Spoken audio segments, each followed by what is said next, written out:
All right. Thank you, everybody, for your patience. We are now live everywhere. Councilmember, you may begin when you're ready. All right, good morning, everyone. I'm Robert White, council member at large and chair of the Committee on Housing. Today is Thursday, June 29th, 2023, and we're meeting remotely via Zoom. The time is now 10:06 a.m., and I'm calling to order this public hearing of the committee. Today, we're meeting to discuss two measures, Bill 25-49, the Local Rent Supplement Program Eligibility Amendment Act of 2023, and Bill 25-227, the Rent Stabilization Protection Amendment Act of 2023. Each of these bills, if enacted, would be implemented by the DC Housing Authority, or DCHA. DCHA is the agency that, among other responsibilities, carries out the federal Housing Choice Voucher program here in the district. Using federal funds, DCHA pays a portion of rent for tenants with lower incomes. Meanwhile, our local government provides funding to DCHA each year to cover housing costs for thousands of additional low-income households. This is known as the Local Rent Supplement Program, or LRSP. LRSP assistance takes several different forms. One of the most common, or the most common, is tenant-based vouchers. Like federal housing choice vouchers, qualifying residents take their local tenant-based vouchers to whatever private residence they choose to rent, assuming that the resident meets various criteria, such as passing an inspection. That is, the residence meets criteria, such as passing an inspection. For federal housing choice vouchers, Congress does not permit people with certain criminal backgrounds or people who aren't U.S. citizens to receive this kind of assistance. But in D.C., we recognize that people can fall on hard times and need a stable home regardless of citizenship or immigration status. And people coming back to our communities after incarceration often need just as much help, if not more. So in July of last year, Chairman Mendelson introduced and the council passed emergency legislation to update the eligibility requirements for the various locally funded housing supports under the LRSP umbrella. The legislation, which is still in effect today, prohibits the use of citizenship, immigration status, prior criminal arrests or convictions, or pending criminal matters when DCHA evaluates whether residents can get into or stay in an LRSP supported living situation. In addition, the chairman's emergency legislation helps address situations in which federal documentation requirements end up being a barrier for applicants, such as those who are living on the street and might not be able to keep their ID cards or other belongings secure. It says that self-certification of details when an applicant cannot easily obtain verification documentation is good enough. Bill 25-49 is a permanent version of the emergency legislation that's already in effect. Chairman Mendelson introduced it at the start of this year with the support of Councilmember Pinto as co-introducer. The Committee on Housing has already marked up a version of this bill when we recommended that it be incorporated into the Budget Support Act as part of the committee budget report back in April. But Chairman Mendelson preferred to have these changes go through the ordinary legislative process instead. I'm happy to have this hearing, which gives the Housing Authority a chance to flag any unforeseen technical issues that could arise from how the committee has tried to redraft some of the provisions of the chairman's original legislation. The second bill on today's agenda comes from a member of this committee, Ward 3 Councilmember Matt Fruman. It deals with the reasonableness of rents paid by DCHA using housing vouchers. Apartments in different neighborhoods can go for very different rents, as we all know, even if units are the same size and the buildings have the same amenities. The Federal Department of Housing and Urban Development, or HUD, set up its housing voucher program to try and account for this. Their policy on how much housing authorities can pay is designed to make sure residents can live in a variety of neighborhoods and don't get shut out of neighborhoods just because rents are too high. At the same time, housing authorities need to avoid overpaying for units because every dollar wasted on above market rate rent is a dollar that we could have spent to help somebody else afford a home. And so HUD requires voucher authorities like DCHA to engage in a rather technical rent reasonableness evaluation based on so-called unassisted units in the surrounding neighborhood. To understand Councilmember Fruman's bill, it's important to understand the rent stabilization program, otherwise known as rent control. The owners of certain apartment buildings in DC built before 1975 can generally only raise rent each year by a percentage that is linked to the Consumer Price Index. The idea is to try and maintain a base of housing that people can afford with or without government subsidies. Bill 25-227 addresses the question: when a voucher holder wants to live in a rent-stabilized building, what counts as a reasonable rent for the landlord to charge the government? Should DCHA's rent reasonableness protocol look at the amount that the owner would be able to charge an unassisted tenant in the same building, an amount that is usually artificially lower than market rate? Or should DCHA look exclusively at the surrounding neighborhood of market rate rental units and give the landlord who takes in a voucher holder some extra payment that they wouldn't ordinarily be entitled to for that unit? Until now, DCHA's policy has been the latter approach. Voucher tenants and rent stabilized units lead to the landlord getting paid more. But some observers have pointed out that this can incentivize landlords to exclude unsubsidized tenants to make room for voucher holders, so that the landlords can charge rents that are above the stabilized rate. Complicating this picture is the fact that DCHA's whole approach to rent reasonableness has been out of compliance with HUD requirements for years now, as HUD made clear in their report last year on some critical operational shortcomings.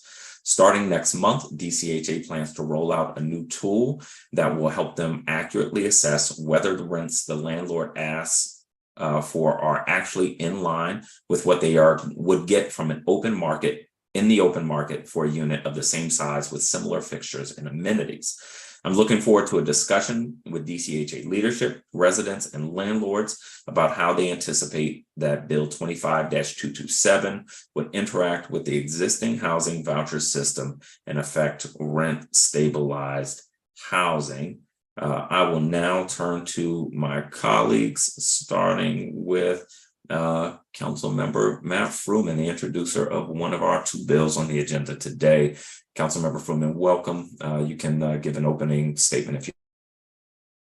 Thank you very much, Chairman White. Really appreciate you holding this hearing.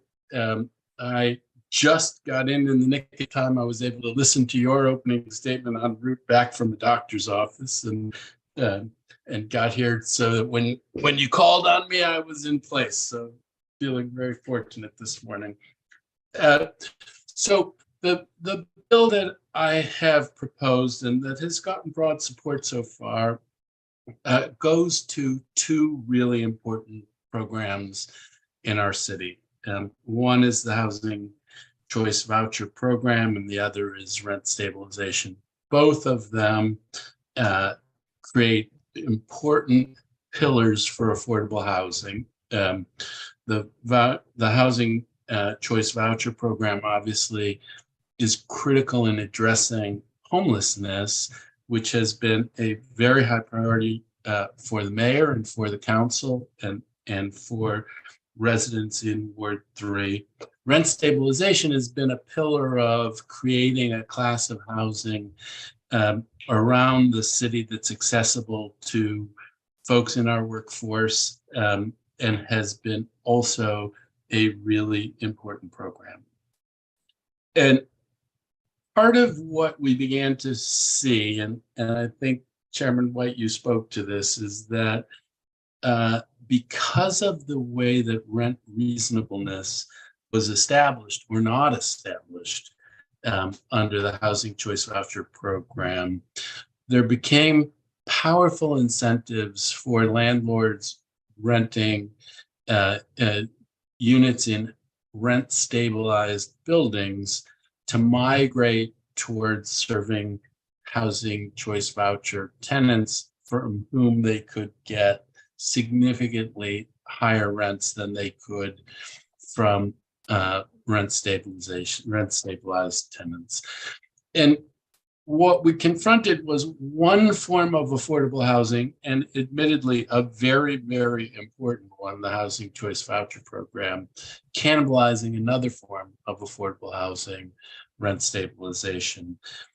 And And at the same time, increasingly, we were seeing new concentrations of poverty. Part of the whole idea behind the Housing Choice Voucher Program is to get people out of concentrations of poverty and into more mixed income settings with a cross section of folks in the community, and boats rise together. And what you don't want to see is the creation of new concentrations of poverty, just moving one issue from one place and over to another. And some of the economic incentives built into the program, because of the way that rent reasonableness was calculated or not calculated, because rent reasonableness was not differentiated for rent stabilized units and market units, and we were paying very high premiums over the market for units. So double incentive to cannibalize rent stabilized units. We reached out to folks in the homeless services community, folks in the landlord community, folks in the agencies, folks at the office and an advocate, to try to figure out how can we change this incentive structure so that both programs can succeed.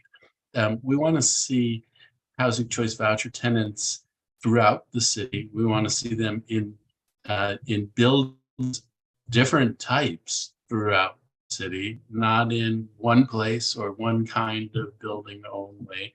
And how do we do that? And how do we do that in a way that's consistent with our mandate to responsibly shepherd dollars? And a step that we concluded could be very important was to establish that for a rent stabilized unit, reasonable rent would be the rent that would be paid under the rent stabilized rubric. So you didn't create an incentive to displace a rent stabilized tenant, but you maintained a level playing field. And that's a critical component of what this legislation is about. I do want to say that while this is an element of how we want to address the Housing Choice Voucher Program, there is a lot more out there that needs to be done on this program, because we need to, and folks who have been exposed to it in all parts of the city know that there are circumstances where there are tenants who really need more help than they're getting. And we want to make sure that the tenants for whom we have taken the critical step of providing a roof over their head, that we're taking the next step of providing them services so that they can get up on their feet and succeed. There's the expression housing first, but housing first suggests that there's something that follows. And we're in new territory with this program, and it's expanded relatively quickly, and that's a positive thing. But we need to be stepping back and looking, how do we make this work as well as we can for all tenants, including those in the Housing Choice Voucher Program. And then the other thing that I think we will hear, and maybe in the testing, but certainly as we look more closely at this program over time, is that there are people for whom the independent living setting doesn't look like it's going to be a successful model for them, where they really are having a hard time and their behavior moves outside of the pale. I was at a tenant association meeting recently where the head of the tenant association was really threatened by another tenant in the building, and it came out of controversies around this, and the behavior of the person threatening the leader of the tenant association couldn't have been more inappropriate. And somehow we need to figure out how we're going to deal with situations like that, because they're real, and they're real for the people who are living them. Both the person who's there, in this case, one of the people who was attacked was a housing choice voucher tenant. Another was not, but both for those people and for the housing choice voucher tenants who our whole goal here is to help people get on their feet, and that can be a bigger job than just putting a roof over their head. Putting a roof over their head is critical, but it's not the only thing we need to do. And so this will be part of a broader conversation about this program of how do we get this right so we're fully serving our residents across the city and achieving our goal of improving lives for all of our residents. So thank you very much. And I look forward to hearing the testimony. We came up with this proposal. We thought it was a good idea. We still think it's a good idea, but we obviously want to hear from people to hear where are the weaknesses, how can it be improved, how can we do this, how can we achieve our goals as efficiently and effectively as possible. Thank you. Thank you, Councilmember Fruman. Just before I call up our first panel of public witnesses, I want to lay out the ground rules. Everyone should have received a copy of the witness list by email. I'll call up witnesses from the list in a series of panels. We'll do panels of 12. When we get to your panel, the staff will promote you from Zoom attendee to Zoom panelist so that you can testify. When you're promoted, you'll drop out of the hearing momentarily and come back in as a panelist, at which time you will be able to unmute. Public witnesses have 4 minutes to testify. Advisory neighborhood commissioners have 5 minutes to testify. Witnesses may discuss either or both of the measures on today's hearing agenda, regardless of what panel they are on. First panel of witnesses will include Cynthia Davis, Executive Director of DC Family Child Care Association, Kadir El-Amin, Senior Mentor, Advisor, and lead of Rhonda Whitaker Streets to Life DC with the People for Fairness Coalition, Victoria Gray, Public Witness, Robert Warren, Director of the People for Fairness Coalition, Nikila Smith, Co-Director of the People for Fairness Coalition, Martin Mellett, Vice President of External Affairs for Jubilee Housing, Craig London, Board Member of the DC Housing Providers Association, Lee Simon with S2 Development, Brandon Dean, Principal with Campaign, I'm not sure if it's X Policy or Campaign 10 Policy, Dean Hunter, CEO of the Small Multifamily and Rental Owners Association, Felipe Ernst, Manager of Ernst Equities, and Dr. Shanetta Malika Sapp, CEO of the PMs of the City LLC. Give us just a minute to get everyone on the panel, and we will begin momentarily.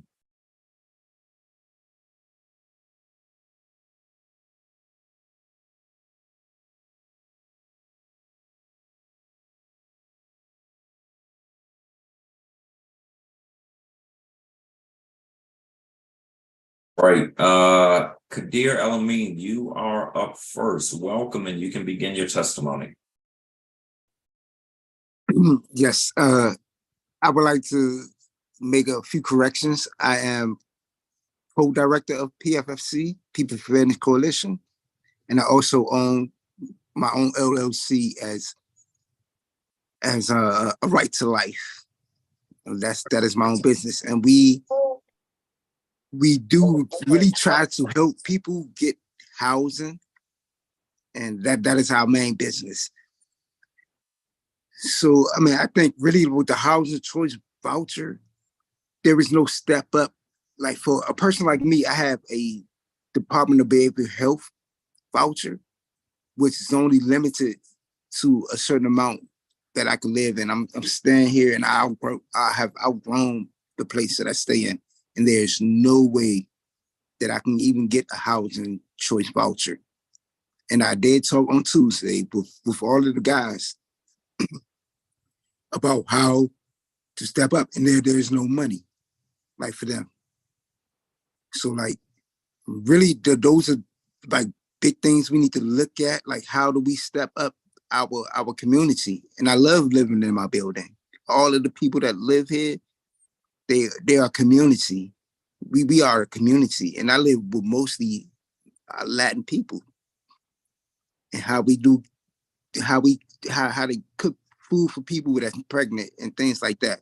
So these are things that need to be looked at. How do we step up from another voucher to the housing choice voucher? And it seems like that is a big thing that that the people are looking for. You know, like how we are limited to such a small space. And I love living in my neighborhood because I see people like I was homeless for over like 15 years.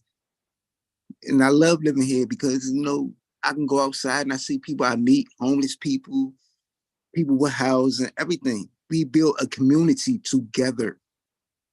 And, you know, to talk bad about stuff like where we're not trying to, you know, be a better community, be a better people, and build a better city.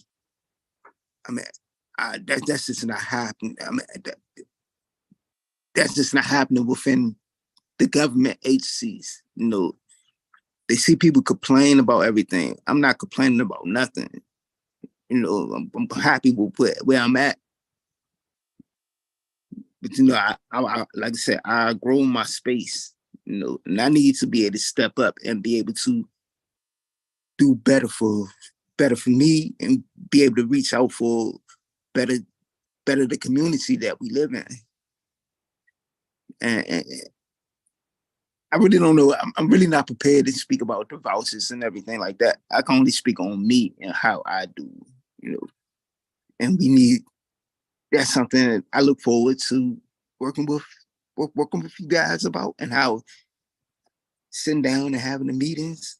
It's early in the morning for me. I don't really wake up this early in the morning, but I look forward to working with you guys and really trying to build a better system. If y'all are willing to work with me, and we have multiple organizations that are willing to do the work, and you know, and I will stop there before I make myself look stupid trying to explain this. So, and I will stop there. So yeah, your testimony is valuable. So thank you for being with us today.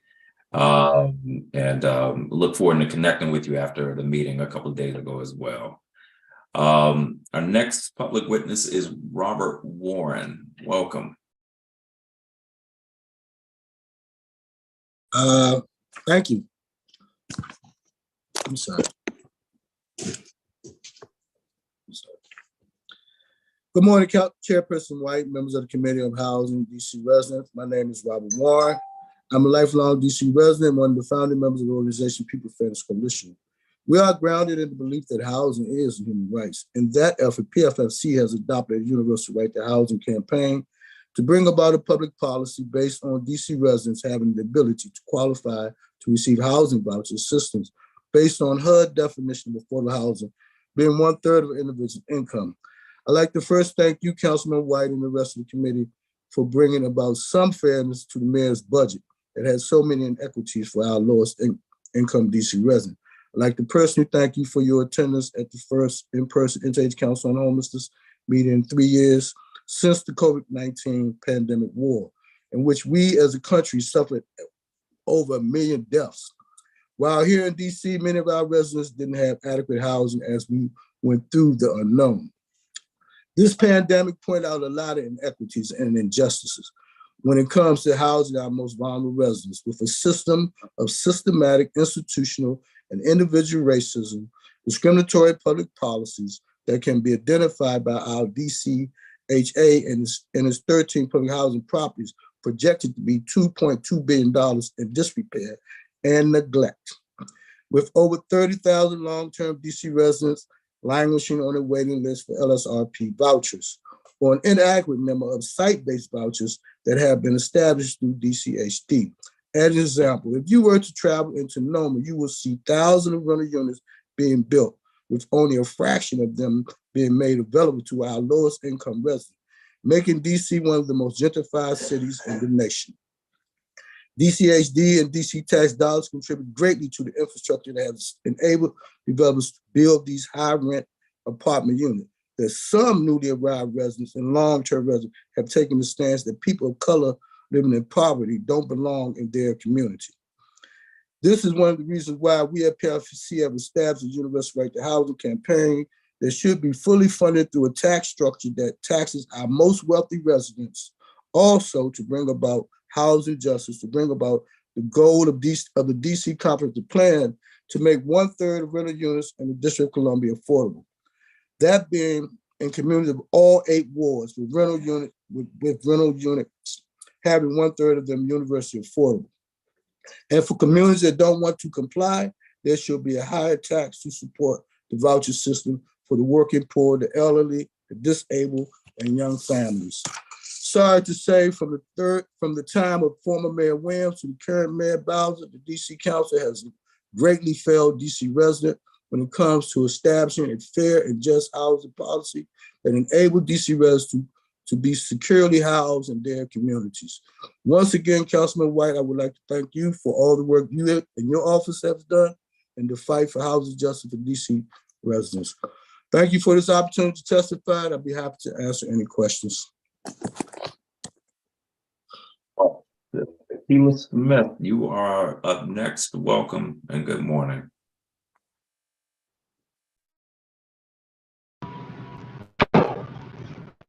Good morning, can you hear me? I can, good morning. Okay, I hope the internet is fine. Good morning, Chairman, Chairperson White, and members of the committee. My name is Nicholas Smith. I am the co-lead of the Rhonda Whitaker Streets for Life DC Women's Initiative, organized the PFSC Coalition. So today I want to just say 2 things. I want to tell everybody I appreciate them for always letting me testify and others, so we can get our word out there. And I want to talk about the shelter system too. And I also want to results. My eyes are open. Do I need to close them? Ms. Smith. Yes. All right, it's starting to break up. I was able to make it out at first. Now I'm having some trouble. I'll pause the timer if there's a place that might have better reception. But I want to make sure I hear your testimony.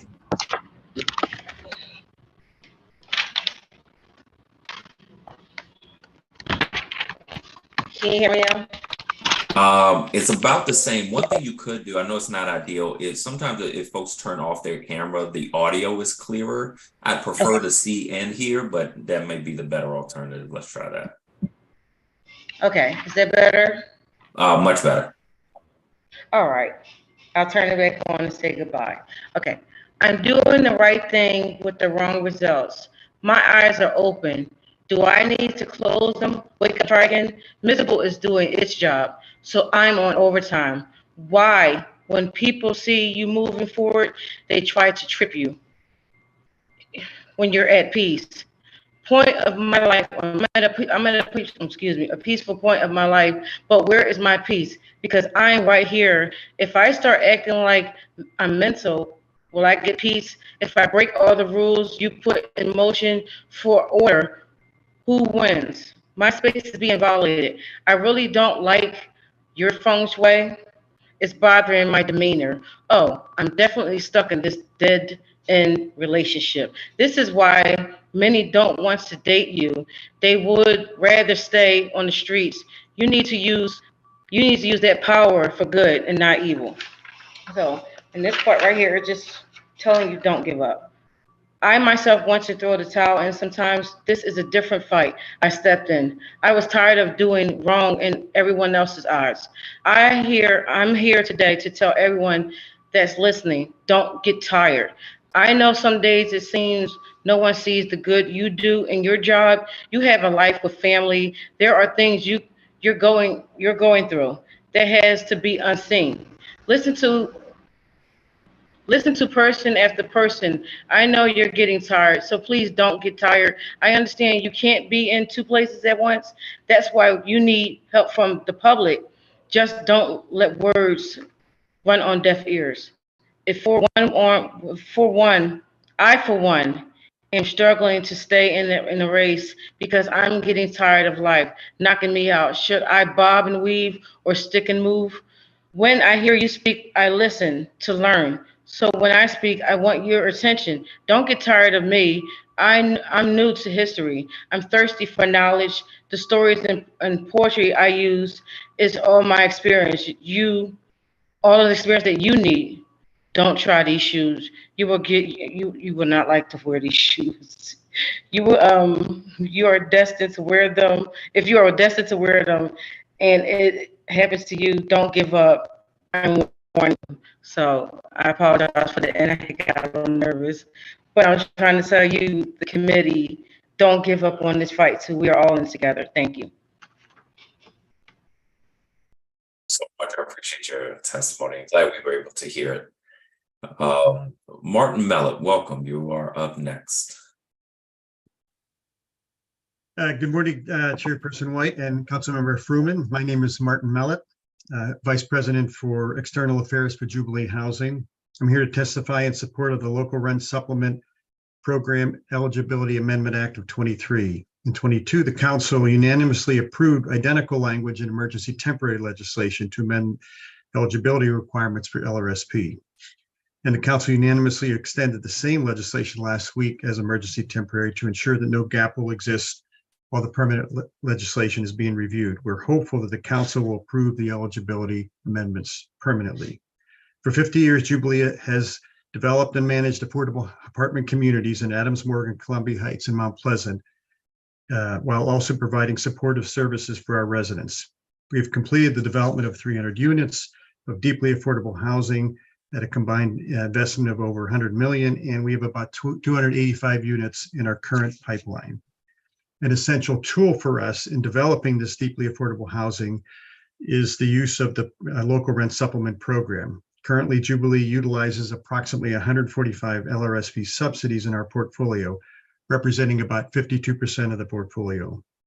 The vast majority of the LRSP utilized by Jubilee are project-based subsidies, although we also use some tenant-based PSH subsidies. Without these critical rental subsidies, we would not be able to offer the high-quality housing to very low-income residents in such a healthy and thriving neighborhood. We urge the Council to approve the legislation expanding eligibility for 3 reasons. First, lowering housing eligibility barriers. Lowering housing eligibility barriers, DC residents creates opportunities for our most at-risk residents. DC has been very active in establishing a city that's supportive of all of its residents, regardless of immigration status or criminal history. We know that access to affordable housing is one of the most important factors in supporting successful returning citizens. And over the past number of years, DC has passed legislation to include access to DC's primary healthcare system for all residents, regardless of immigration status. Excluding DC residents from a valuable rental subsidy program due to criminal history or immigration status contradicts city general policies of inclusion. Second, establishing consistent eligibility standards for similar benefits reduces confusion for residents, property owners, and developers. Prior to enactment of the emergency legislation last year, criminal background and immigration status eligibility was applied differently for tenant-based, sponsor-based, and project-based LRSP. This legislation will expand existing eligibility for tenant and sponsor-based eligibility to project-based LRSP, thus establishing one standard for all types of LRSP. Without one eligibility standard, confusion can arise if some residents have been awarded tenant-based, while others, similar situation residents, are excluded from the rental subsidy program because they're using project-based LRSP. And 3, expanding eligibility for project-based LRSP strengthens TOPA opportunities. In a number of buildings where DC residents are exercising their TOPA rights, the unavailability of project-based LRSP for income-eligible DC residents who either do not have legal immigration status or have some criminal history can divide residents and can also limit the ability of the tenant association to move forward with a purchase or an assignment due to lack of sufficient rental subsidy for its lowest income residents. These eligibility limitations for project LRSP can also deter a nonprofit like Jubilee from partnering with the tenant association to preserve the affordability of the project. So we're hopeful that this council will extend this legislation permanently, and I'm happy to answer any questions you have. Thank you. Very much. Craig London, good morning and welcome. Good morning. Thank you, sir. I am Craig London, board member of the DC Housing Providers Association. Our members operate housing for more than 10,000 vouchers in the city. Chairman White, you should declare victory. Under your oversight and leadership, and with the help of the HUD report, DCHA has made a dramatic but poorly publicized change to the rent policies. Effective July 1st, DCHA is mandating that for the first time, rent control units, their rents must be included as comps when the new rents are determined. This accomplishes 90% of what the Fruman bill is trying to do. The voucher rents for 1-bedroom and 2-bedroom units west of the river are expected to drop without any further action by the council other than active DCHA oversight. The Fruman bill is a perfectly written bill to eliminate, and I quote, the chaos and havoc from the voucher tenants and install an economic disincentive to accepting vouchers. Within 2 to 3 years of normal turnover, the vouchers will be redlined out of these buildings in most parts of Northwest. Wards 1 and 3 only contain about 12% of the city's vouchers, while wards 7 and 8 contain more than half the people in the city that use vouchers. East of the river, in Congress Heights, Anacostia, and Randall Heights, there are 2-unit duplexes and 4-unit buildings as far as the eye can see. There are roughly 9,000 vouchers in these neighborhoods, and most of them have had nothing but vouchers for 3 decades. No market rate, no rent control, just vouchers. There is no displacement here. There are thousands of properties that haven't had a rent control filing with DHCD since the 80s or 90s. The way this bill is written, the rents in these neighborhoods will snap back from $1,700 to about $600. These buildings will become inoperable zombie buildings with no way to continue housing voucher tenants. The manager of a rent control building provides housing. The manager of a voucher building provides so much more. Housing is the easiest part of the job. We are crisis mediators, mental health counselors, career counselors, lenders, drug counselors, and social workers. The Washington Post will never mention any of this. My tenants say, Mr. London, we have no food in the house. You are my last resort. Can you send me $20? Or send me $30 for a prescription for my son? No problem. Send me a Cash App request. Or Mr. London, my son's been struggling since he got out of high school. We don't have a computer. Can you help him get a resume together? No problem. Have him call me. I've been getting weekly calls from an 18-year-old tenant saying, my mom's smoking dippers again, which are marijuana cigarettes dipped in PCP. So please, Mr. London, help me. Help me and my little brother get out of here. So our staff is calling all of our contacts to try to help her. This is what we do. Housing First is a great policy, but we are the second, third, and fourth to the families in our buildings. That is part of our job, and it's baked into the voucher rents.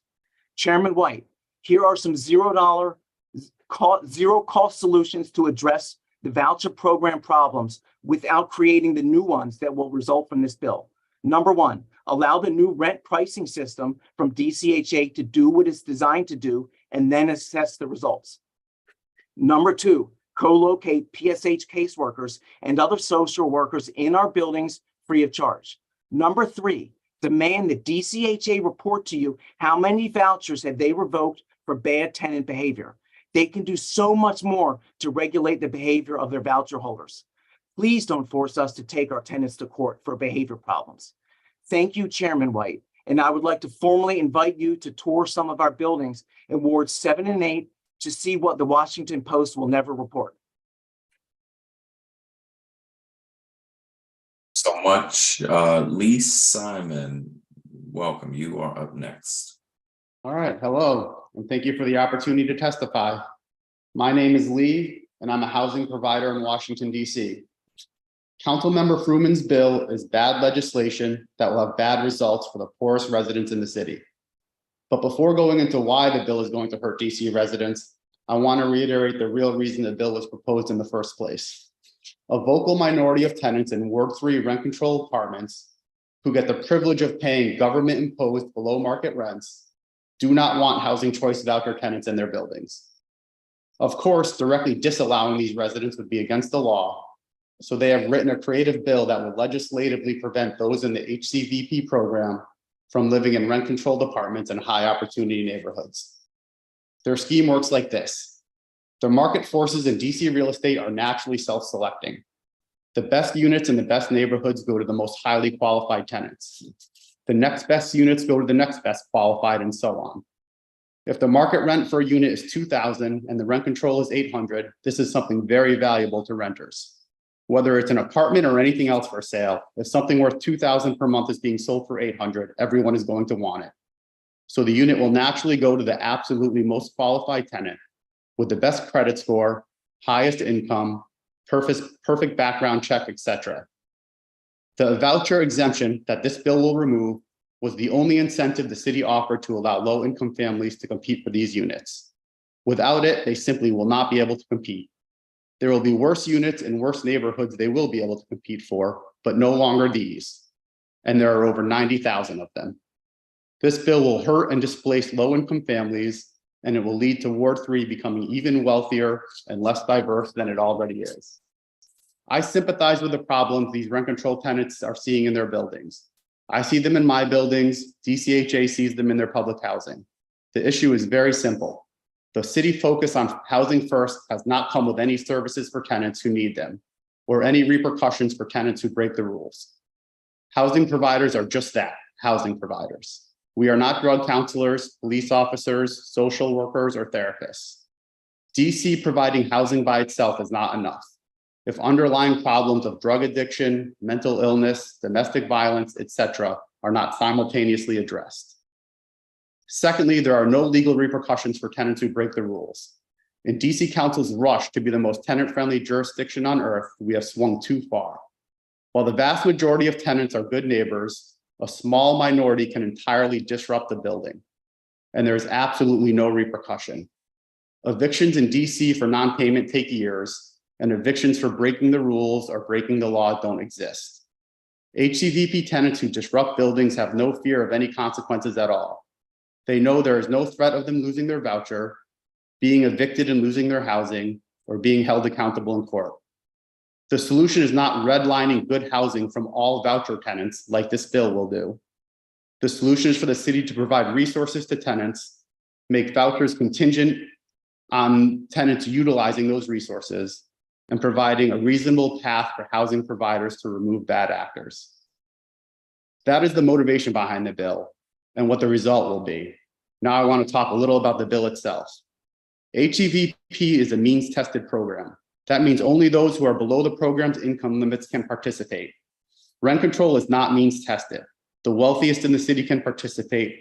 Prioritizing rent control over HCVP is bad policy. There are over 90,000 rent control units in the city.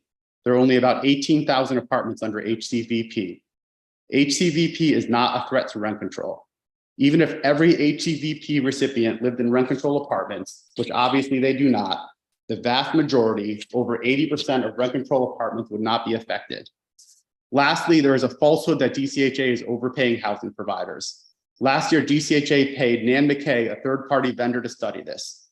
Nan came back with a report saying that DCHA is underpaying by $57 million a year. DCHA is not overpaying in rent control buildings. DCHA is paying market rent. It is rent control that holds units below market rent. When DCHA pays market rent and rent control holds units below market rent, both programs are working, but neither are overpaying. And as the chair mentioned, starting tomorrow, DCHA is putting into effect a new rent reasonable standard to further guarantee that DCHA is not paying over market rent. Thank you very much. Dean, welcome. You are up next.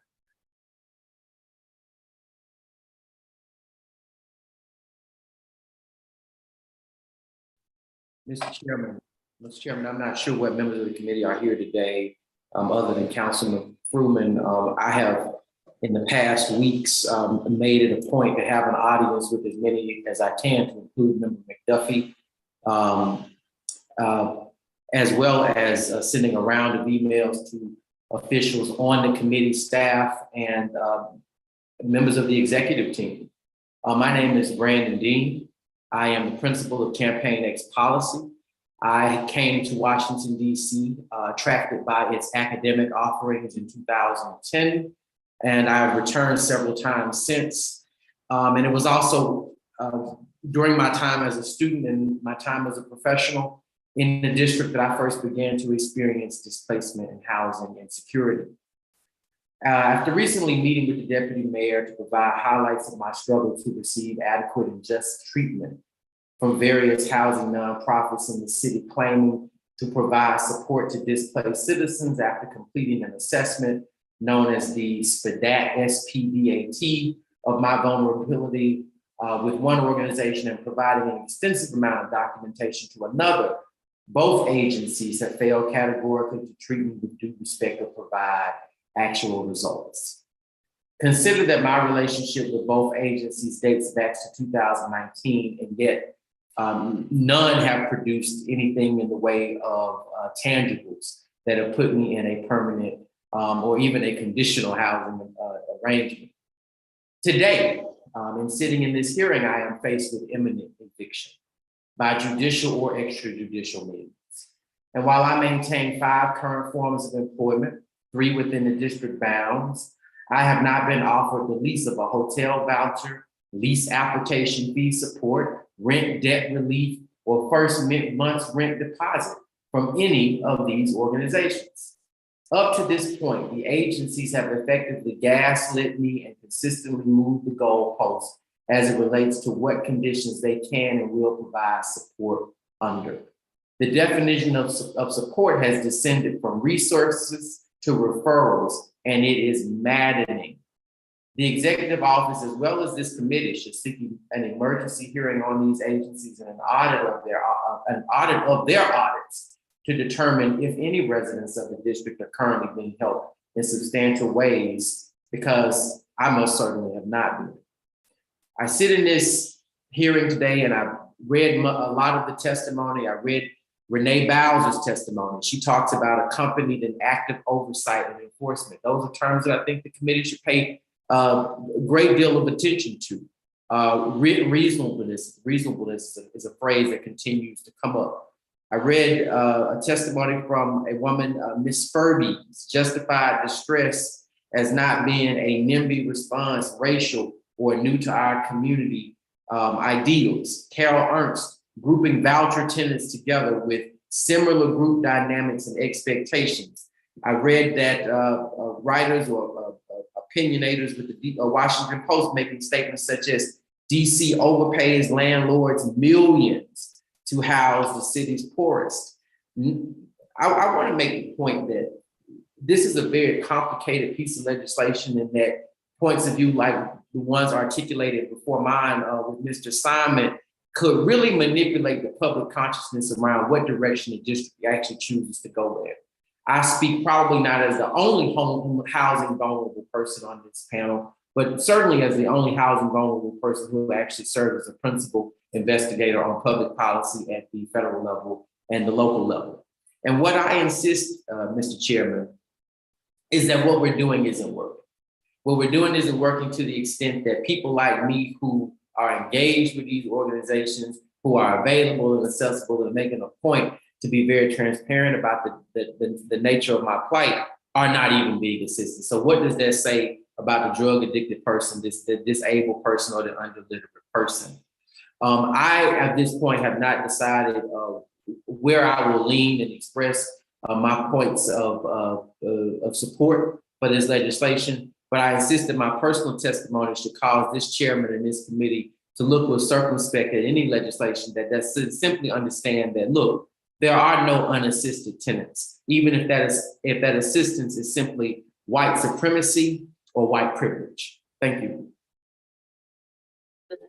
Dean Walker, you are next. Welcome. Good morning, Chairman White, members of the committee, Councilman Fruman. My name is Dean Hunter. I'm the CEO of the Small Multifamily and Rental Owners Association. We're a trade group that organizes and represents the interests of small landlords in the District of Columbia, Maryland suburbs. I'm here to testify in opposition to Bill 25-49, the Rent Stabilization Protection Amendment Act of 2023. The problem is rent control, not voucher rates. Simply put, this legislation would prohibit DCHA from paying a voucher rate that exceeded the rent ceiling of a similar unit subject to rent control. The legislation is proposed to address the proliferation of all housing choice voucher apartment communities over the last few years that are having an adverse impact on neighborhoods throughout the district. The theory is that the proliferation of these communities is the direct result of housing choice voucher payment rates that are too high. I submit that the proliferation of these communities is the direct result of the culmination of 5 years of anti-landlord legislation passed by the DC Council. Moreover, the Fruman Bill is a perfect example of this phenomenon, and if passed, would cause an affordable housing disaster in the district. The public perception is that housing choice voucher payment rates are so high, so much higher than market rates, that developers are choosing this model over any other type of development project. This theory is advanced when we see people acquire buildings and then pay the tenants who live in rent-controlled units to move out, right? This theory is advanced and gains further support when HUD issues an audit that says that DCHA is not implementing rent reasonableness. The theory is further advanced when the Washington Post releases a quote-unquote study that alleges that DCHA is overpaying millions. Again, the premise is that market rents, housing choice rates are so high over market rents that they're leading to the displacement of tenants and rent controls properties. And we can understand how people could have that perception, but the facts don't align with this theory, right? One, it's indisputable that all housing choice voucher communities have existed for years. They exist in the District of Columbia, all throughout the District of Columbia, without any problem. Jurisdictions across the country have long moved away from warehousing low-income families in large publicly operated projects, right? DCHA has held workshops promoting these kind of developments as far as back as 2016. Other jurisdictions has issued RFPs promoting the development of all housing choice voucher communities. So this model is not a new model, and the model that is the proliferation of this model over the last 2 years is not due to market rates. This fact is also, the theory is also rebutted by the fact that DCHA has not raised their rates in 5 years. It's illogical to think that rates set 5 years ago would be so much over market today that it would proliferate, would lead to this kind of activity. The fact of the matter is, if the rates were so high 5 years ago, then we'd have seen this happen 5 years ago. I also got to point out this: the HUD audit did not say that DCHA was overpaying housing providers. They said they didn't implement rate reasonableness. The HUD audit never said that. Also, we've never seen the underlying data from the post allegations, right? So if in fact excessively high voucher rates are not the reason that this is happening, what is the reason it's happening? I submit the reason that this is happening is because of the cumulative effect of policies passed by this body over the last 5 years. Over the last 5 years, the council has enacted a series of measures that have adversely impacted the ability of small landlords to remain in the industry. These measures have driven small owners out to sell to large providers. It's important to note that buildings subject to rent control are old. We're talking about almost 40 years old, 50 years old. These buildings are 2/3 are owned by individuals, not large corporations. They're 20 units or less. They cost more to operate and repair. Yet, even this month, the council recklessly revamped the rent control formula for rent controls properties, displaying a remarkable lack of consideration for consequences. For every action, there's a reaction. This legislation has consequences. I'm not going to go into the fact that the council treats small landlords and subject to rent control like they're dealing with a government agency, like it's the city's money when it's not. But I will say this: a government agency could not function in such a manner. When you have a government agency, you have a budget, you make your planning, you look at what your revenue is going to be, and that's how you operate. That's how businesses operate too. So when the council comes in and just flips the whole script and says, hey, we're going to do this, we're going to get rid of, we're going to reduce the vacancy allowance formula. We're going to reduce the base rent for units subject to rent control. We're going to mandate the sealing of eviction records. We're going to do a 2-year moratorium on evictions. We're going to toll TOPA. Over a minute over. Let me pause you there, but I will come back with questions. Well, let me just conclude real quickly here. The bottom line is that— Please make it brief, because we got a lot more witnesses. Yeah, but this is very important because we're really missing the point. We're going on voucher rates when the reality of the matter is this bill itself would facilitate and escalate this problem. It's because policies like this are forcing landlords to sell. You're driving them out of the business. The District of Columbia could not operate this manner. Neither can small housing providers. I hear you on the time, and we have requested meetings with you and other council members to follow up on this. But this legislation is a warning of, it illustrates the danger of tinkering with rent control in such a manner. to Felipe, it's our final panelist for this panel. Hello, everyone. I'm going to keep my camera off real quick, but my name is Felipe and I was born and raised in DC. I want to thank both council members for taking the time to listen to the public on this critical bill. I'm currently a housing provider in this great city, and I'm adamantly opposed to this bill. The consequences of this bill will have a deep impact on those most marginalized in DC, the 18,000 HEVP recipients that are in need of opportunity in housing in DC.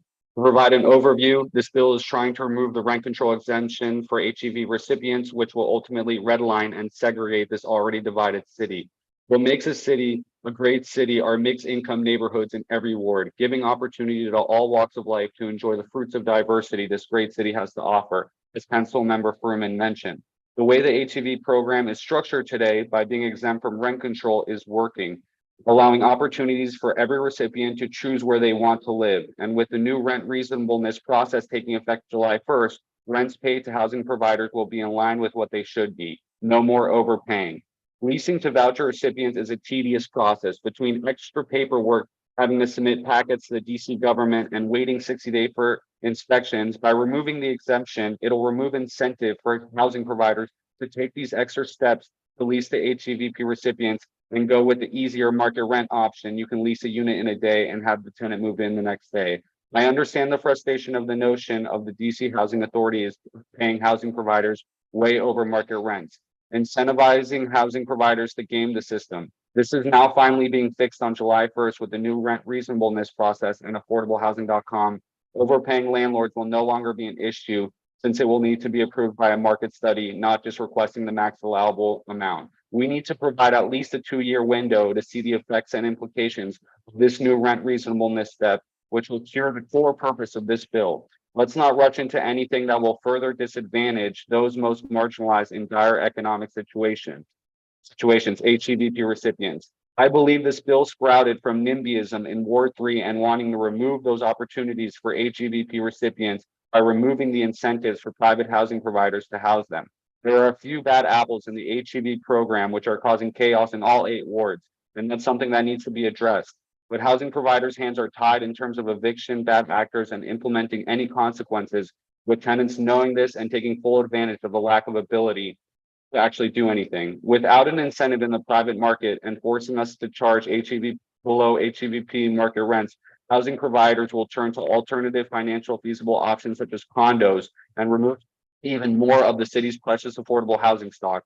Right now, when a rent controlled building goes vacant, housing providers are willing to provide affordable housing and make necessary improvements to dilapidated buildings due to the rent control exemption currently in jeopardy. And for those that believe that the housing providers aren't making the necessary improvements and trying to curtail the system, DCHA requires an inspection annually to ensure everything's up to code, and it assesses exorbitant fines for those not being up to code. Myself, I've received a fine for over $1,000 for a loose toilet seat for HEVP recipient that had moved in less than 6 months prior into a renovated bathroom, mind you, and had obviously been inspected by DC prior to move in. The fines are also over $500 for removed smoke alarms, which are also present when the resident moves in and the subsequent inspection, but for future inspections and when the resident removes them, housing providers are fined crazy amounts with no recourse for the residents for having done this.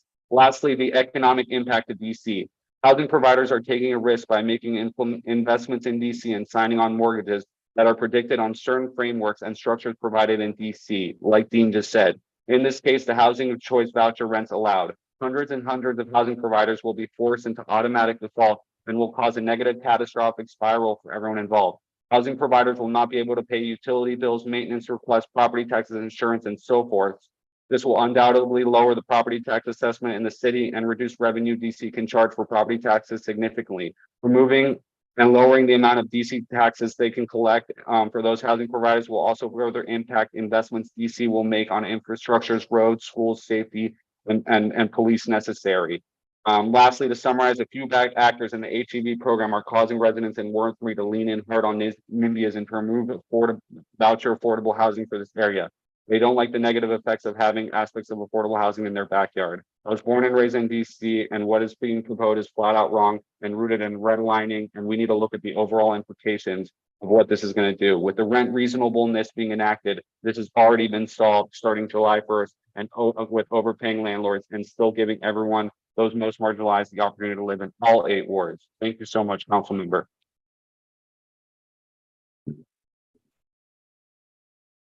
Questions for this panel? Kadir El-Amin, if you are still with us, you said something twice that I just want to understand better. You said that you've outgrown your space. What does that mean? That means the voucher only covers, I think, like 1,200, not 1,200. Yeah, like about 1,200 of my rent, and I live in a very small place. And being that I got a lot of, I'm gonna put it like that, I got a lot of shoes, like, right. So like I wanted to say like that, like I have acquired a lot of things. I have. Okay, hold on. Let me stop. That means that like sometimes, I've grown. I have learned a lot of different things. And sometimes like this may not be the place for me, even though, like I said, I love my neighbors. I love all of them, and I take their example of what they do, and this not might be the place for me. Right now I did what I can do. I inspired the people to come together and to work together, and they're doing the work. But maybe I need to be somewhere else where the work needs to be done. But I cannot do that, because my voucher is limited. Martin Mellon, you spoke about a few things in your testimony. One of them I want to understand better. Have restrictions on voucher eligibility affected your housing or housing projects in the past? So in the past, they have not, but we just purchased 3 properties on 16th Street. And we know that this is a very large immigrant community, and we know that a good part of these folks will probably not qualify under the previous rules. And so that's why it's, for us, this piece of legislation that expands eligibility, especially on the immigration point of view, it makes us think that we can actually pull this project off and continue to house the folks who we know are pretty low income. While we don't absolutely know their immigration status, we are fairly confident that they probably wouldn't qualify. So it's a major impact on these properties we just purchased, and so going forward it will help, and it will also help us because we do have individual PSH folks in our buildings, and there's just different standards, and that doesn't make any sense to residents, and it's hard for landlords to figure that out as well. So making these consistent makes absolute sense.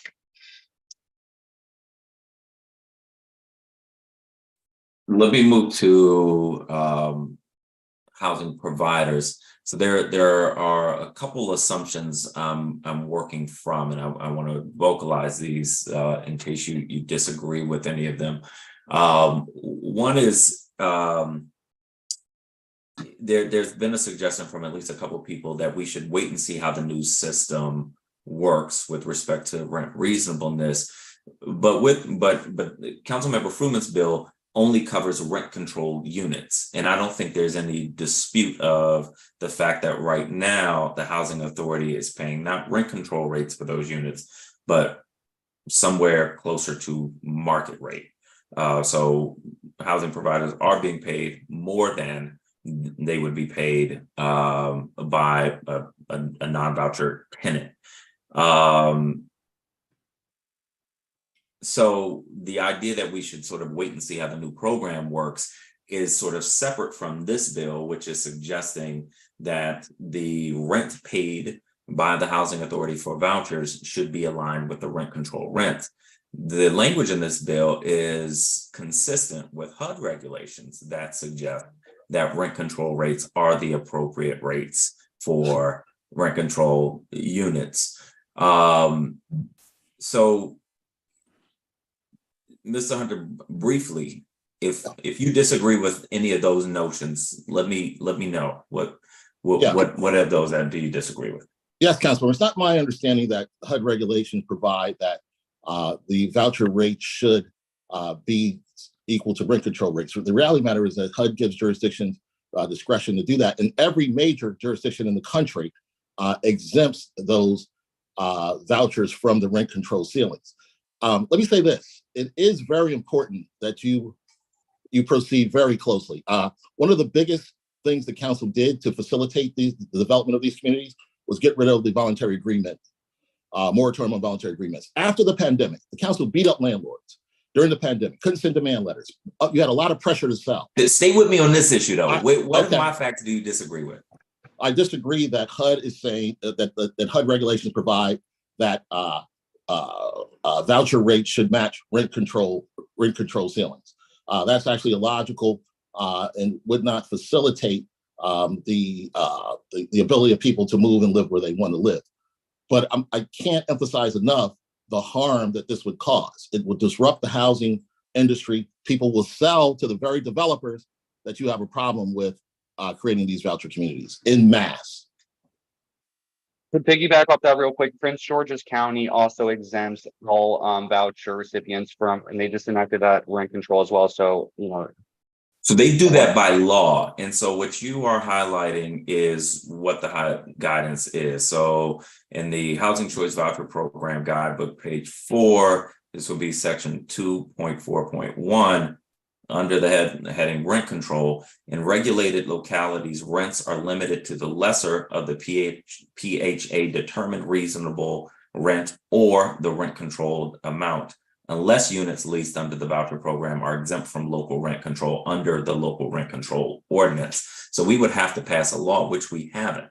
So under our current legal structure, the housing authority should be paying the rent control amount of rent. To do something different would require the district to pass something, as I think Mr. Ernst suggested Prince George's County did. No, I think it goes the other way around. I think we have the DCHA, the district has exempted and has long exempted. I think when we created the rent control law itself, we exempted housing choice voucher. I'm not sure, but the exemption does exist. Oh, only in practice. Only in practice, which is not what the HUD regulations suggest. I have more questions, so let me pause there and turn to council. One little point I want to throw in. I'm going to pause there for a second, but I will come back for questions. Councilmember Fruman.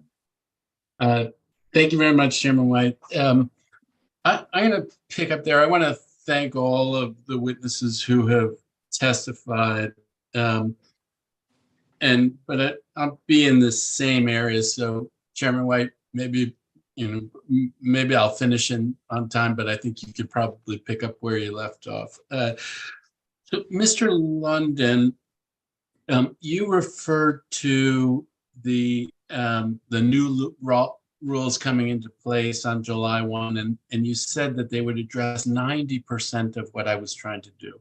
So it intrigued me that you said 90% because it suggests that it's different than what I'm trying to do, but you think that it largely does it. So can you walk me through, not how you came up with that number, but what you think it will happen and why you think it addresses the issues that I've raised?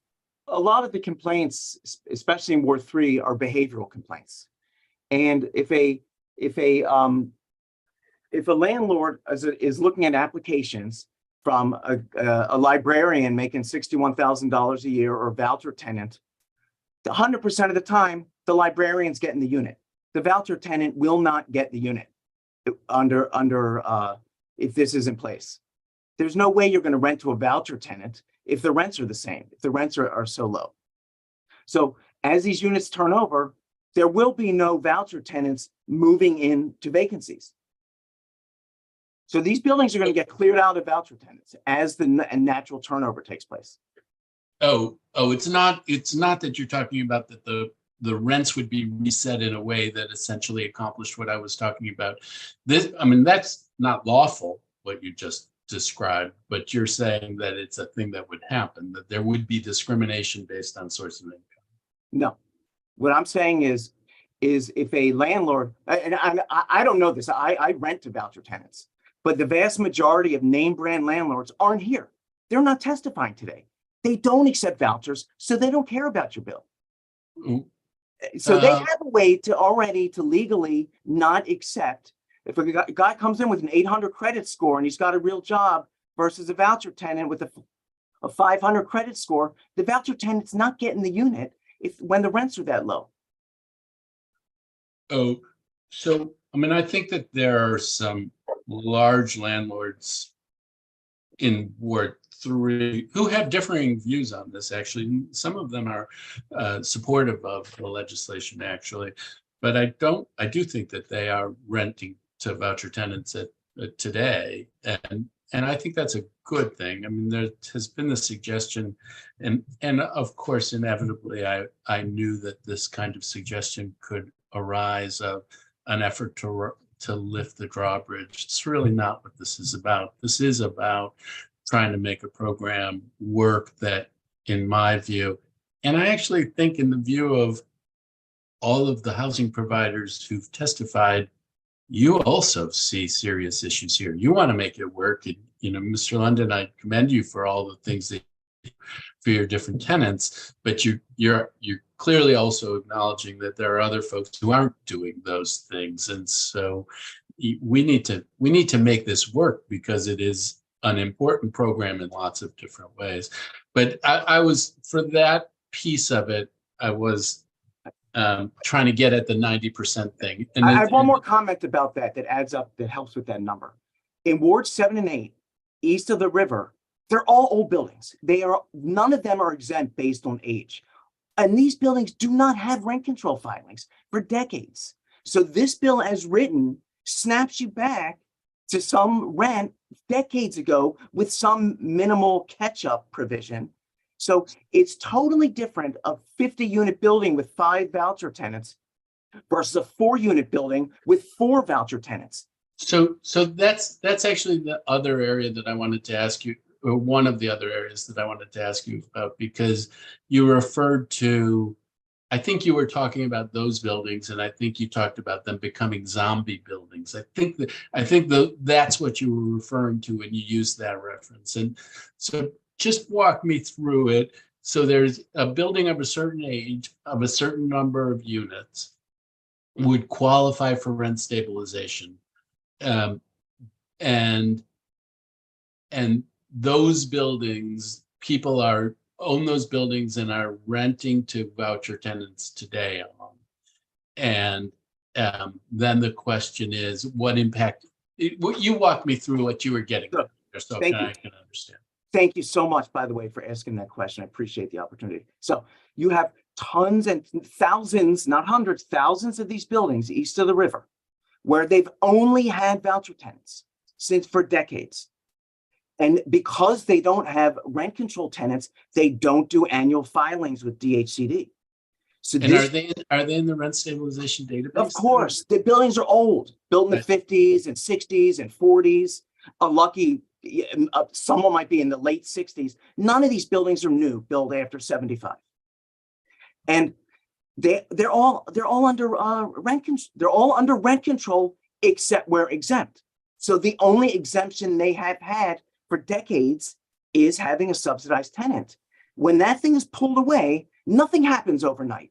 It's only upon turnover when now all of a sudden, instead of getting $1,689 for a 2-bedroom Randall Heights, you're going to get $600 or $500 or $800. And then you're like, I'm not doing this. There is no way I'm going to pull somebody in. And you're going to get 600, 500, 800 because that's what the rent stabilized rent. Because you go back to 1982 when the last rent control filing was. There's some catch-up provision, but they're not current. It's not like Ward 3 where there's these current rent control filings. These are decades old for thousands of buildings. Okay, so it's a major oversight in the legislation. Okay, so let us look and make sure we understand what that's all about. So thank you. I'm going to run out of time, but I'll just have my one last thing, because you had in your testimony something about havoc and this and that, and you said in quote. And Yes. do you think you were quoting me or? No, not you, 100% not you. Those are quotes from the written testimony. Someone specifically used the terms chaos and havoc, and I was sloppy with my unquotes and quotes. Okay, I think that, I mean, actually, I think that from the witnesses here already, there's a lot of frustration about a lot of things. And there is also frustration among certain tenants about some of the things that have gone on. I will say that I don't think this is about pulling up a drawbridge. I really do genuinely believe that, for me, I know where I am coming from. And I also believe that the tenants who I talk with, many of whom are African-American, the idea is get this right. It's not don't do it. It's get this right. And I think there's a lot of frustration here. Some of the folks here are frustrated with me. We'll work together on some of it. I'm not sure we're going to come to a full meeting of the minds, but we'll work together on some of it. But the fundamental thing is, let's get this right so we're serving as many people as we can, as well as we can. Please call us into your office. Let's talk about this. I'm begging you. All right, will do. Thank you, Councilmember Fruman. Let me pick up there a little bit, because this issue is an important one. The idea that there are buildings that have for many years included most or entirely people with vouchers. So they have a business model that is really based on that. One of the concerns, though, is that we have two affordable housing programs, and there's an incentive for one to cannibalize the other. So if we take the neighborhood you mentioned, Randall Highlands, which is where I lived when I was in law school and worked on Capitol Hill, because it was frankly the only place I could afford. That is one of the few parts of the city that has naturally occurring affordability. So the reason I could live there and not anywhere else in DC is because I could afford the rent there. So if buildings are increasingly, the rent control buildings are increasingly used for vouchers, doesn't that take away the naturally occurring affordable housing for other people who don't have housing, Mr. London? Well, I actually mentioned Randall Heights, so I don't. Randall Heights. I'll say no, it doesn't. But there was not. But the issue that Councilman Fruman mentioned was displacement. That this bill is attacking displacement, but it doesn't. It affects buildings. So I own some buildings, 4 unit, 6 unit, 10 unit, all vouchers. Always been vouchers from 3 owners ago. There was no. This was not run as a rent stabilized property. It's always had vouchers in it. But what I'm, can I add one thing? I'll say no. So if we use more of our, you're talking about a historical context. I understand that's a significant issue. But if this expands, if we continue to utilize more rent control units, particularly in parts of the city that have more affordable housing for vouchers, then that means we have less market rate affordable housing. No, it doesn't. Why not? Here's the reason. So if I own 100 units, I've displaced 0 rent control tenants. And here's the reason. My buildings were all dilapidated, all run down. Nobody was living there. They were empty. They were vacant. They were unlivable. So I spent money out of my pocket, signed loans with my personal name on it to invest and build the buildings back. There was no one that got displaced. All of a sudden, now I'm putting families in, 4 unit, 5 unit, 6 unit. I get that, but what the question I'm asking is different. If there is a building that is rent controlled, that has tenants, and the owner of that building decides to instead start taking more and more voucher tenants, then those naturally occurring affordable units no longer are accessible to people who don't have vouchers but need an affordable place to live. That's the scenario where DCHA's new rule covers it. That's a scenario where the rent stabilized DHCD filings are current and up to date. Thus, those units in that building are now considered comps starting July 1st. That's a totally different scenario than a building that's always been vouchers for 3 decades. Your scenario, there will be no displacement. Your scenario, those rent control rents are now fair game as comps, a radically new policy. Okay, but what I'm Councilmember, saying is not displacement. I'm not saying someone's being put out. I'm saying a law student, young professional, somebody who needs affordable housing, who is looking, let's say in Ward 7 and 8, because that's where most of our naturally occurring affordable housing is. There are fewer and fewer units available to those people without vouchers if we have a system that incentivizes people to utilize rent-controlled units for vouchers. Could I speak, please? The Please. voucher, thank you. Councilmember, and this is a very important point. The fact that that voucher is higher than that rent-controlled unit actually allows the operator to operate the building and offer the rent-controlled unit. The rent-controlled unit is below market. The rents from the rent-controlled unit are not sufficient to pay for the operation of the building. These are old properties, right? They require systems overhauls. So what I'm saying is, but for that housing voucher being in that building, you might not have that building there at all. And when you get rid of what this bill will do, it's going to cause people to go into bankruptcy, be unable to operate their buildings. They're going to sell their buildings to the very developers that this bill is targeting. So I worry about that in anything that would cause buildings to be sold or dilapidated. Mr. Hunter, what can you send us to support that argument other than sort of your words? Is there any data examples that you can send the committee that could help ground us in that? Yeah, I'm going to do 2 things. One, I've written a 2,000-word essay on this very subject that I'm going to send. He's going to publish. Okay, but not an essay though, right? We got a lot of testimonies, a lot of words. Finish. I want to see some like numbers, addresses. Let me finish. I've written 2,000 words on this very subject, and as I was telling you, elimination of the voluntary agreement itself is the biggest thing that did this. So that we're going to give you data on voluntary agreements, how they change communities, and how they would impact this very problem in writing with real examples. I will do that. I appreciate that. I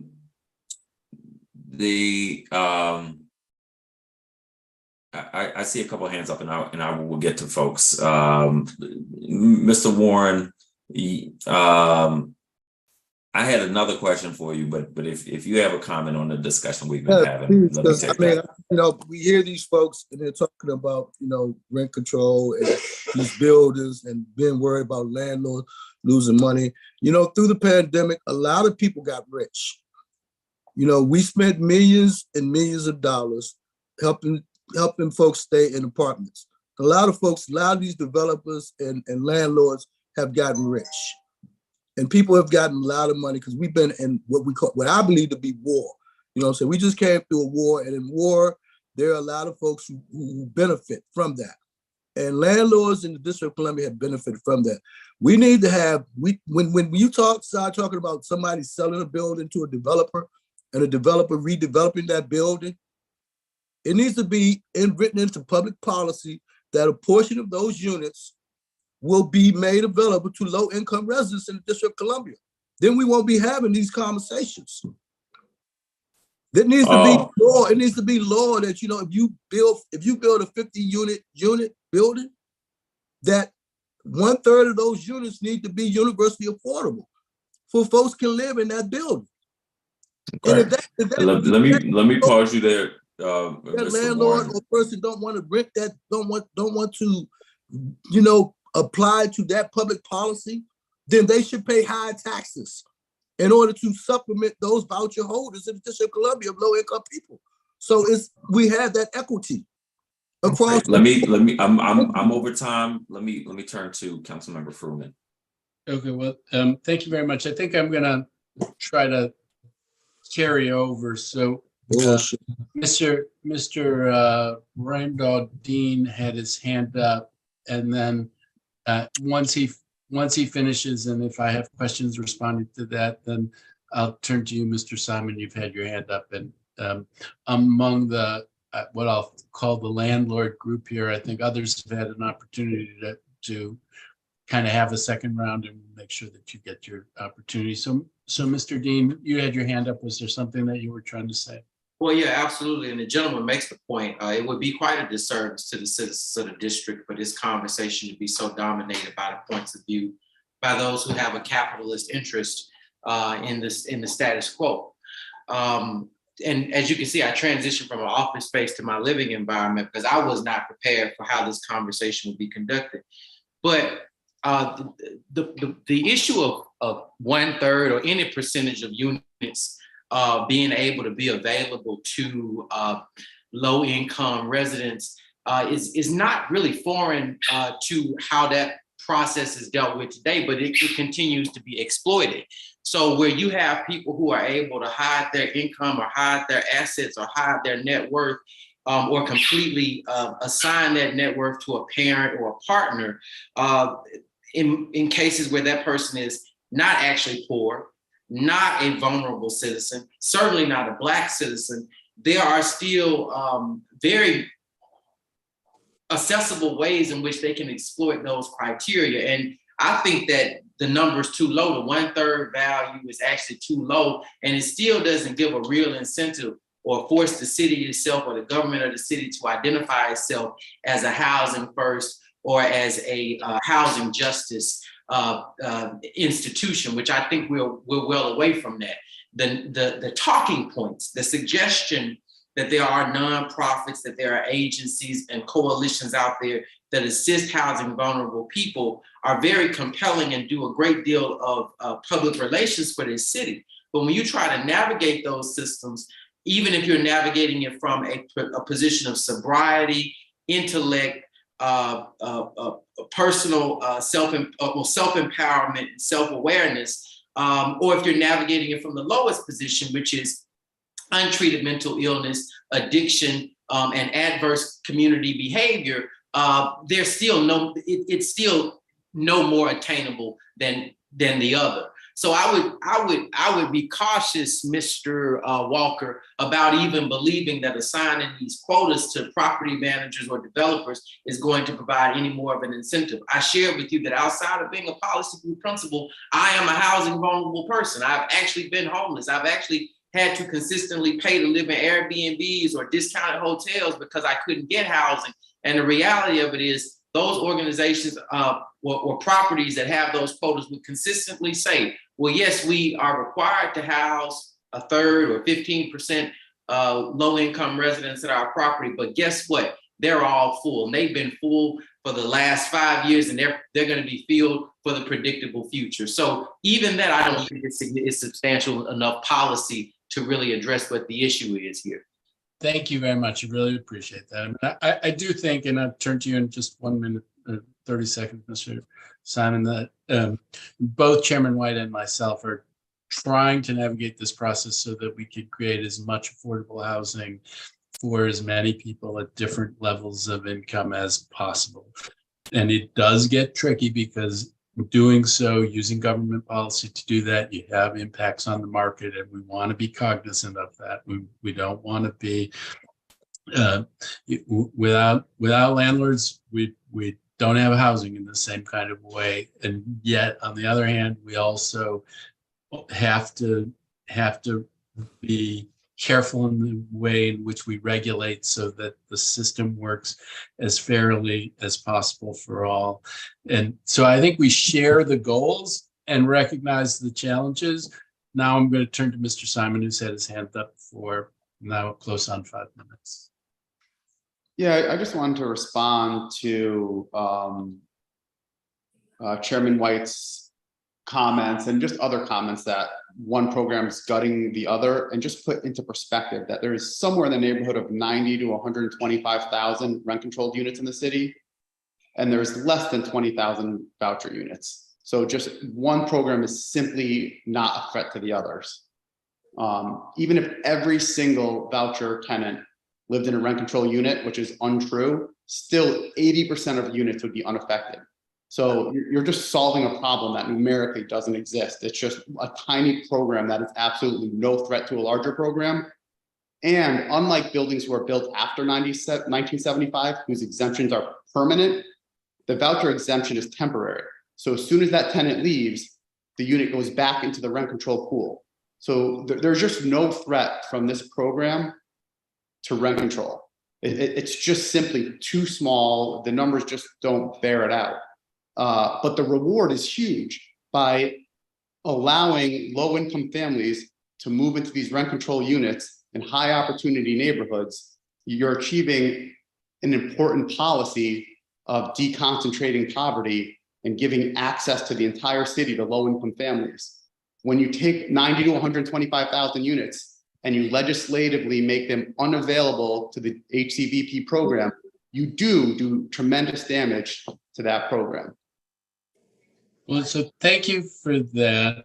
I mean, I think there's also many market rate buildings, and one would hope that there would be housing voucher tenants in those buildings as well. And to some extent, some of the landlord witnesses have suggested that rent stabilization is the problem.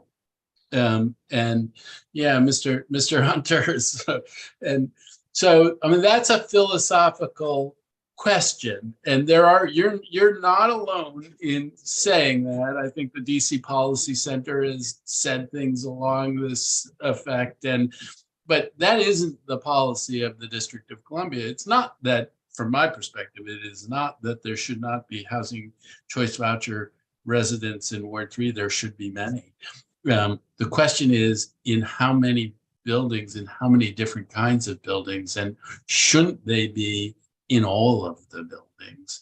And I think that the answer is that if you really want to get away from concentrations of poverty, you would have such residents in lots of different buildings, not just in one category of buildings. No, I agree. I own non-rent control buildings. I own new construction buildings who are not rent control that have voucher tenants in them.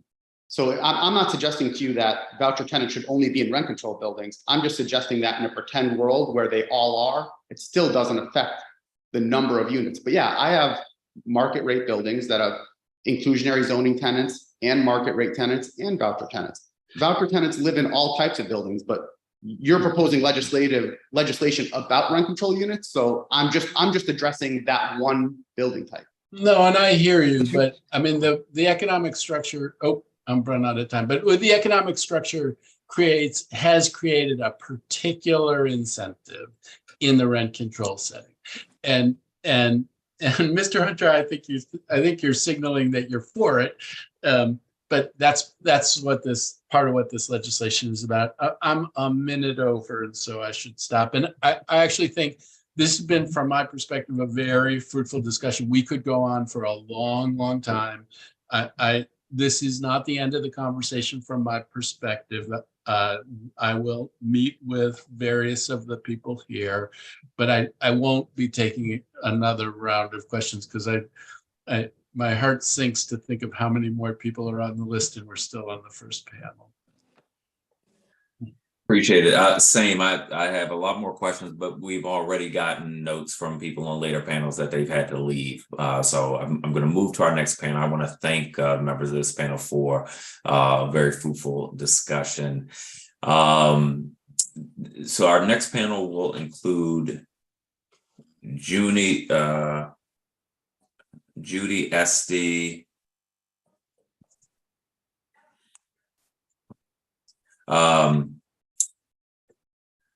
Judy Esty, Executive Director of the Platform of Hope, Lennon Gonzalez Fuentes, Public Witness, Philip Simon, member of S2 Development, Eleni Christidis,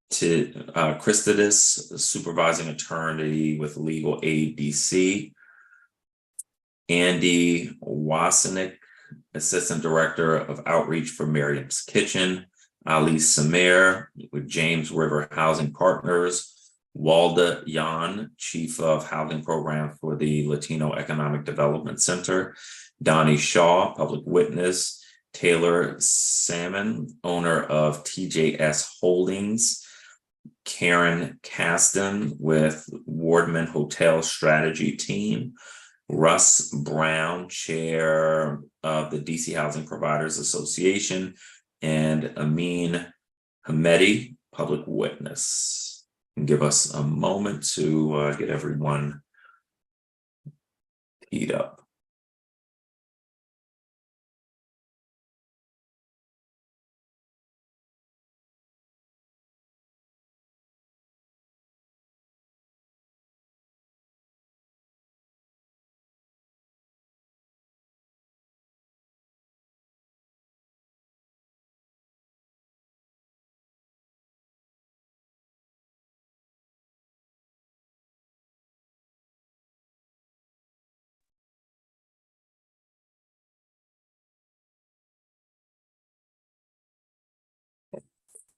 We will get started with Lenin Gonzalez Fuentes. Hi, my name is Benjamin O'Hara. I'm a housing counselor at Carecen. I'm here with my client Lenny, and I'll be translating for him. Buenos días, mi nombre es Lenin González Fuentes. Soy miembro de la cooperativa Esperanza del edificio 1445 Spring Road Northwest. Hi, my name is Lenin Gonzalez Fuentes. I'm a member of the Hope Cooperative at 1445 Spring Road Northwest. Quiero darle las gracias ahorita a los aquí participantes, así como yo también. El motivo de mi testimonio aquí es que estoy en una situación algo incompletable para poder rellenar ciertos papeles o cierta ayuda que me han proveído a mí como miembro de esta cooperativa. So I want to thank all the participants today. And the reason for my testimony today is because I'm in a situation that cannot be completed because I have to fill out certain documents to receive help in my cooperative. El motivo del cual no puedo estar completando ciertos requisitos es porque no tengo un permiso legal o un papel legal que me conste que esté o que pueda completar en esta aplicación. The reason I can't complete these documents for the local rent supplement program is because I don't have a legal document. I don't have a legal work permit. Y la preocupación mío es que desde el 2015 soy miembro de esta cooperativa y me preocupa porque ahorita la renta pues lo puedo pagar, pero si no me aprueban esa aplicación por ciertos requisitos que me están pidiendo, la renta va a subir muy alto. Y yo no tengo esa capacidad, no tengo esos ingresos como para poder cubrir esa renta. Entonces, es por... So, and my worry right now is that because I'm not able to complete this application for the LRSP, that the rent will raise to a level that's too high for me to be able to pay and afford. Y es por eso que me gustaría que hubiera esa ayuda que se aprobara para personas así como yo que no tienen ciertos requisitos, se le pudiese ayudar también a las personas que les han dado esa ayuda o que tienen esa ayuda pero que no tienen cómo completar ciertos requisitos. And that's why I want to support, this help being available to people like myself who don't have, what's needed to apply for and be approved for the LRSP program permanently. Y es por eso que pues esta entrevista a mí me da mucha alegría de tenerlo, de poder participar y poder compartir como miembro de cooperativa que soy y trabajar como miembro de cooperativa en nuestro edificio. So, and that's why it gives me joy and pleasure to be here participating as a member of the cooperative, to be here today. Yo creo que ya estuvo. So I thank you for your time. And I just want to highlight as well that Carecen has a petition in support of the LRSP Amendment Act, and we have 210 signatures and counting. So thank you, Chairman White, for your time.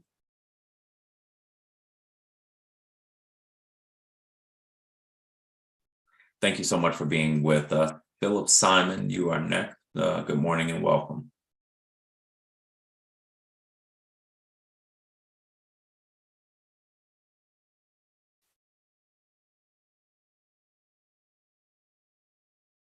Philip Simon, are you with us? You will have to unmute. Sorry, you got me now? Yes. All right. My name is Phil Simon. I am a housing provider in Washington, D.C. Thank you for the opportunity to testify today. The reasoning for this bill is very simple. It is being put forth by a vocal minority of constituents who do not want voucher tenants in their buildings, neighborhoods, playgrounds, and schools. People for this bill and people against this bill are saying the same thing. This bill will remove voucher tenants from Northwest Washington, D.C. To substantiate this, listen to the following quotes from testimony provided by people for and against this bill who are saying the same thing. This bill, if enacted, will remove voucher tenants from their neighborhoods. Carol Ernst, president of a tenants association for a property in Mount Pleasant. These buildings are no longer desirable. I support grouping voucher tenants together where they can interact with each other. We're now faced with finding affordable housing in decent buildings that affords peace, safety, and rules upheld. Janice Farabee, president of the Cambridge Tenant Association, former Ward 2 ANC member. Tenants having these special needs have been disrupting and destroying once serene rental communities. This well-documented justified distress is not a NIMBY response. They don't have the right to live in that community. Colleen Grandin, Lauren Perry, Department of Housing and Community Development. DHCD perceives that an unintended consequence of this bill may be that it will restrict or limit the ability of voucher holders to live in certain areas of the district. District of Columbia Housing Authority interim SVP. DCHA is concerned that this change will have implications for landlords and their willingness to rent to voucher participants, thus potentially once again constricting access to housing for our participants. The rent control statute provided for a carve-out for subsidized tenants for one reason. That reason is to break the cycle of poverty and segregation. DC has a bifurcated housing market, one with good housing in good neighborhoods and one with subpar housing in low opportunity neighborhoods. The statute was written to provide voucher tenants access to buildings, neighborhoods, playgrounds, and schools that provide opportunity. Mr. Fruman, this is your bill. It is contradictory to what you ran on, are running on, and your background. After reading the written testimony and hearing the verbal testimony, it is clear that this bill will lead to redlining. I ask you a basic question. Given the testimony, are you still for this bill that is akin to redlining and segregation, or have you changed your mind? Thank the council for allowing me to speak. This is Eleni Christidis, and if I mispronounce your name, please correct me so I won't do it again. Good morning. It's Eleni Christidis. Thank you so much for having me here. Good morning again, Chairperson White, council members and staff. My name is Eleni Christidis. I'm a Ward 1 resident and supervising attorney in the Housing Law Unit at Legal Aid DC. Legal Aid, I will be testifying about the Local Rent Supplement Program Eligibility Amendment Act. Legal Aid supports this bill and its prohibition on inquiries into citizenship, immigration status, and prior criminal arrests, convictions, and pending criminal matters. Our client community includes immigrants of all citizenship statuses and district residents who have had interactions with the criminal legal system. Our experience confirms that these groups will benefit from reductions in barriers to affordable housing, something this bill would help accomplish. LRSP is administered by DCHA, which also manages a greater number of federally funded housing subsidies that impose restrictions on eligibility that the LRSP simply does not. This bill will ensure that DCHA administers the LRSP according to LRSP eligibility rules by prohibiting inquiries into citizenship, immigration status, and criminal background. Immigrants are more likely than Americans born in country to have problems accessing affordable housing. Inquiries into citizenship and immigration status can have a chilling effect on applicants. Moreover, most of the immigrants in the district are also members of racial and ethnic groups that have historically experienced discrimination in housing. Eliminating inquiries into citizenship and immigration status for LRSP is therefore also an equitable solution in promoting access to housing. As to criminal history, our experiences support findings in housing studies that there is no causality between criminal history and housing success. Inquiries into criminal background enforce the biased belief that there are people deserving and undeserving of housing. These inquiries also rely on records that can contain inaccuracies, irrelevant information, or lack context, and they disproportionately affect applicants from low-income communities and communities of color. Disallowing inquiries into the criminal background of LRSP applicants and participants removes another unnecessary barrier to acutely needed affordable housing. Legal aid generally supports the part of the bill that allows applicants and participants to self-certify an eligibility factor when an applicant cannot easily obtain documentary verification. As just one example, many of legal aid's clients change jobs frequently, have seasonal or sporadic employment, or work in the gig economy where there is no clear employer point of contact. The difficulty of getting third-party verification of eligibility factors creates a barrier to accessing and maintaining housing. This bill helpfully reduces that barrier by allowing for self-certification. However, as currently written, this provision could be interpreted to require an applicant or participant to first undertake significant efforts to obtain documentary verification or to prove that they are unable to easily obtain such verification. Legal aid recommends striking the phrase, quote, when an applicant cannot easily obtain verification, unquote, or rewording it to say, quote, when an applicant self-certifies that they cannot easily obtain verification documentation. Failing to clarify this clause could undermine the whole purpose of this provision.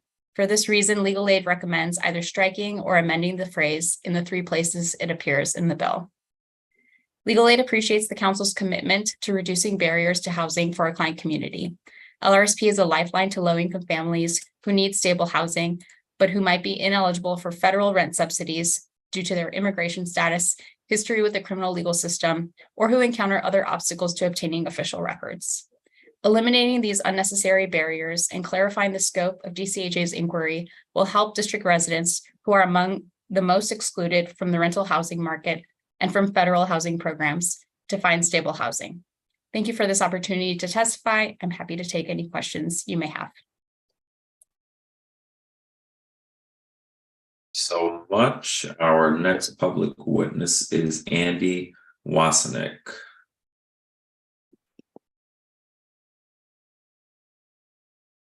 Good morning. How are you? Doing well. Welcome.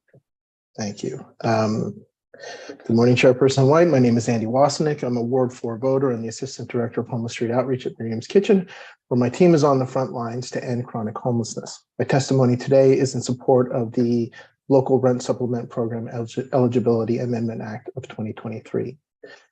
With the large increases to the DHS PSH program in fiscal years 22 and 23, one of the major concerns raised initially was regarding the timely implementation of those resources and the way that obtaining birth certificates, photo IDs, and other documentation for the LRSP application is a barrier for many individuals who have been homeless. I'm happy to say that LRSP self-certification regulations put in place have been important in removing these barriers for many individuals. And the workflow of getting someone unsheltered into housing, making sure an individual is document ready before or upon getting matched to housing, a housing resource is usually the outreach provider's responsibility. And in outreach, our goal is to do whatever we can to shorten the time it takes to get someone into housing. But with obtaining IDs, there's always something that seems to get in the way and causing great delays in the process. Documents get lost, stolen, thrown away, damaged, or destroyed in encampment evictions at any time and may be required. That takes time. Applications from birth certificates from other states get held up for a variety of reasons and sometimes get lost in the mail, as do IDs from the DMV. Appointments and transportation to the DMV with the client can take up to half a day. And if a client's ID is new or only recently obtained in the 6 months prior to submitting an LRSP application, it will not be accepted. And if the picture is too dark, it may not be accepted. Then there are individuals we work with who have misspellings on their original documents, and it's really tough to get them, or their sealed adoption records in play. People don't know their social security numbers all the time, and we've even encountered people who don't know their date of birth. And of course, there are scores of individuals who are undocumented who have experiencing unsheltered homelessness for years and sometimes decades, with no connections to countries of origins or were born in places that did not keep birth records, preventing any effort to get any sort of official documentation from any authority. But the good news is, thanks to the council's work in passing the self-certification regulations, these scenarios no longer delay someone's housing process or keep them from obtaining housing. Now, outreach and permanent supportive housing case managers can work to overcome some of these aforementioned impediments without the stress-inducing time crunch, because the length of time it takes will not prolong someone's homelessness. It allows us more time and space to focus and address on the other pressing needs of our clients, like their physical needs and their mental health needs and their physical health. And with all of the implementation frustrations encountered with the large influx of resources this and last fiscal year, it has been a blessing to not have this also be another impediment to people's progress. The length of time it takes to get someone housed is too often a matter of life and death. And I think back to a time in late 2020 and early 2021 when a client of mine died before her voucher could be approved, in part because of a hang-up over documentation. I wonder if she might still be alive if the self-certification regulations were still in place, were in place then. She submitted proof of her Social Security benefits on a document mailed and addressed to her from the Social Security Administration on SSA letterhead, and it stated how much she received. However, it wasn't the exact document that DCHA requires, and so there was a lot of back and forth about getting the proper document, but it was the pandemic, and one couldn't go to Social Security office to get them to print out what she needed, and she couldn't, get anybody on the phone either. It ended up taking months, and she ended up dying before her application was approved. Her name was Lauren Bradley. So it is the hope that no one ever dies before the voucher is approved again for similar reasons that I and Miriam Kitchen support the local rent supplement program with the eligibility amendment of 2023. I'd also quickly like to flag that in the process of applying for vouchers these days, in terms of inquiring as to immigration status, we are being asked to write on the self-certification form for Social Security numbers that somebody is undocumented. And we are doing so, but we have large questions over whether or not we should be. I just want to put that out there.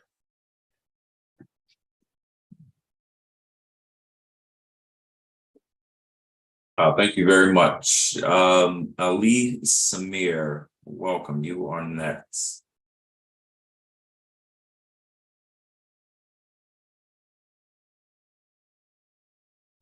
You will need to accept promotion. So if you see that button that says accept promotion, please click that.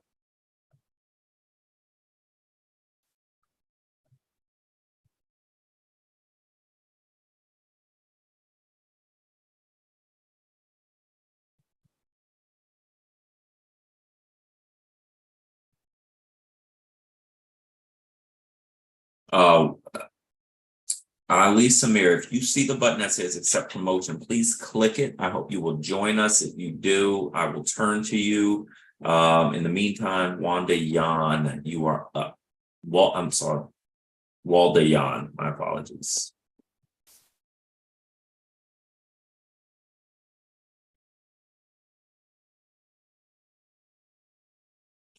Walda Yan, are you with us?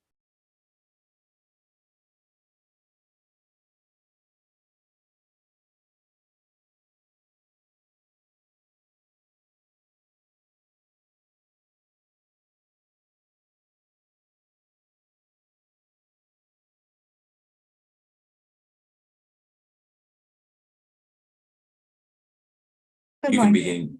Good morning. You can begin your testimony. Thank you. Good afternoon, Councilmember White and members of the committee. I'm here to testify in strong support of two crucial acts, the Local Rent Supplemental Program Eligibility Act of 2023 and the Rent Stabilization Protection Amendment Act of 2023. My name is Walda John, and I'm representing the Latino Economic Development Center. At LEDC, we empower Latinos and other underserved groups by equipping them with the skills and financial tools to create a better future for their families and communities.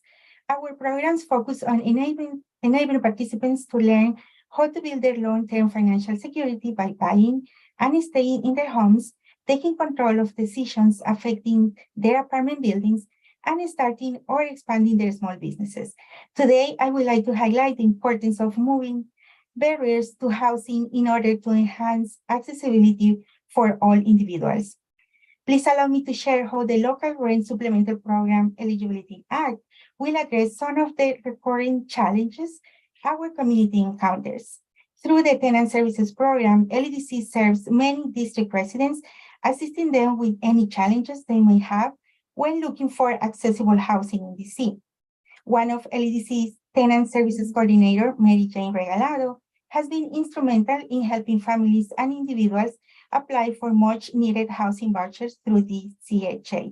Unfortunately, many of our clients have been hesitant to complete voucher applications due to their immigration status and questions regarding citizenship on the form. The CHA requires that at least one household member to be a citizen, therefore rendering many applicants ineligible. Moreover, the process is further complicated by language barriers, as the form is only available in English. This issue is particularly relevant since DC is home to the largest Bolivian, second largest Salvadorian, and third largest Guatemalan population in the country. The Local Rent Supplemental Program Eligibility Act of 2023 will help immigrant communities, such as the ones LEDC serves, access crucial housing programs without fears. Additionally, the Rent Stabilization Protection Amendment Act will address instances that LEDC has observed where landlords take advantage of the voucher system by inflating rental prices for units occupied by voucher holders. We have witnessed this firsthand through our ongoing engagement with tenants in a building on Longfellow Street Northwest. For instance, in this specific property, a unit designated for voucher holders is being charged $2,400, while non-voucher tenants pay only $1,100 for units of identical size.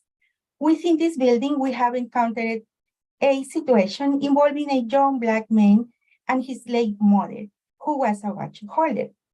Unfortunately, following the devastating passing of his mother, the property management has refused to adjust the rent to an affordable level, citing the price registered in the voucher system as a barrier, even though the voucher is not registered under his name. Consequently, he finds himself unable to afford the $2,400 rental payment despite his ability to pay the same amount as other tenants in the building. The issue of landlords making use of the voucher system, coupled with the lack of affordable housing in Washington, D.C., it poses significant challenges and barriers within the realm of housing. Vulnerable residents are being displaced due to excessive rental charges, as confirmed by HUD's report, which points to a lack of oversight on the part of the CHA. Therefore, we at the Latino Economic Development Center fully support the Council to pass the Rent Stabilization Protection Amendment Act of 2023, as this represents a critical step towards addressing these issues and protecting the rights of vulnerable communities. Thank you, Councilmember Robert White, and all the members of the Housing Committee for your support and commitment to serving the more vulnerable communities within the district. And I'm grateful for the opportunity to testify before you today. Oh, welcome. You are next.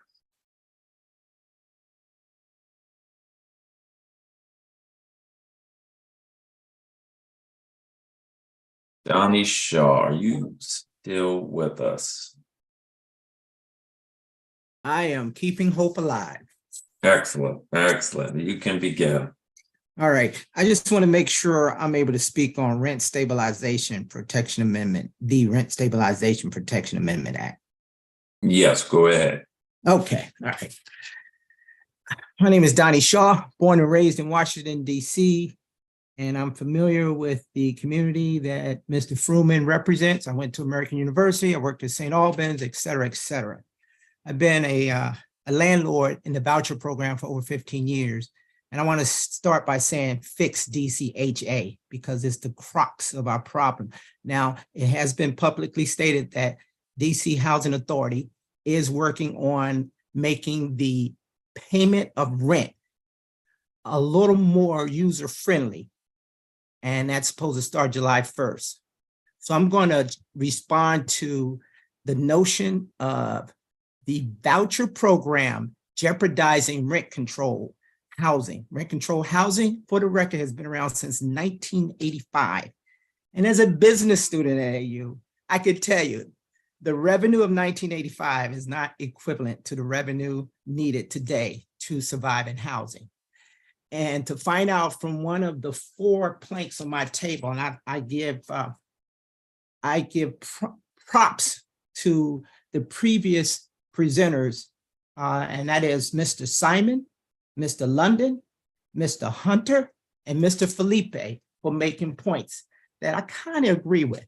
So one, the removal, the loss of rent control housing is protected. When one person comes out of that rent control housing, I understand from what I heard today that rent control housing will be maintained.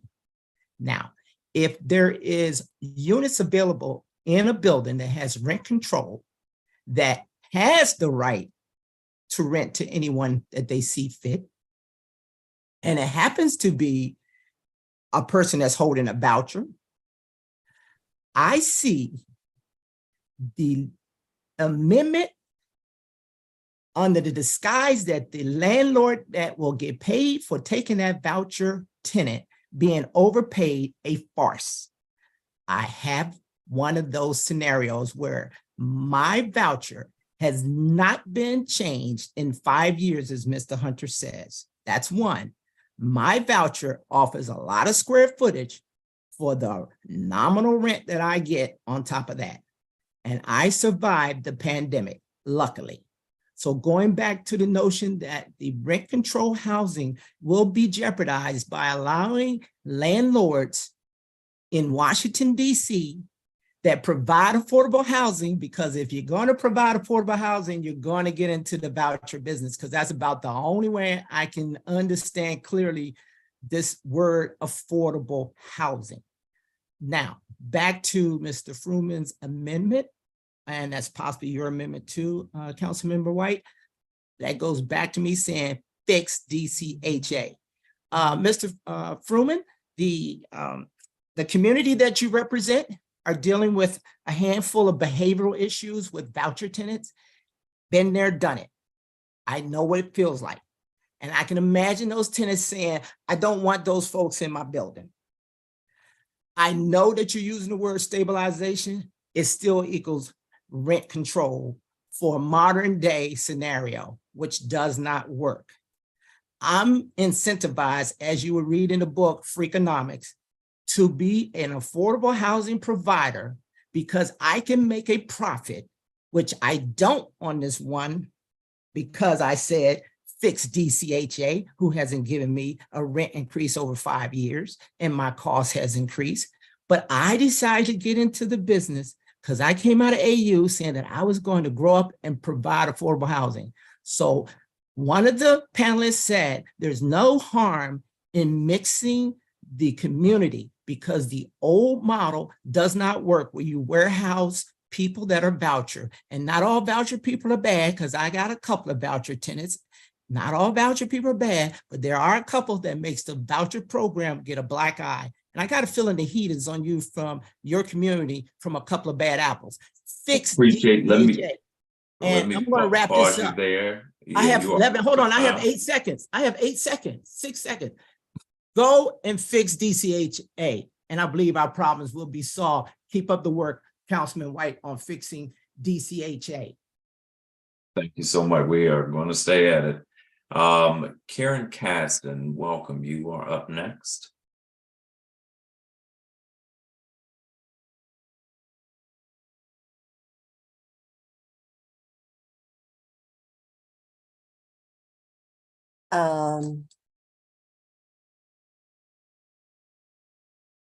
There. Okay. Thank you very much. I'm Karen Caston, speaking for the Wardman Hotel Strategy Team. We're a grassroots organization initially focused on converting Ward 3's bankrupt Wardman Hotel to multi-income affordable housing.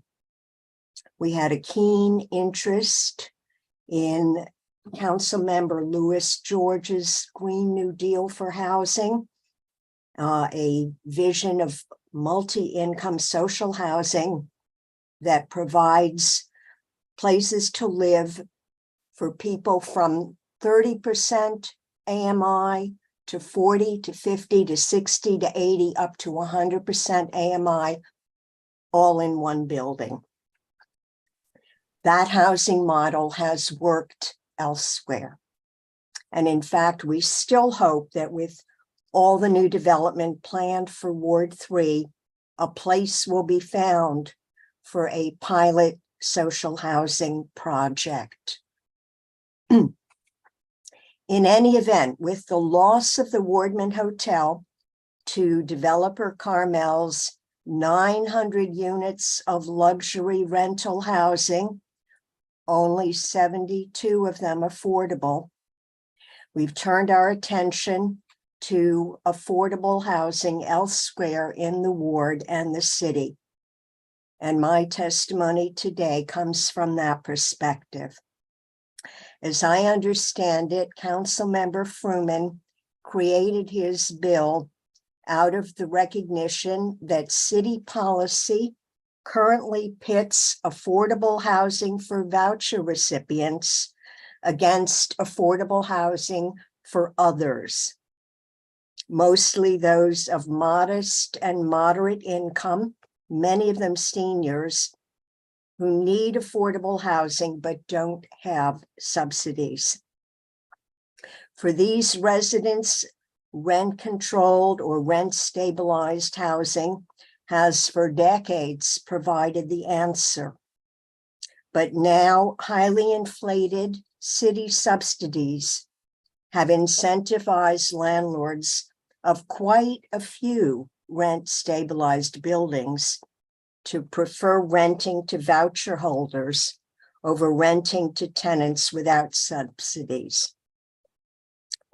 The laudable aim of Councilmember Fruman's legislation is to require that the city's payments to landlords in rent-controlled buildings who lease to subsidized renters should, once the bill takes effect, not exceed the rents that landlords receive from private tenants.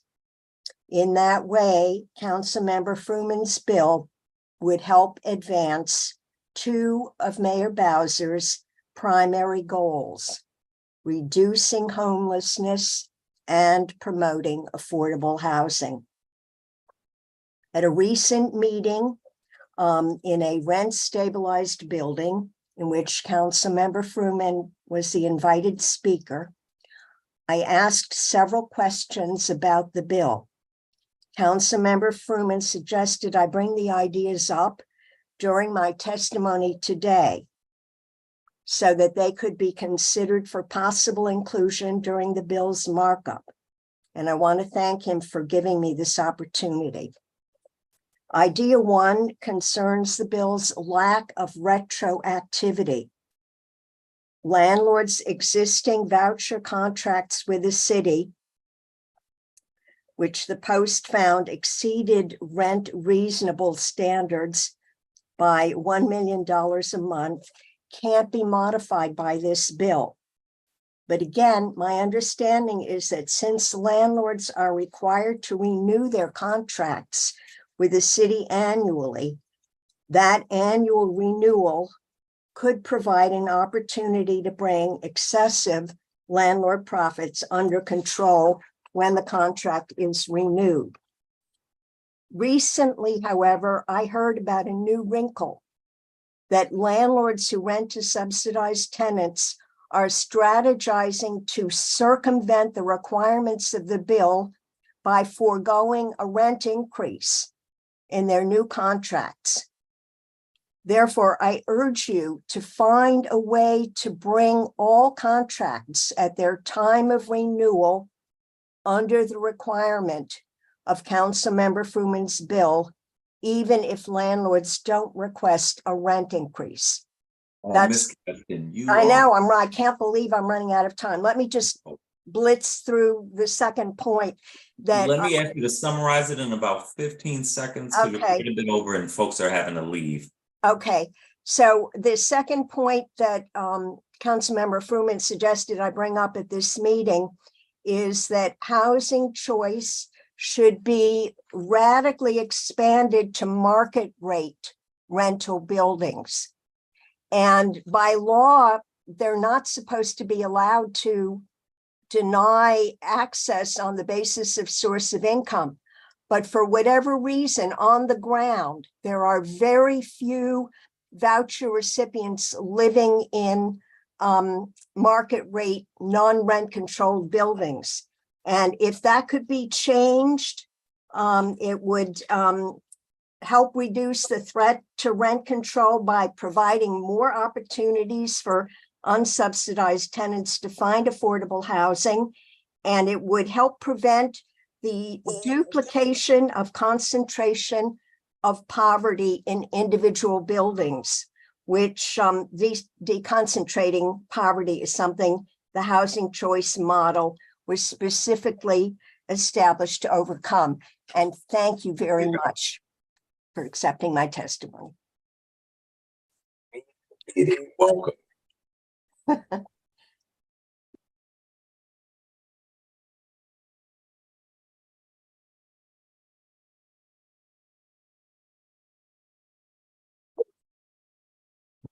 Sorry, it seems like I froze. Amin Hamidi, you are next. Yes, thank you, council member. I really appreciate everyone giving us a platform to be heard and listening and exchanging ideas. That's always good. Just wanted to really support a lot of the things that Felipe Ernst has said, Dean Hunter, as well as the Simons. I'm a small landlord myself, born and raised in the area, also went to AU, originally from Africa. And, as a minority, I think it's really important to empower our communities. I think that the voucher program is awesome at providing affordable housing, but candidly, with the proposed Fruman bill, it would appear that with everything that we're investing into making, fixing dilapidated buildings, that's really only possible with the exemption. So we're investing a lot of construction dollars, and if this bill, passes, it just doesn't justify us investing into older buildings, and we'd probably have to do condos instead.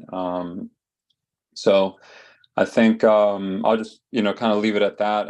I'm struggling to see, especially in a higher interest rate environment, how to make the numbers work. We certainly do. And I think, the rent reasonableness tool, we ought to wait and see how that goes, get the data from that before we do anything. But in any case, again, just appreciate everybody's thoughts and you guys creating a platform for us to be able to voice our opinion. So that is all. Thank you so much. Thank you so much for being with us. A few questions for this panel. I won't have questions for everyone. For Mr. Fuentes, if you are still with us, you mentioned that one of the LRSP application documents that you are not able to get is a work permit. If I'm wondering if there are, do you have thoughts on whether we should allow, do you have thoughts on how strict our self-certification requirements should be, or any concerns that people might take advantage if you can self-certify easily?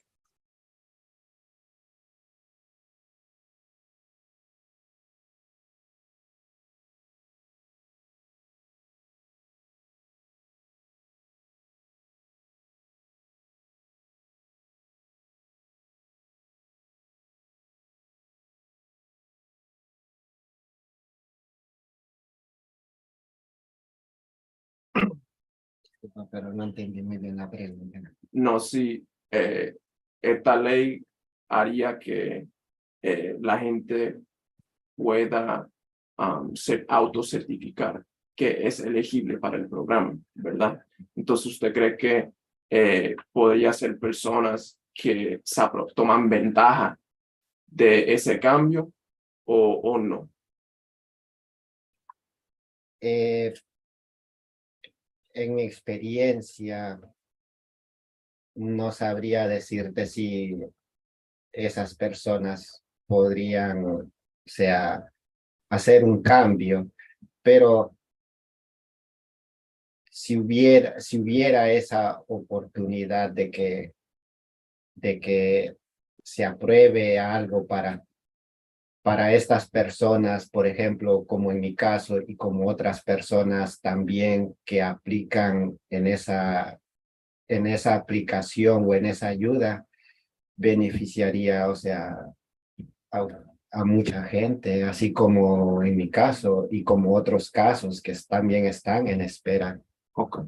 So he says that, he doesn't have, he wouldn't really be able to tell you how other people could take advantage or not take advantage of the self-certification, but that if, this law were to be approved, then it would definitely benefit himself and many other people that are in his same situation waiting. Thank you so much. Similar question for Ms. Christides from Legal Aid. You made a recommendation that we change the language slightly regarding self-certification. Do you have any concerns about us opening a door that would allow people to abuse the system or the program and therefore exclude or block folks who really need the LRSP program? I don't have any evidence that this is happening, but I want to make sure we're sort of thinking forward as we make these changes. I also don't have evidence, so I'm just kind of speaking from, I guess, our experience, that I don't think that the people who are applying for these programs are like particularly inclined to abuse that. I think it's on balance going to help many more people and then the concern about abuse might be a fear that's not substantiated by experience. Andy Wapnick, do you have thoughts on this? Yeah, thank you. I mean, I've been doing this for 6.5 years in homeless outreach, and I have yet to meet an individual who is trying to game the system by getting an apartment. And even those who have tried to, who aren't ultimately eligible, like the need was real, even though they didn't necessarily fit the criteria. At least on the, in the system in which I work, single adult system, there are so many criteria in place before you even get to the LRSP application. You have to be verifiably chronically homeless, which means, homeless, street homeless, shelter homeless for 12 consecutive months before you can even get matched to a resource or have a cumulative total of 12 months of homelessness over the previous 4 years. And if you aren't able to that's verified by checking in with the system and working with an outreach worker or staying at a shelter or things like that.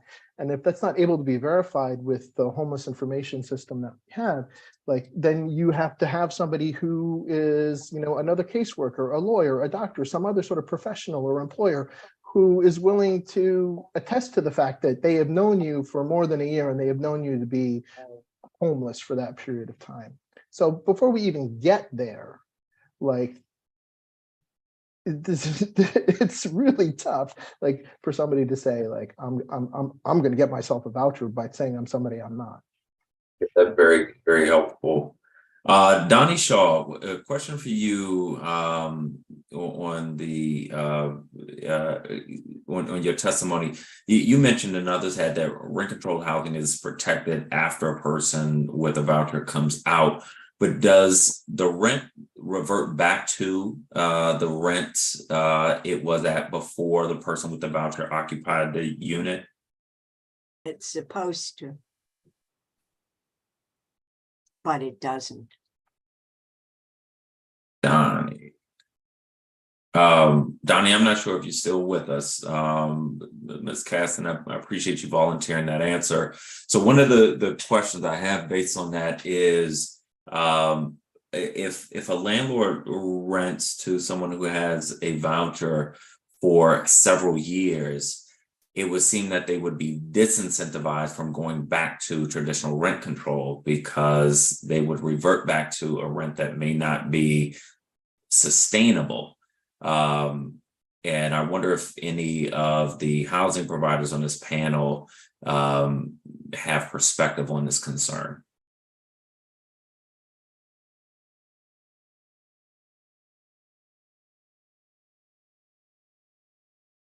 Please speak up if you do. Oh yeah, I can talk about that. There's a formula in place of how it's supposed to happen.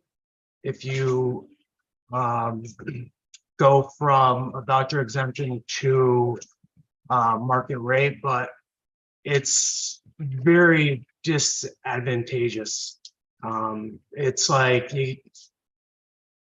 you get like 2%, and if you haven't done all your paperwork correctly, you get HUD's FMR, which is generally disastrous in Washington, D.C. And the problem that happens is because you've had an exempt unit for so long, you've missed all the opportunities to do the other things you are able to do to increase your rents and get the property fixed up. So yes, once you have an exemption, then you have to go back to market. You are extremely disincentivized to go back to market. Appreciate it, because there's been some testimony that, well, these rent control units stay as rent control units, but it doesn't seem likely that they will go back to the traditional rent control program after they've had a voucher tenant for any real amount of time. Let me turn to Councilmember Fruman for a round. Thank you very much. I don't, sometimes I say this and I end up using my whole round, but I actually don't intend to ask any questions. I just want to make a couple of comments. I think that our first panel, we covered an awful lot of territory. Mr. Simon sort of directly asked me a number of questions, and I think that I'd like to try to respond to those.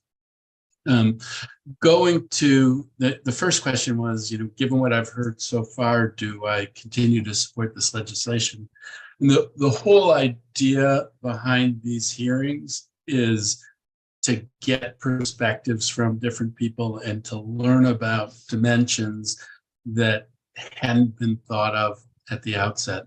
Frankly, one of the things that I had not thought of at the outset is this dimension of the reversion back to rent control and the fact that a landlord could find themselves stuck and not really see another option.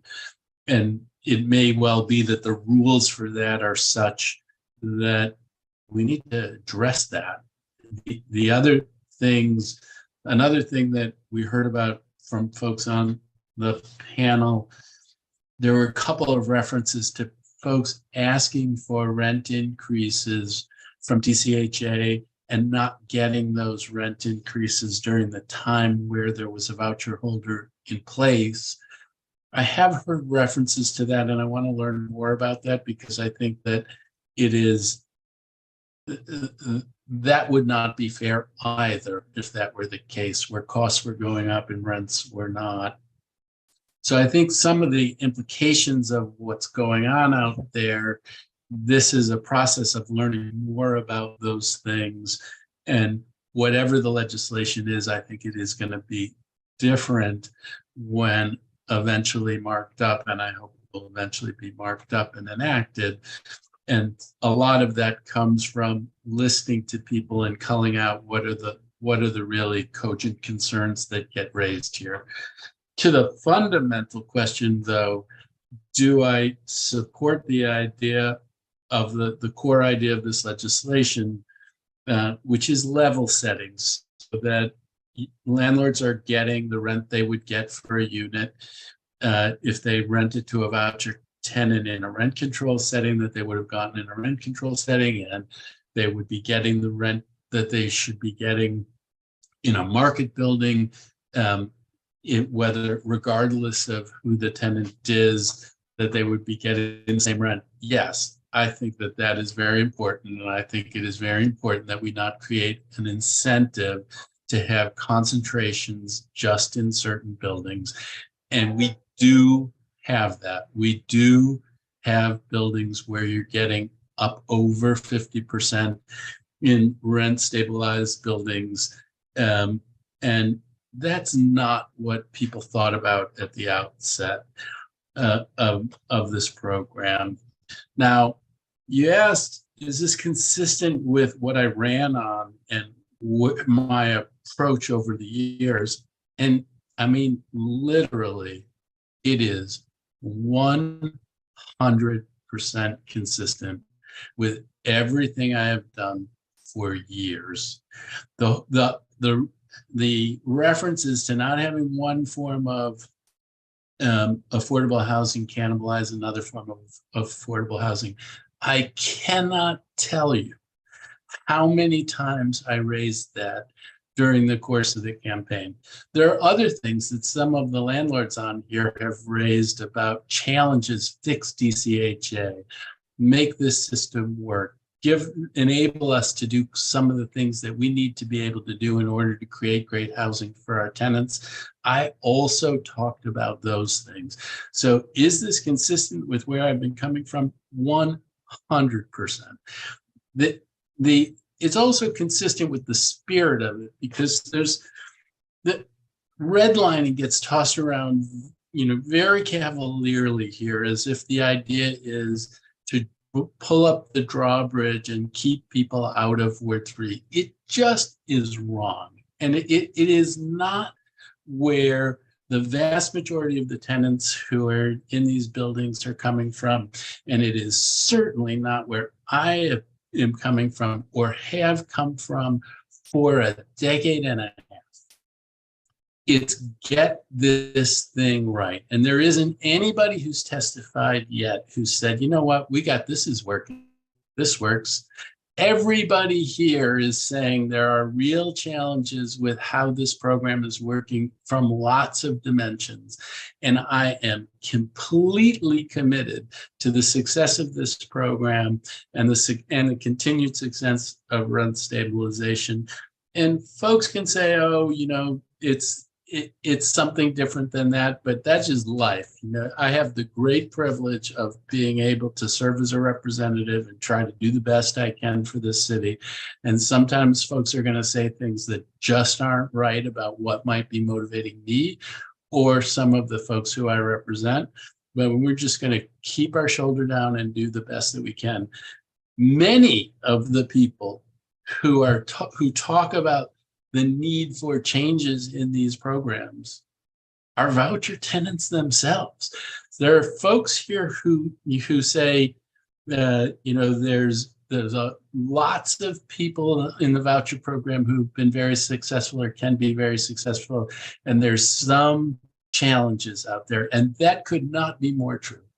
Building after building, people say 75, 80, 90% of the voucher tenants in this building are terrific. I am delighted to have them as my neighbor, but there is a small number who are creating a real issue.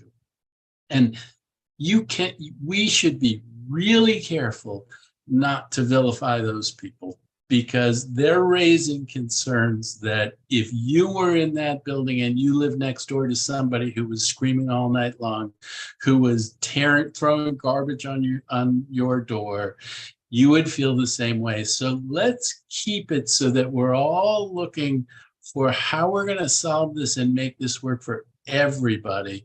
And that is 100%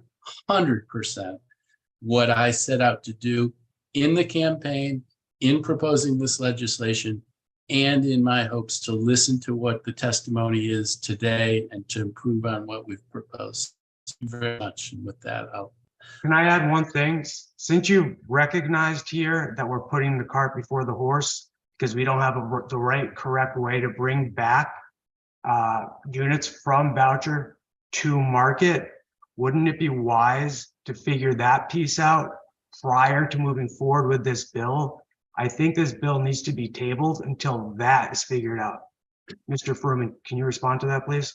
Yeah, so I think Mr. Simon, that I started by reacting to that I want to take that on board and think about that. And I think I said that in the markup process, I want to think about whether or not what the issue is there and if there's something that can be done. So yes, the whole idea is to get this right. And that's one of those things that I think serious people need to be serious about. And so I'd want to look at that. And I don't have the answer this afternoon, and I'm probably not going to have it this weekend, but the goal is to hear from folks like yourself with ideas and concerns like that and figure out how you make it better. Very few bills go from being their first draft through markup without changes and then through passage. It's supposed to be a learning process, and that's what this is. Thank you. We've tried to get a meeting with you, and we'd love to have one if you're agreeable to that. Thank you. Thank you. Thank you. All right, let me reclaim here. We still have at least 3 more panels. I see you, Ms. Cass. I'm going to come to you briefly. And Mr. Simon, I appreciate you raising that concern. I think Councilmember Fruman addressed it appropriately. I don't know at this moment what we're going to do with the bill. The bill now belongs to the committee. If we move it forward, it almost certainly will be amended based on testimony we heard today. But again, at this point, I don't know what we'll do with it. But no introduced bill is perfect. They get amended at various points through the process. So one of the reasons I'm appreciative of the various testimonies today. Again, we have 3 more panels, so I'm going to allow just maybe 30 seconds to Ms. Caston and Mr. Wasenick, and then we'll move to the next panel. Thank you very much. First, I thought the law was the opposite of what was just said. Anita Bonds fought very hard to pass a law that said if a voucher resident moved out of a unit in a rent-controlled building, it went back to the rent-controlled rate, not market rate. And she did that because she found a lot of abuse by landlords. And what I hear from residents I know in rent-controlled buildings is that despite this law, landlords are keeping the rent at the voucher level, even if a private renter is the next person who moves in. And just very quickly, one more point. I do need to keep moving. This is just very quick. Councilmember Fruman, I think you said you were going to check with the Office of the Chief Financial Officer to find out, as far as you can, what the profits are of developers. Are they making sky-high profits even during the pandemic, or are they impoverished? And I just wondered if you've made contact with the OCFO yet. Thank you, Ms. Caston. Mr. Wasenick. Yeah, thank you. I just wanted to add like a little bit of the provider's perspective to, buildings having large numbers of voucher holders in them. And our perspective is like we're trying to get people off the street as fast as possible, because a lot of times it's a life and death situation. And we're going to go to a place that has lowered the barriers for our people for whatever reason. And so there are voucher holders, that would prefer not to live in a building with lots of other voucher holders. But the problem is that if it were as simple as just going to any old apartment and applying for it and getting it with a voucher, like we'd be doing that left and right.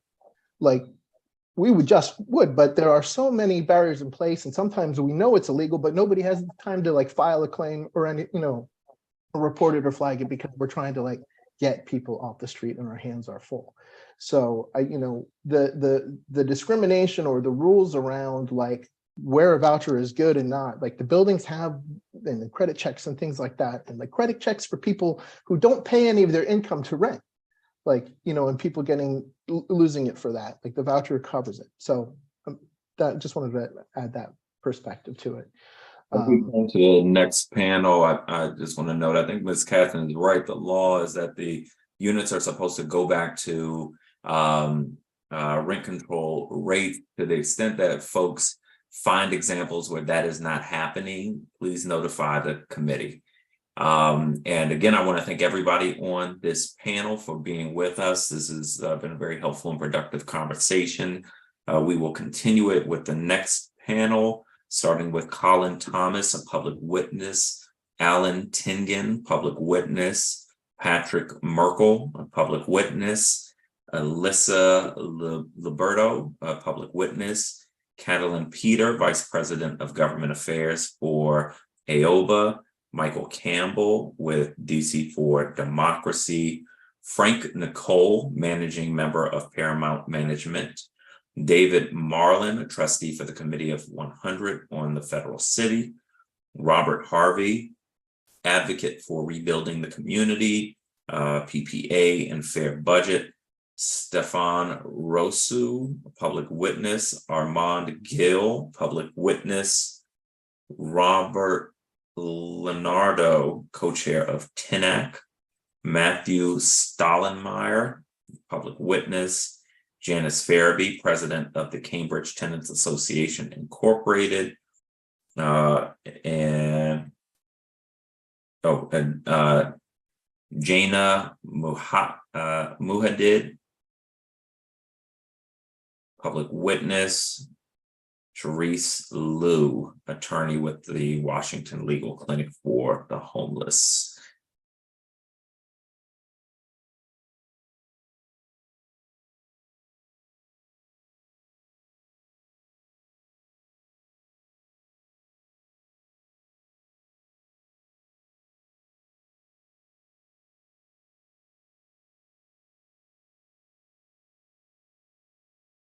Good morning. My name is Alyssa Liberto, and I am a If local you property would manager hold here in on DC. one moment, have to get everyone teed up, and there are a couple people before you.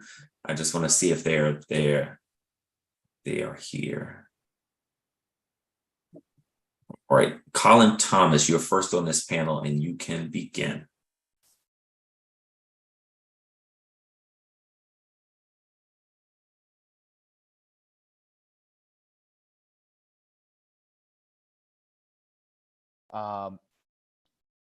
You know, one thing that I think a lot of people have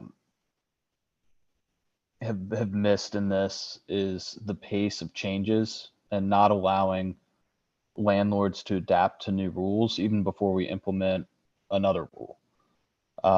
You know, the pace of change has gotten so fast that even between the time I started a project and the time we closed on the project, 3 or 4 different changes had been made, and we had to change our business plan 3 or 4 times.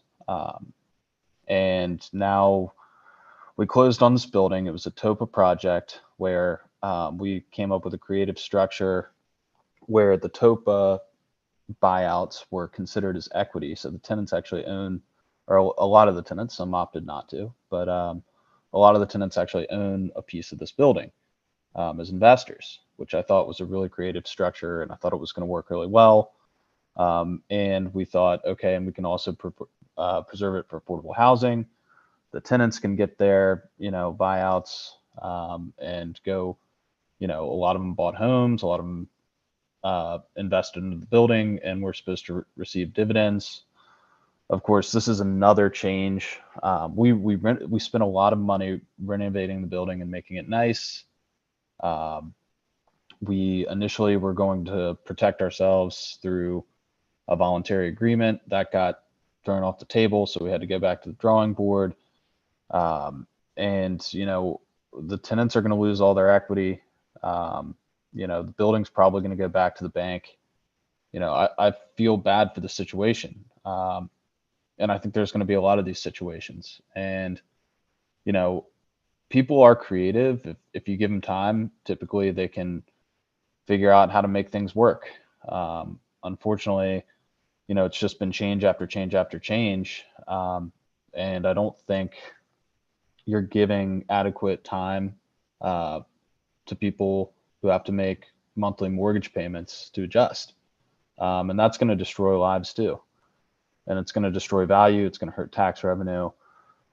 There's a lot of problems with that. So I just sort of wanted to point that out, that simply the pace of change is a problem. I understand from some perspectives that, we want to keep things as affordable as possible. We do a lot of affordable projects. We're working on an affordable project in Ward 4 right now, which is a low-income housing tax credit project. We're building a lot of family-sized units. That has its own separate rules. And I think a lot of people are working hard. And we talked about 18,000 voucher holders. A lot of them are in those types of buildings too. So I don't think it's all concentrated in rent control buildings. I doubt the data will bear that out. But, if you give people time to adjust and make the rules clear and implement them over a significant period of time, I think, we can come to some sort of agreement. But when things are just like the power of the pen, you guys just take things and change them. They're one way one day, they're totally different the next day. And I don't really think that it just creates a bad environment for keeping up our housing stock in DC. And there's a lot of problems, I think, with the housing stock. Most people aren't taking buildings like we do and renovating them really well, fixing all the plumbing, upgrading the electrical, new roofs. A lot of these buildings have major problems. And, when you keep changing the rules so quickly, it makes it so uncertain. It's hard to convince people to invest the capital to do so. And then you end up in situations like we are in now, where, we're looking at this saying, well, we're going to be bankrupted. So I think, that's a situation that you should consider as well when drafting this. And I'm happy to talk further and get more specific somewhere else, but thank you. Merkel, welcome. Good afternoon, Chairman White. Patrick Merkel here. I may have more hats than anyone on your panel, including the former candidate for a seat on the council back all the way in 1997. But I'm an attorney here in DC. I'm also a small landlord. I'm a licensed property manager. And I also am the president of a condominium association where 20 out of 24 units are rented, most of them to HCBP clients. I'm going to start with that last one. I am aware that of those 20 units, there's only 3 of them that are properly licensed as housing accommodations through DC, the former DCRA, and now the Department of License. Only 3. And yet the Department of Housing, the DCHA, renews every year the contracts for the HCVP voucher holders to stay in those units. And as the president of the association, I can tell you that's a problem, both in terms of the way these landlords take care of their units, or should I say don't, and the fact that there's probably an enormous amount of tax liability that is being evaded by all these owners. And I have repeatedly, since my very first HCVP contract back in 2016, asked DC Housing, as one of the requirements on the request for tenant approval and on the annual reinspection, get the landlords to show you a copy of their housing business license. I'm going to leave that alone for now. I think I've made my point. Back in 1980, I met Mitch Snyder when he was living on the grade at the Department of Personnel Management, and I stayed in touch with him until probably the day he died. I may be the last person that he reached out to prior to his death. That does not make me a left-wing bleeding heart. What that makes me is very aware of the issues that people who are on the street homeless face, particularly since there is an absolute dearth of support for the mental health aspect that most of these people face. You've heard some of that. What you haven't heard is how the folks like the Community Connections of DC on Capitol Hill service these folks and then work hard to find housing for them. And I am one of the people who actually accepts housing candidates from the Community Connections folks. And they require a lot more attention, a lot more support than the usual housing choice voucher tenant. And yet they are treated the same. The compensation is the same.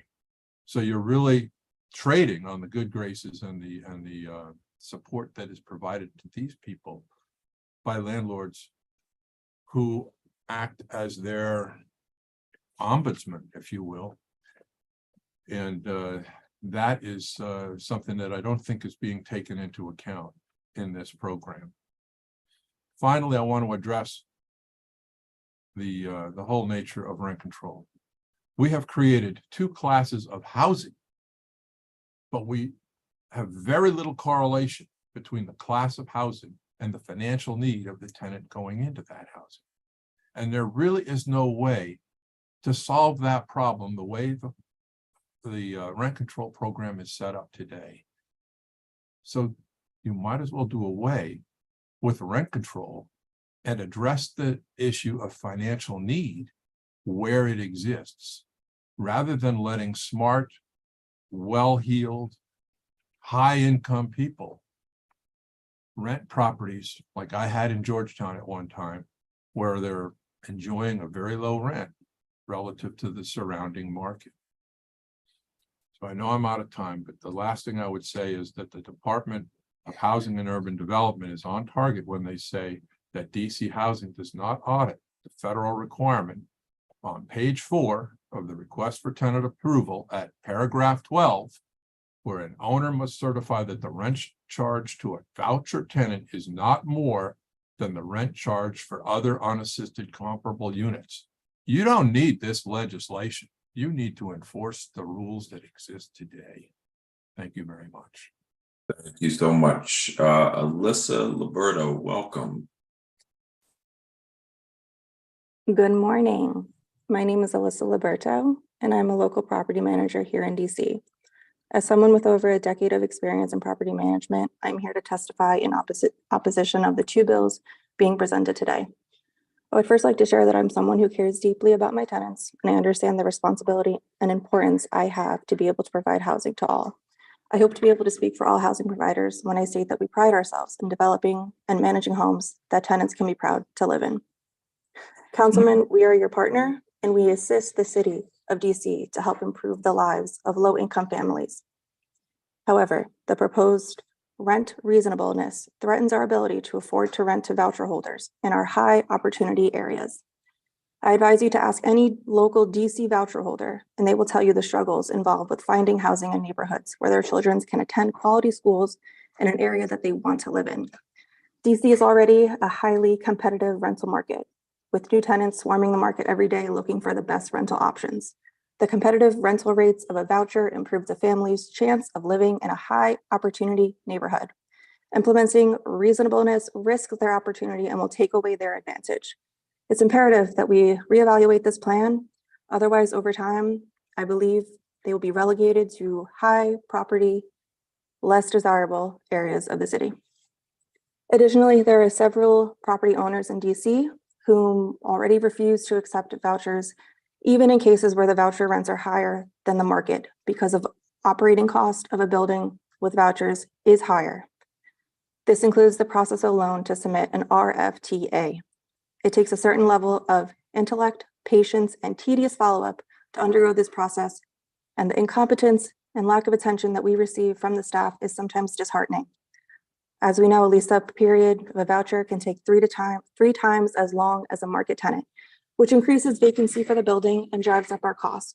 I ask you to think why someone would choose to undergo this process if the offered rent is the same, if not less. Just this past week, I was presumed to be in my final stage of an RFT packet. I received notification of a missing deed and an EIN number. I submitted it via email, followed up to receive no response. The packet was then canceled and I was told I didn't see your email and that I had to resubmit the packet again in order to be eligible for the following month. Regardless of my attempts, we are at fault and the mercy of DCHA and subject to unfair vacancy loss. This process is never easy, and presuming rent reasonableness, I fear, will make it impossible for anyone to continue to be involved if there isn't an incentive. Yes. Housing providers also, we know that we have the hardships of relating to pro-tenant DC housing laws. We are very limited in every way on what we can do with our buildings. The laws have been written so that it's nearly impossible to evict a tenant should we need to, not want to, but need to.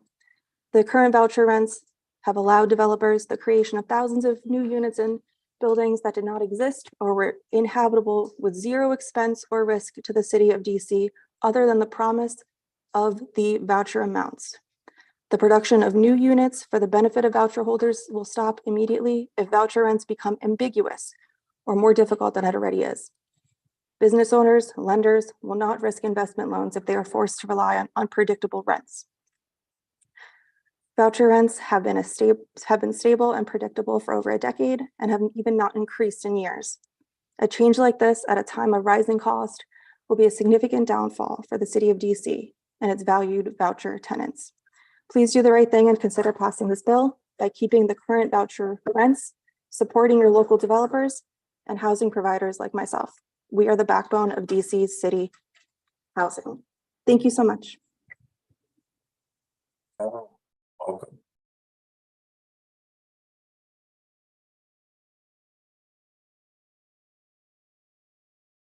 Did you call my name? I'm not sure.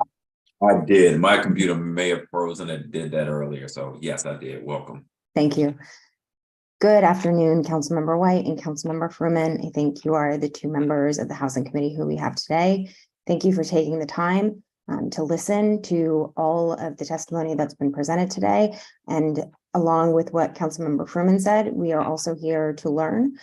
I echo many of the comments that Ms. Liberto stated with regards to the bill in front of us, the Rent Stabilization Amendment Act.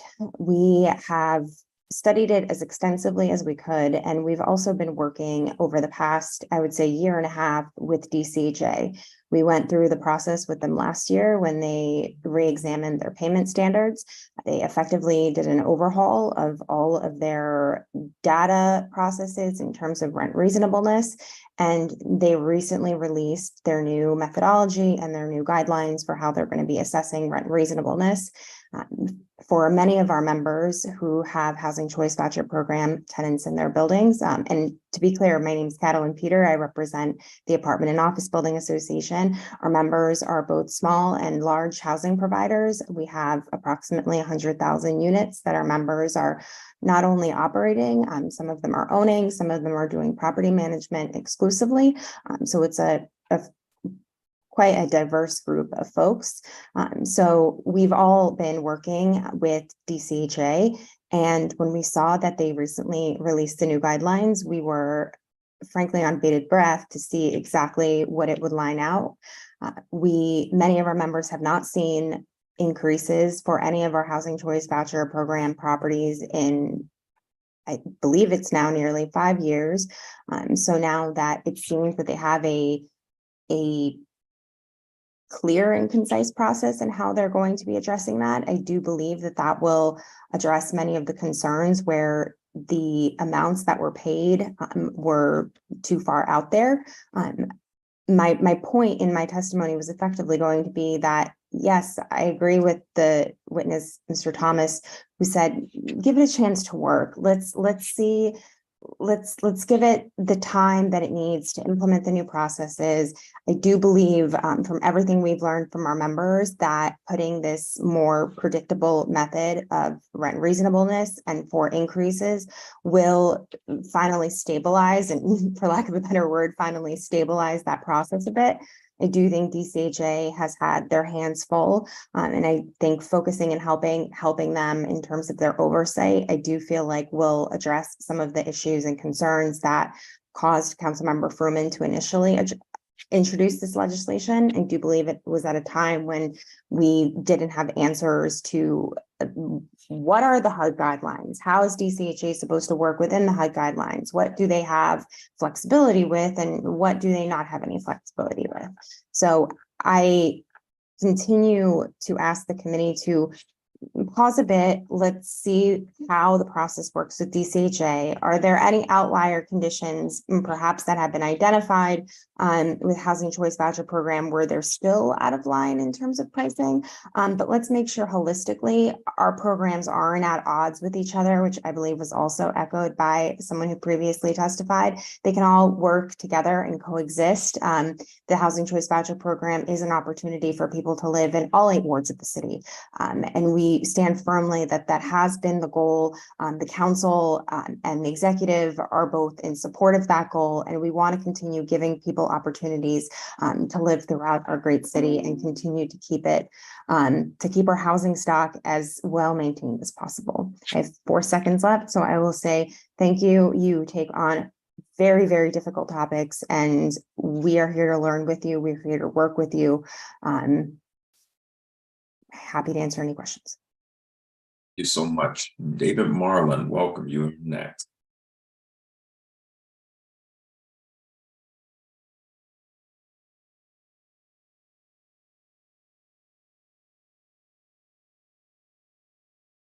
Can you hear me now? I can. Welcome. Thank you. I am David Marlin, here today representing the Committee of 100 on the Federal City, and may I point out that this is our centennial year.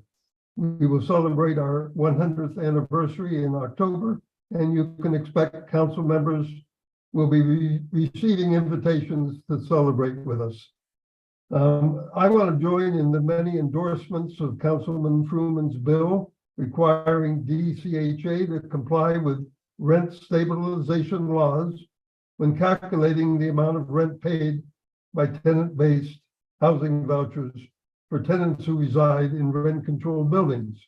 This legislation introduces the HUD concept of rent reasonableness to our voucher program, which will or should eliminate windfall rent payments to landlords and enable more vouchers to be issued for low and moderate income residents.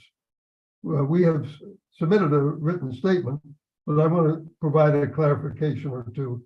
We support the bill's requirement that the lower of rent reasonableness or the rent control amount apply at the annual renewal of the voucher rent. This is practical and will conserve Section 8 funds quickly. Additionally, we recognize that DCHA doesn't need to devise a new formula, but is just being mandated to apply existing law. We are confident this committee, with its new leadership, will ensure the new process works well in the public interest. My involvement in rent control began in 1981, when Mayor Marion Barry asked me to serve on the 3-member Rental Housing Commission, then the appellate body to decide appeals of decisions rendered by hearing examiners attached to the Rental Accommodations Office. This was the beginning of modern rent stabilization program in the district, and in my opinion, it has greatly benefited this city and its residents. Rent control has provided tens of thousands of apartments throughout the district that provide regulated rents, and a program intended to ensure that the apartments are secure and well maintained.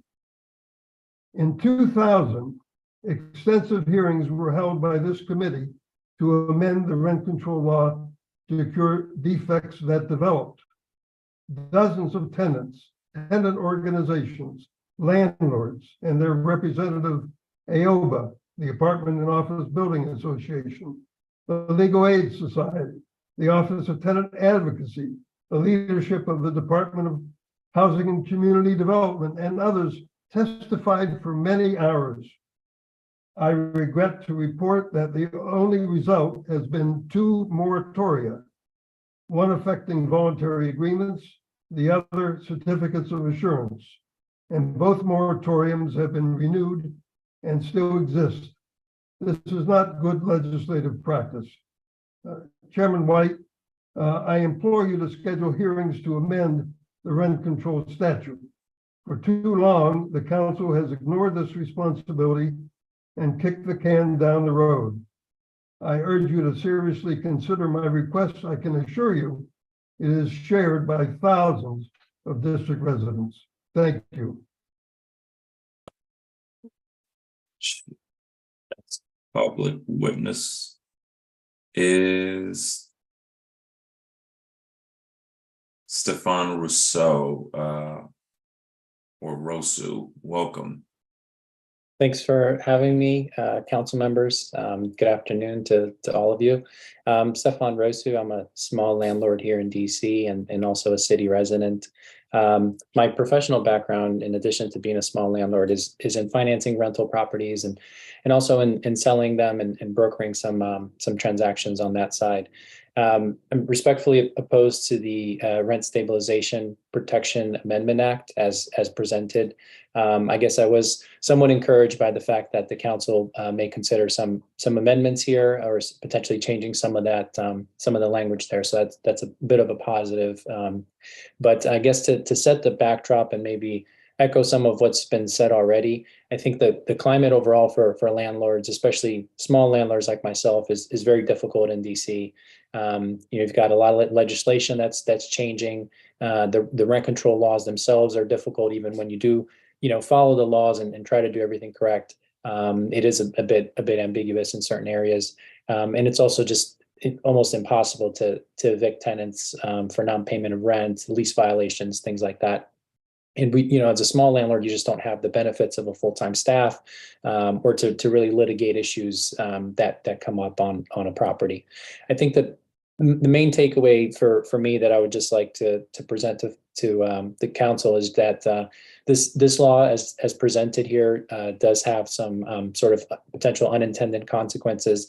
I think it will lead to sort of investors and capital in general leaving the city. I can share from my background in lending that lenders like stability. They like the stability of having sort of predictable income streams on properties, and having this situation where essentially it's going to be very difficult to determine kind of what the rents on some of these units are going to be going forward, and potentially you're going to see a big drop in rental income from some of these properties that are going to be impacted.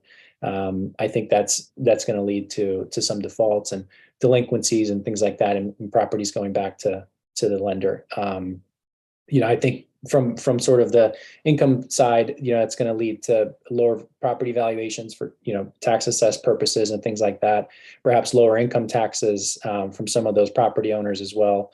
So I think it just creates a difficult situation. A lot of the owners were using some of those voucher rents to maybe offset the lower rents that were coming in for rent control units, and perhaps that allows them to invest money in the properties. But now if everything goes to those rent control numbers, then it no longer sort of makes sense, with $600 a month rents to maintain the property, and some of those will go back to the banks. I mean, that's really it. And I guess, this has been said before as well, but kind of leaves owners in some of these smaller buildings with just one option in terms of the highest and best use. And unfortunately, it is to just convert the building to condos once everyone vacates.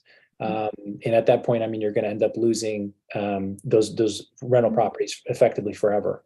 So that's really it. Those are all my comments, unless there's any questions, but thank you. Thank you so much. Armand Gill, welcome.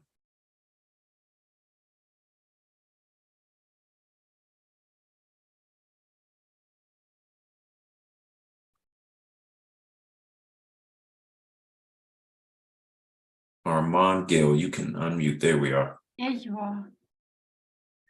I'm sorry, I apologize. Good morning, Chairman White, and thank you for having me here today. So I would like to testify in support of Matt Fruman's bill for rent stabilization. So I think that bill is innovative and highly necessary because it contributes to social justice in terms of housing and rent. One, because DCHA handling of rent payment has been a total travesty and a misuse of federal funds. While they have artificially reduced homelessness, they have also fed and paid landlord rent above the market rate more than $1,000 often. And also they have not respected the rent control law. By so doing, they also deprive subsidized tenants from being covered by rent control law. And also they have disregarded the reason why rent control apartments are rent control. This is because they are older, with less amenity. We don't have washer and dryer in the apartment. We don't have an elevator for moving in. They are exempt from disability access law. They can choose to do it, but they are not obligated to do it, and so forth and so on. So basically, DCHA, while claiming that they help hopelessness, they have used quantity of funds to landlord without no accountability. These funds could have been used to help people that stayed in tents in front of the Union Station in very bad winters. This is a shame. And that's why I encourage everybody and all the council members to vote for Matt Fruman's initiative. In terms of people who are not subsidized tenants, it creates an unfairness in the market of renting, in the sense that it has incentivized landlord to rent preferably to subsidized tenants and create disproportionate amount of subsidized tenants in my building and other buildings from the same landlord that I'm not going to name because it's not necessary at this point. So I think also it has pushed people to move out of the city because landlords are get used to and have the taste for this horrendously high rent. So their perception of the value of what they offer in terms of quality of housing is completely now distorted by the lens provided by DCHA. So the reality is that DCHA had a corrupt practice while claiming to help hopelessness. So I think Matt Fruman kind of tried to clear that up and help reestablish a balance where everybody can live together, benefit from having an apartment, not feeling that you have to compete, and everybody be covered by rent control law while the rent control market law is respected.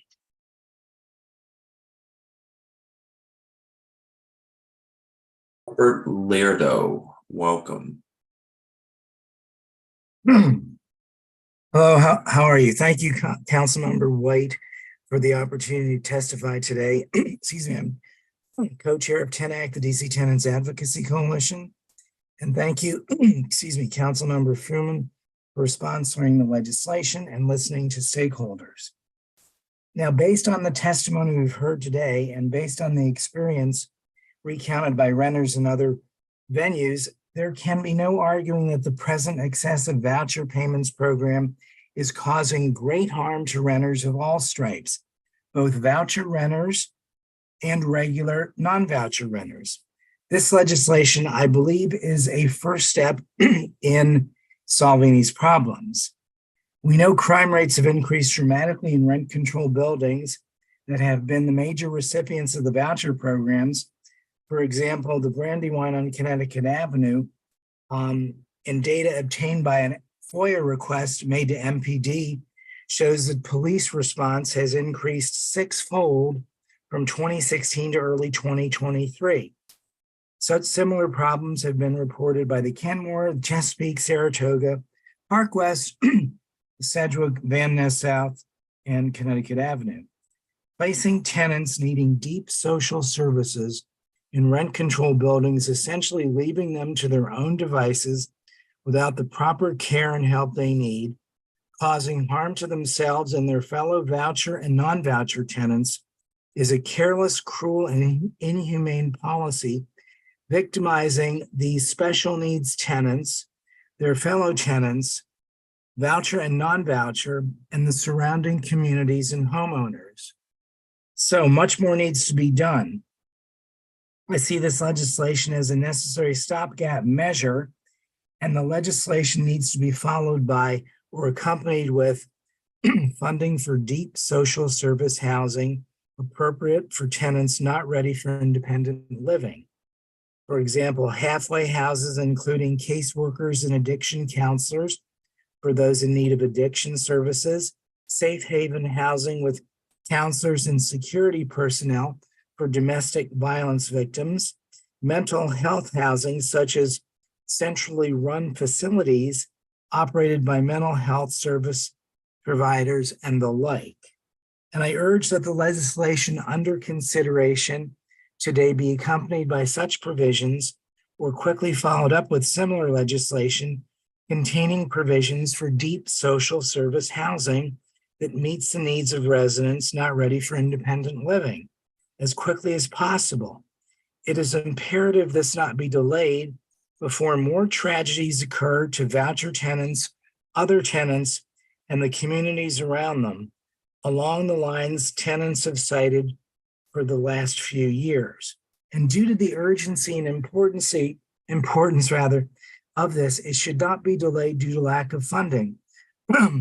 So we recommend then, or I recommend that if extra money is needed to fund this legislation, especially deep social service oriented housing, I urge the council to enact what has become a dread phrase, but was always a tool for social progress, a tax increase. A small tax increase on developers and landlords should fund deep social service care housing for those who need it. After having reaped millions through this reckless voucher placement policy alone, it is only fitting that developers and building owners give back to the government a small amount of what they have reaped. Thank you. Thank you very much. Janice Farabee, welcome.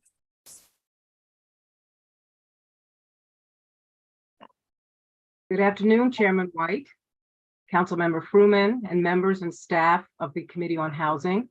My name is Janice Farabee. I'm testifying in my capacity as president of the Cambridge Tenants Association for over a decade, a tenant for 25 years, and a DC resident for 33 years, and as Ward 2 committee woman for the DC Democratic State Committee. I'm also a former Ward 2 ANC single member District 2FO8. Please accept my testimony in support of B25-0227 and strong opposition to B25-0049. In support of B25-0227, I agree with the statement made by Councilmember Matt Fruman, who introduced the bill. We cannot sacrifice one form of affordable housing in favor of another. We can make the district more inclusive by protecting rent stabilization and guaranteeing that all forms of affordable housing in every neighborhood are accessible to voucher recipients.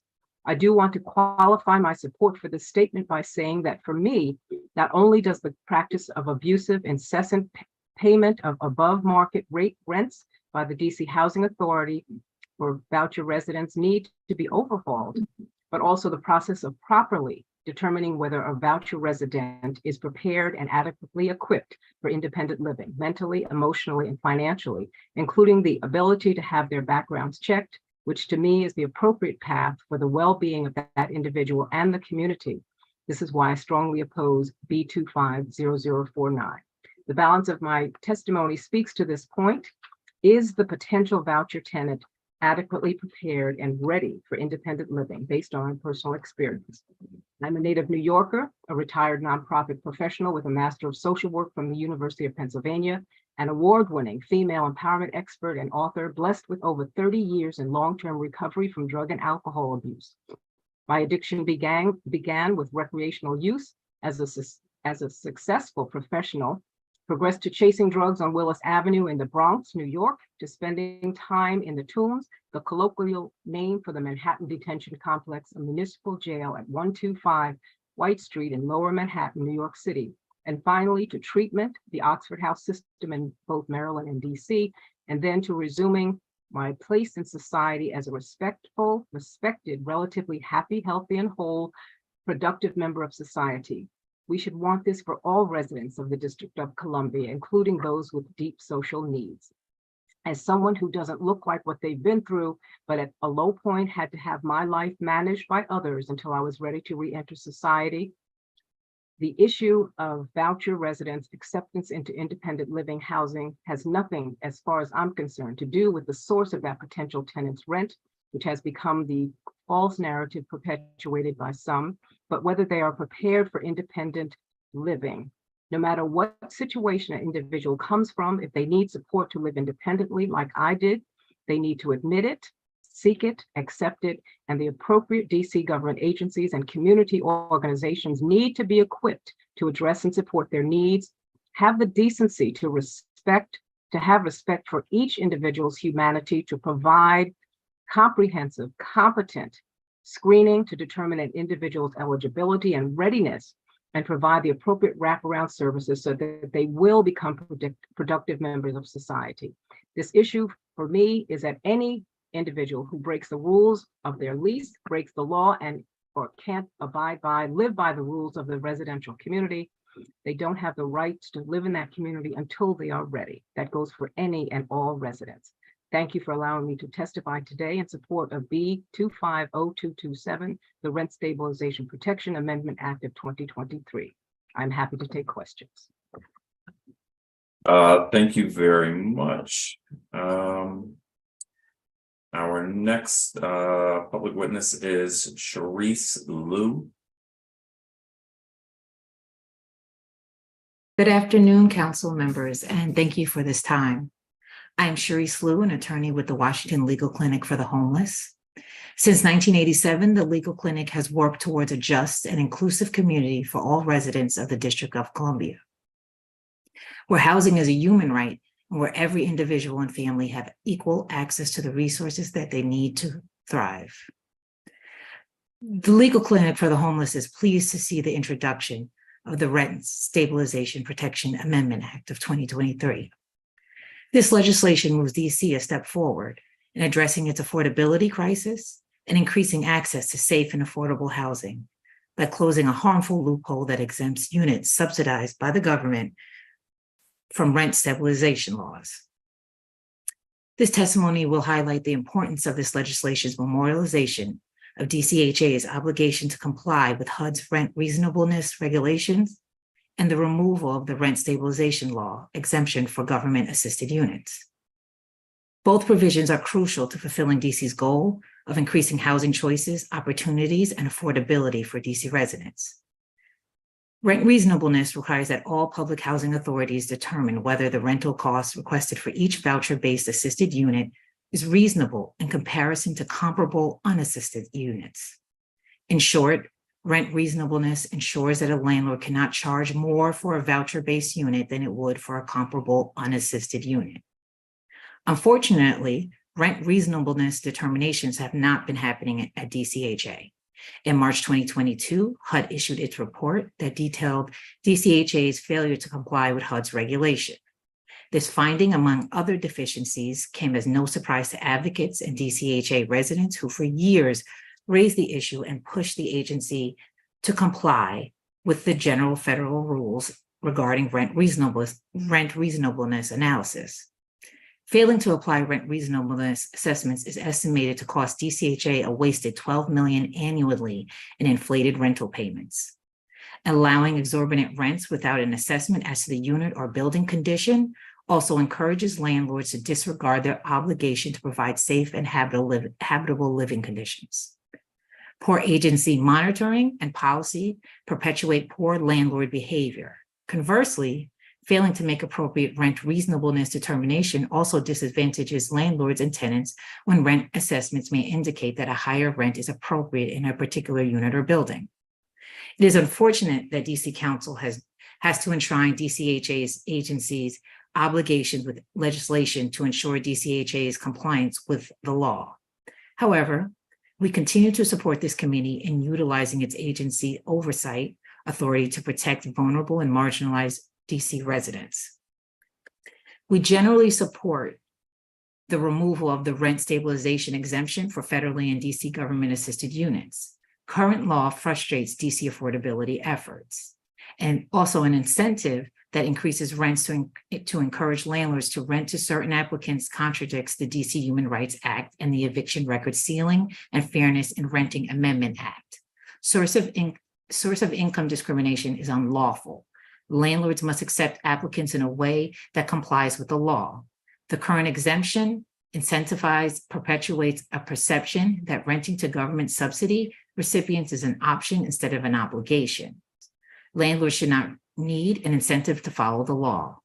Ultimately, failing to apply rent reasonableness measures in accordance with the regulations and continuing to exempt government subsidized units from rent stabilization law only exacerbates DC's affordability housing crisis. DC was recently cited as having the most dramatic wealth gap in the nation. Unfortunately, the racial disparities are similarly grim. The Legal Clinic for the Homeless appreciates that through this legislation, DC Council is listening to the concerns of DCHA residents, community members, advocates, and HUD. We look forward to working with the council to further expand access to affordable housing while increasing and safeguarding precious housing resources. Thank you. Thank you very much to this panel. Let me start with you, Ms. Liu, while you're here. There was concern raised in the first panel that there are entire buildings, rent control buildings, so they would be covered by Councilmember Fruman's bill that have for years, if not decades, rented exclusively to people with vouchers, which means that they suggested if this law were to go into effect, they essentially would empty out buildings in certain parts of the city. Do you have any thoughts on those testimonies in particular? While I do, we should deal with that. Thank you. While I do, my director actually was prepared to answer questions and prefers if she answers questions. She is in the next panel, the following panel. Is that okay? Of course. Thank you. Thank you. Colin Thomas, you raised some concerns about the pace of changes for landlords, and I wanted to understand some examples of those changes that are causing issues for you and possibly others. Sure. They have changed recently. Rent control increases, of course, there's been nothing to sort of offset our expenses. They changed the rent reasonableness structure. We haven't even started that, and here we are talking about yet another change. And look, I want to adapt. I want to try to figure this out, but if you can't give us time to kind of get our ducks in a row, it's just it's gonna hurt. And I just also want to take a little bit of time to respond to Rob's comments. Like, I did this for one TOPA deal where we thought we were doing a good thing.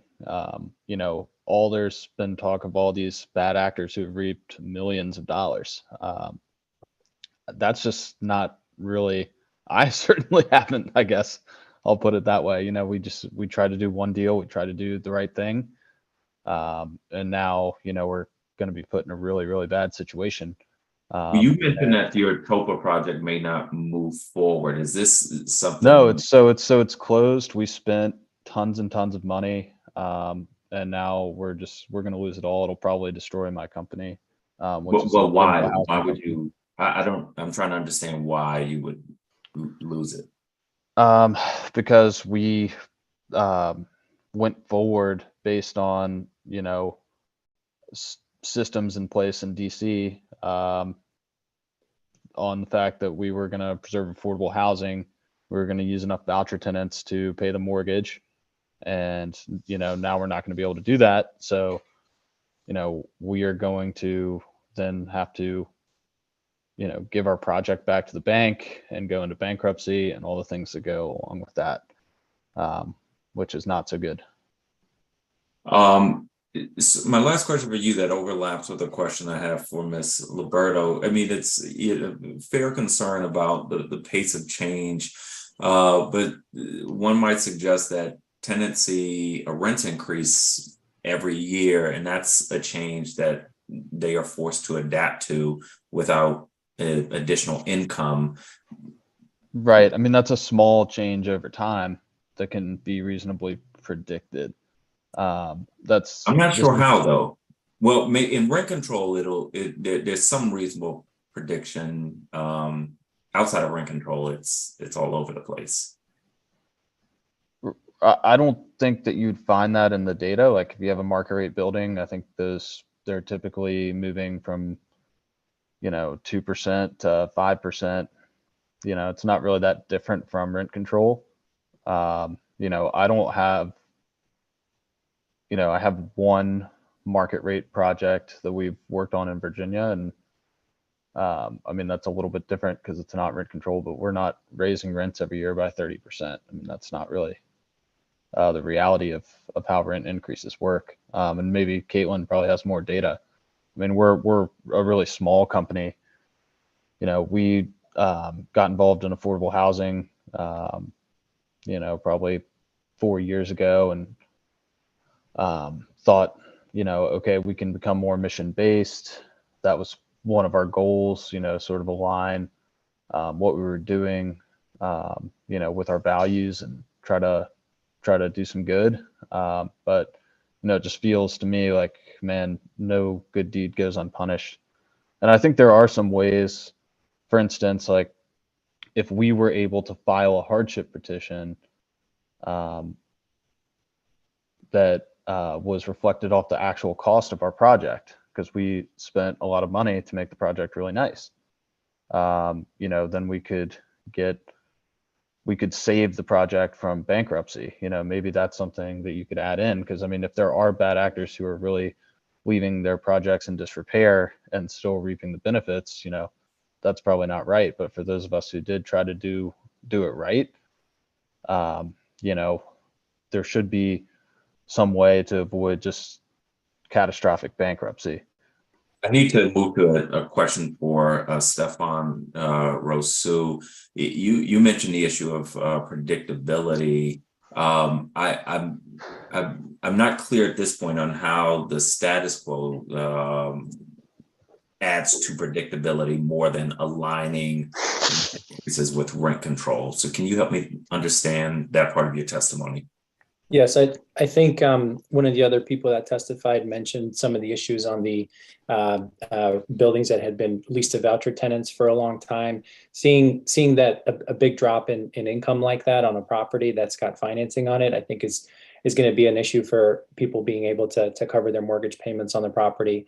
And then also just, like you've essentially landlords have set up a business model where they're thinking, okay, well, this is the rent that I'll be getting on a unit. And now that's completely changed by kind of this legislation. So that's kind of the issue that I was bringing up. So that makes it difficult for lenders, I think, to lend in that environment. And that also will push investors to look elsewhere that maybe doesn't have as heavy of a legislative sort of presence in the real estate market. Appreciate that. And do you have questions for this panel? I may just have a couple. Thank you very much. Both of these last two references, I just want to try to understand it, because I think if I'm understanding it, the idea is deals may have been structured under certain assumptions of what voucher rent would be. And now those things are changing. And two things are changing them. One is the response to HUD and the significant change. People talk about it as if it's a significant change in the way in which reasonable rents are going to be calculated. And then the other thing is, which people have been saying includes the idea that rent stabilized units would be used in that calculation. And then the other piece is my legislation. But is if it were not for my legislation, if there were, Mr. Thomas, you talk about the deal that you're involved in and the challenge that you confront. Is that challenge flow from my legislation, the change in what DCHA is already about to implement, or both? It's mostly the change from your legislation, because again, we spent lots and lots of money on our units to make them really nice, and the market rate for those units would be really strong. And really, I guess, like, one suggestion that I would give to you all in crafting this bill is there are going to be a few unique situations like mine. So, maybe you could say, or add a caveat to the bill where, if the change is going to, put a building into bankruptcy, then you can do a hardship petition based on the actual cost of the project. Because right now we are way under assessed because we're just finishing our renovation. So, while our building's really nice and new, we can't, like, our hands are completely tied. There's really nothing we can do. I've tried to game it out, a bunch of different ways to try to figure out a way to save the project. Where is the project, or generally? It's in Northwest. And so, and you're saying market rent, well, the voucher rent would be whatever it is. And even under the newly calculated system, you feel like you'd be okay because somebody would look at that building and say, okay, I'm looking at these units and the market rate for this unit. It's a new thing. It didn't exist before. It's a new thing. And so what is it? And then what I think, just, help me to make sure that I'm understanding. And I think I'm hearing you say that under the legislation that I've proposed, that analysis would be, well, oh, it's technically a rent stabilized building. It's gone through a transformation, but it's still in the rent stabilized basket. And so it should go to whatever its last rent stabilized rent would have been. Am I getting it? I think you're close. Basically, we, probably more than doubled the purchase price and improvement dollars that we put into the building to make the units strong, last long, replace the roofs, do major capital repairs. And, now if we have to go back and do the calculation that I think was mentioned in a previous testimony, it's going to put our rents at such a low level that we won't be able to cover the debt service. And so, and then, and to help me. And I also just want to say, like, the system had been like a frustration for me because we weren't competitive on our offers on projects because, for a number of different reasons. A, it's hard to compete with condo developers if you're trying to do affordable housing.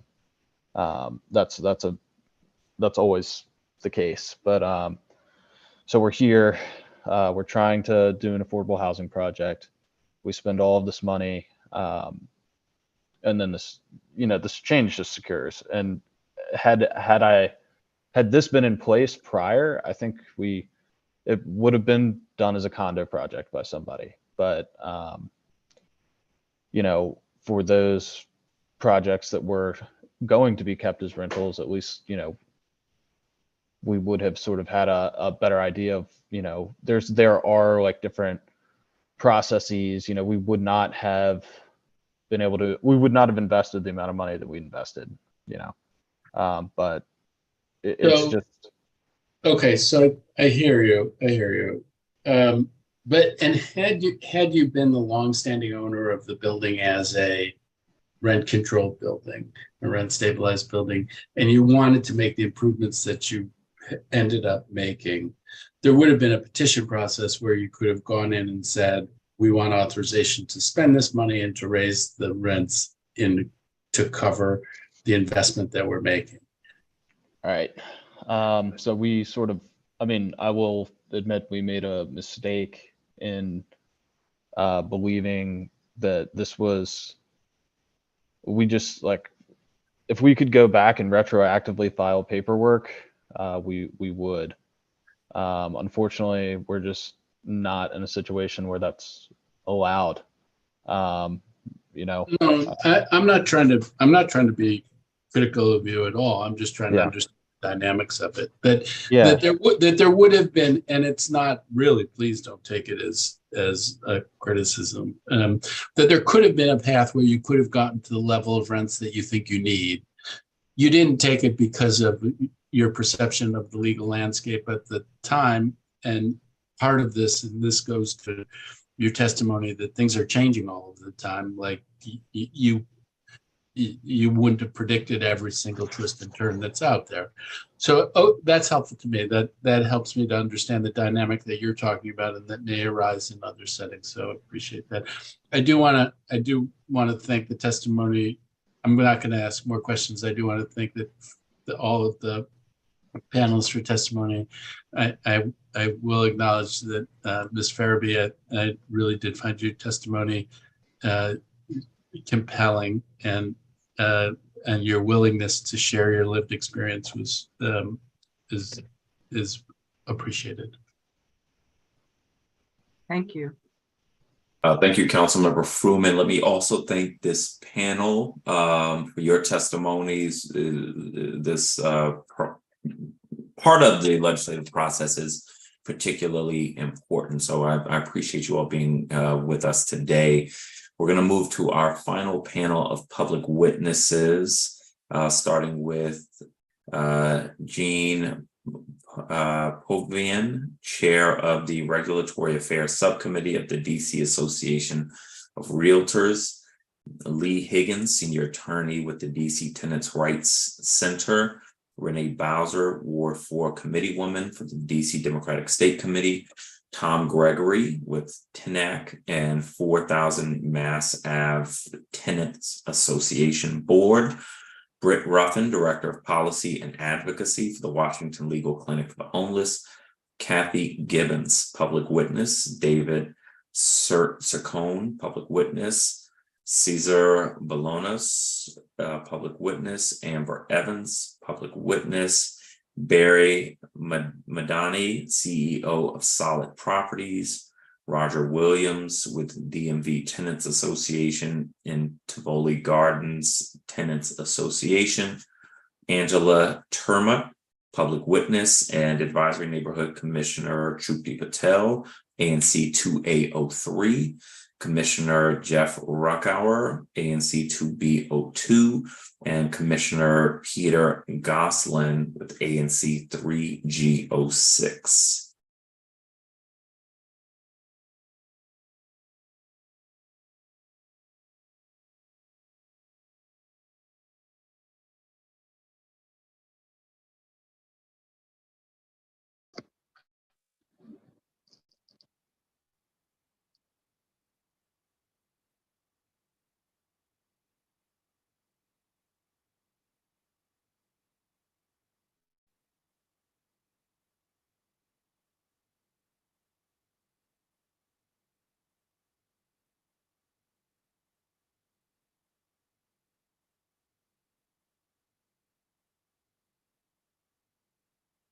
Jean Potebian, welcome. You are first on this panel.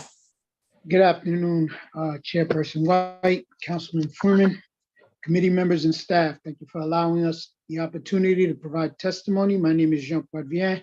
I'm the chairman of the Regulatory Affairs Subcommittee at the DC Association of Realtors, DCAR, and our over 3,000 members a voice for real estate professionals, small housing providers, homeowners, and renters who live and work in the district. DCAR takes pride in our members' ability to guide buyers, sellers, renters, and property owners through making vitally important housing decisions. DCAR has had the opportunity to review the bill. While we have concerns about the practicality of what the legislation aims to achieve, DCAR will support right-sizing vouchers if the bill clearly stipulates that the annual rent increases for the vouchers would also be fixed to the rent increases established in the rent stabilization system, as the voucher rate being the baseline rent. Historically, the value of the vouchers has remained stagnant because of annual cost of living increases that have not been incorporated in the value of vouchers. While DCAR is aware there are mechanisms for rents to increase, but it's carried out inconsistently, whether it's through HUD rates or HUD increases or through the DC housing increases. Therefore, DCAR requests that the committee make language clear that the rent increase would work in tandem with rent stabilization program to provide stability for both tenants and housing providers. DCAR also recommends adding language that will govern the voucher system in parallel with the existing rent stabilization program by specifying that housing providers with 5 units or less should not be subjected to rent control baselines.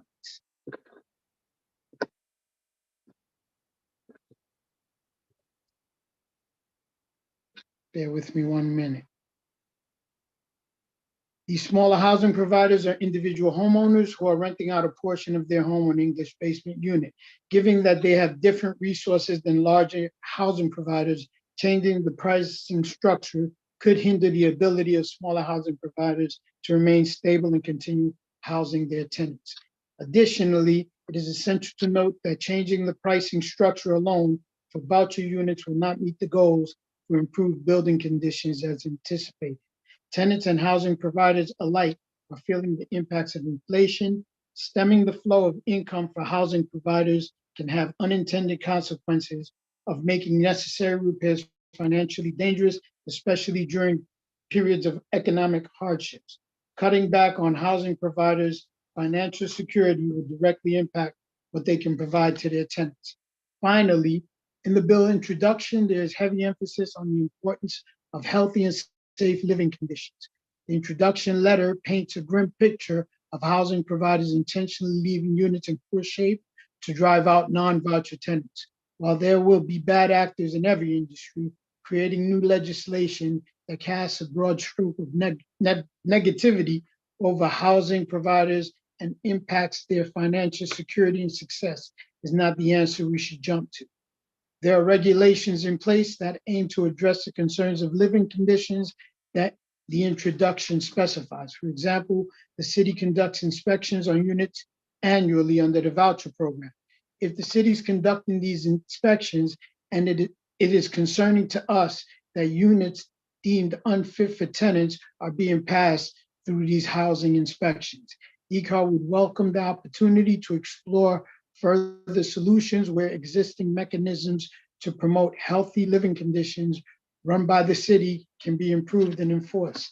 DCAR appreciates you affording us the time to share our association's perspective and looks forward to continuing to discuss this legislation. We're happy to answer any questions that the council may have. Thank you. Thanks so much. Our next public witness is Lee Higgins. Welcome. Thank you, Chairperson White and Councilmember Fruman. I am testifying today on behalf of the DC Tenants' Rights Center. We are a small private law firm, and we help tenants with issues including eviction, lease terminations, repairs, security deposits, HOPA, and rent control issues. We do support the Rent Stabilization Protection Amendment Act of 2023. And as already noted in other written testimony and the introduction, this practice of overpaying by DCHA has had detrimental effects on all tenants and has caused buildings to be overpriced, which undercuts the TOPA rights of tenants when their buildings are sold. This incentivizes developers to pay large buyouts to tenants when they purchase the building, which then accelerates the displacement of longtime DC residents. Further, we just generally urge the council to consider new ways to ensure that rent stabilization is protected and grows in the future. And I've heard this word a lot today, but it is clear that this program is cannibalizing one form of affordable housing for another, and many rent control units have been lost in the process. And as Chairperson White has recently noted, there's no accurate way to measure that harm without knowing the number of units that are actually covered by rent control in the district. But it's clearly an ever-shrinking supply if no new units are ever added. The one issue that we do have with today's bill is enforcement, and really thinking about the practical enforcement mechanisms. So here, from a practical perspective, housing providers have little incentive to follow this new change in the law because nobody is likely going to challenge a rent amount or an exemption. And so while this proposed language adds requirements for DCHA, we also know that that agency has not shown an ability or a willingness to follow the current laws or regulations. And it's hard to imagine that this change is going to change that path for DCHA. And so currently the only option for challenging an exemption or a rent control amount or a rent amount under the rent stabilization program is for the tenant to file a tenant petition. Voucher holder tenants have no financial incentive to push back on the rent amount if it doesn't affect their monthly payment amount. And if any recovery would likely go to DCHA as the party that overpaid on the rent. Therefore, housing providers have little incentive to actually change their practices here and follow this new law if nobody's going to enforce it.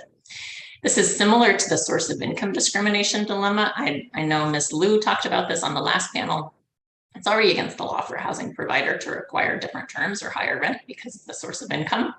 But here we are. Housing providers are still charging DCHA a higher rent amount than they do for tenants without a voucher.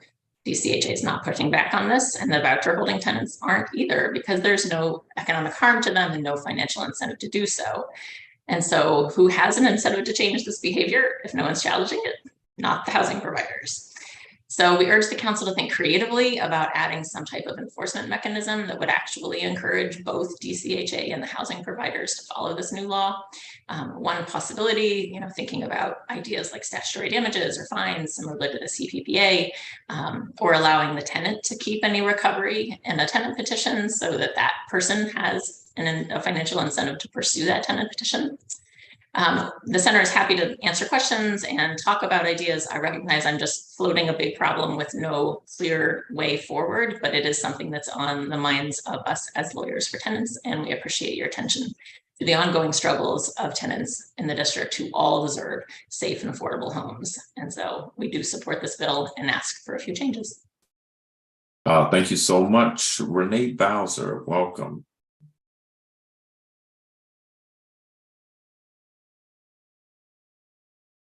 Good day, Chairman White, Councilmember Fruman, and members and staff of the Committee on Housing. My name is Renee Bowser, and I'm testifying today in my capacity as the Ward 4 Committeewoman for the DC Democratic State Committee. I'm also a member of Empower DC and DC for Democracy. I'm testifying in support of Bill B25-0227, the Rent Stabilization Protection Amendment Act of 2023. I support Bill B25-0227 because if enacted and accompanied by active oversight and enforcement, as the previous witness talked about, the bill will help prevent the DC Housing Authority from further cannibalizing and eliminating rent-stabilized housing in the district to the detriment of both current rent-controlled tenants and prospective voucher tenants. Last year, HUD issued a report on DCHA that showed they improperly administered the housing choice vouching program. Specifically, the report found that, quote, DCHA does not conduct annual rent reasonableness assessments or perform rent reasonableness determinations in accordance with HUD rules and regulations and DC's moving to work plan. HUD found that it was unclear what DCHA's actual process is to verify the rents are reasonable. And as one corrective measure, HUD ordered DCHA to establish policies and procedures to ensure that DCHA is performing a rent reasonableness determination before executing housing assistance payment contracts. I want to say that earlier this year, investigations by reporters at Washington Post and WAMU, and my contacts with ANC commissioners here in Ward 4, and I'm a former ANC commissioner myself, shows the terrible consequences of DCHA's refusal to comply with HUD and DC regulations. The investigative reports found that developers are pushing out low-income tenants from rent-stabilized buildings citywide to transform them into voucher holder-only buildings and gaining massive rental profit as a result. They're using the Tenant Opportunity to Purchase Act to convert the buildings. The developer scheme is very lucrative because voucher holders are being charged much higher rents than the displaced rent control tenants and higher rents than the market rents for comparable apartments in the surrounding area. Even more outrageous, the developers are enriching themselves by creating additional bedrooms per unit within the same space because DCHA pays developers based on the number of bedrooms. I'm going to go quickly to my requested solutions. I support Bill B25-0227, but also the Housing Committee must lead DC Council to take additional critical action. The Housing Committee must enact legislation that, one, places the burden of proof on housing providers to demonstrate to the Department of Housing and Community Development and DCHA that housing providers have secured knowing and voluntary waivers from tenants who in rent control buildings who release their TOPA rights. They must prohibit enforcement of illegally obtained waivers and provide for clawback of government funding granted to developers who secured waivers by fraud. The legislation must prohibit DCHA from leasing buildings from developers for voucher holding tenants when developers have unpaid and uncorrected housing code violations in any building the developer owns or owns a share of 20% or more in the District of Columbia. And the legislation must prohibit DCHA from leasing buildings from developers where the developers have increased the number of bedrooms in the existing units within the exact same floor space. And that's part of the rent reasonableness. It has to be the same size and condition and amenities. And the legislation must prohibit treating units in rent stabilized buildings that developers have transformed into voucher only buildings as newly coveted existing units that then adds to its count of 12,000 affordable units. I think we need to, in this city, even the playing field between tenants and developers, because there was one person said, oh, the developers will no longer invest in the city. Over the last many years, the studies have shown investors and developers have been coming into the city because they've been making so much money on the District of Columbia and particularly poor people. Thank you. Thank you so much. Tom Gregory, welcome.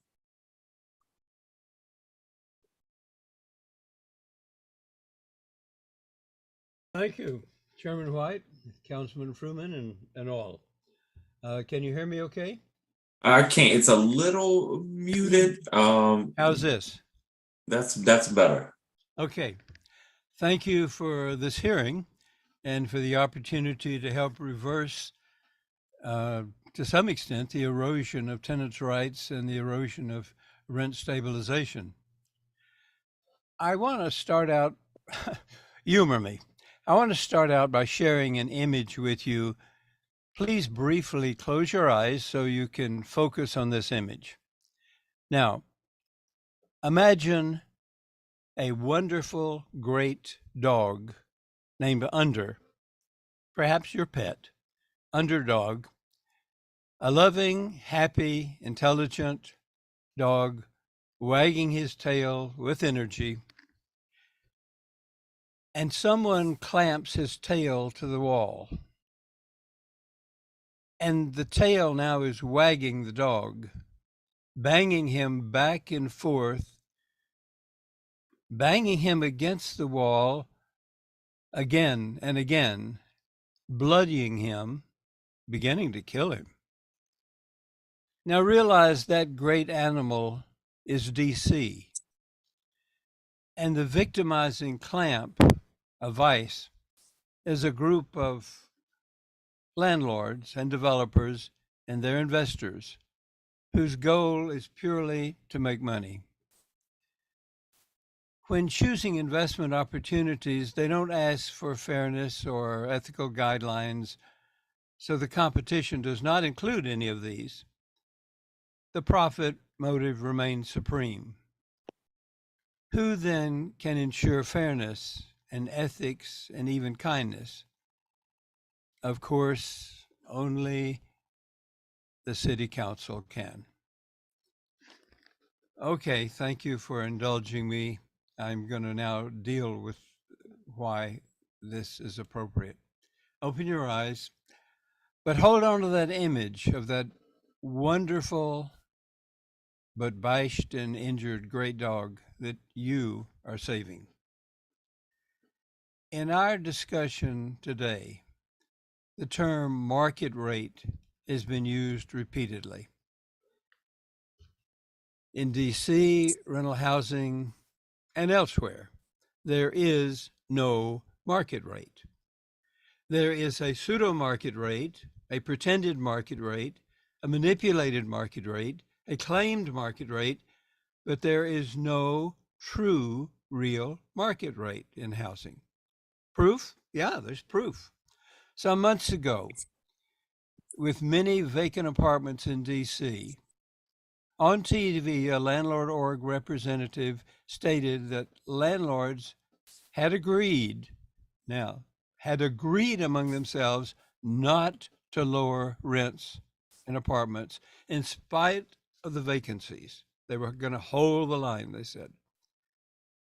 What he admitted, is that the landlords were blocking any natural supply and demand interaction. That is, blocking a free market. Proving that in rental housing in DC, there is no free market. By their own admission, there is no real market rate. So when you're tempted to use the term market rate, always precede the term with a clarifying adjective of pseudo or pretended or claimed or manipulated or something similar.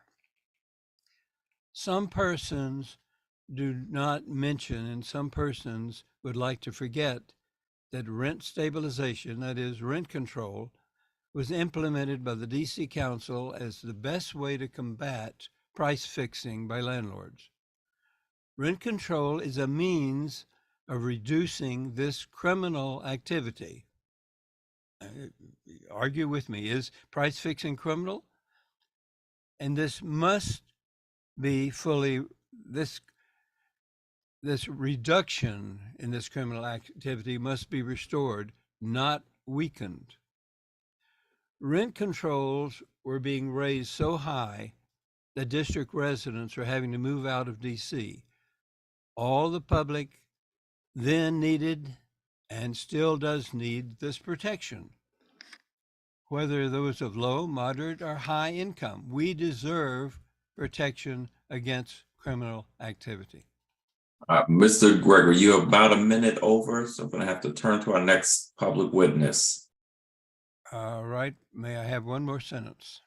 Certainly. I support this bill, Rent Stabilization Protection Amendment Act. It is definitely needed. Councilor Fruman, his letter introducing and justifying the bill was, in my opinion, clear, valid, and very convincing, and I've heard nothing in this hearing that contradicts it. Thank you. Thank you so much. Britt Ruffin, welcome.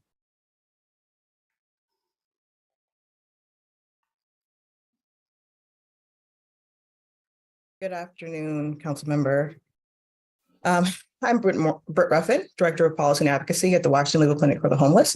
Since 1987, the Legal Clinic has envisioned and worked towards a just and inclusive community for all residents of DC, where housing is a human right and where every individual and family has equal access to the resources they need to thrive.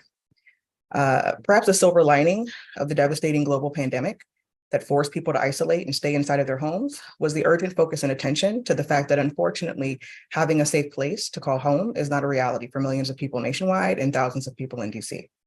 In the FY22 budget, DC Council took a monumental step towards ending homelessness for thousands of DC residents by making a historic investment in the locally funded tenant-based vouchers. Over 3,400 vouchers were funded, and that's 3,400 households that would then have the opportunity to end the trauma of homelessness. Even before the significant investment, the voucher administrative process, coordinated by DCHA and DHS, was burdened by delay and barriers, resulting in an unnecessary multi-month process to house vulnerable residents. Aware of the existing administrative roadblocks to housing, delays in the voucher utilization process, and the crucial need for housing, DC Council was intent on ensuring that major barriers were removed and put forth requirements in the Budget Support Act to shorten the process. In the BSA, DC Council required that DCHA promulgate emergency and final rulemaking to certify eligibility factors, and amended DC Code to make sure that in those rules, DCHA also didn't exclude households on the basis of immigration status, prior criminal convictions, or other pending matters. Unfortunately, DCHA's initial rules did not reflect the spirit or the letter of the law put forth by the DC Council. And after a lot of resistance from DCHA and much advocacy by community members, service providers, and legal service providers, DC Council then had to take the step to put forth emergency and temporary legislation in order to ensure that thousands of residents were able to access the housing that had been funded for them. While there are still some processing concerns around voucher utilization, there's no question that so many more residents have achieved access to housing because the unnecessary and discriminatory barriers have been removed. We implore DC Council to move forward with permanent legislation that guarantees DC residents fair access to receiving the locally funded housing resources that they so desperately need. And we look forward to further working with this committee on the eventual permanent legislation. I'm going to end my testimony there because I just want to, a few things have arisen that I just want to address, and I'll use the remainder of my time to do that. I generally don't try to breathe any life into justifications that are based in bias, but they've been raised during this hearing multiple times. So I just want to comment on the issue of potential fraud with self-certification and that people try to game the system. We only hear this argument when the conversation of any kind is a public benefit that center around marginalized, low income, and Black and brown people, whether it's vouchers, whether it's shelter access. People seek basic things that they need because they need them. We don't hear this. One of the prior panelists made a very valid comment talking about developers and clawback. You know, we don't hear it when we're talking about developers who don't put the units in that they're supposed to. We don't hear fraud in any other kind of context. And so we should be aware when this conversation continues to come up only around a certain type of people. And I know I'm short on time. And so I generally also want to say that there's always a lot of demonization and kind of pathologizing poverty that happens when we talk about voucher holders, and voucher residents that have been provided or that have been promised intensive services should definitely get those services that they and the support that they need. But to be clear, the only thing that voucher residents share is the inability to live in DC without assistance. And that's it. And there are good and bad neighbors, regardless of how someone pays the rent. And I know there's also been a refrain here regarding rent stabilization. And of course, mainly from providers. But the fact is that the exemption is an incentive for the landlord to follow the law that's already there. All the landlord complaints that I've heard during this hearing center around the general disdain for rent control. And that's unfortunately, that's expected because rent control doesn't maximize profits, but that's the fact of DC law. And it's in existence for a reason. And they're the oldest units in DC. And one previous witness indicated that most of those units don't even have the amenities or the upkeep that modern buildings have. And we're talking about buildings that are built before 1975. So there's a good reason for that. And we have to really release the belief that we owe landlords the right to have a maximized profitable business. And so I just wanted to say that. And we don't have a right to housing, but we also don't have a right for landlords to make exorbitant profits. So I'll end there and I'm open to any questions at the end. Thank you so much. Kathy Gibbons, welcome. Thank you, Chairman White. I'm Kathy Gibbons, and I'm a longtime resident of the District of Columbia, living in a Ward 3 multifamily rental building, most of which is approximately 90 years old. I'm here to express my strong support for the Rent Stabilization Protection Act.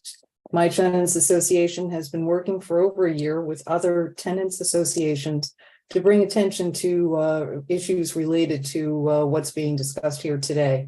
A written statement on behalf of the group will be filed with the committee through the Van Ness South Tenants Association, and my statement here is consistent with that, but maybe goes around it a little bit.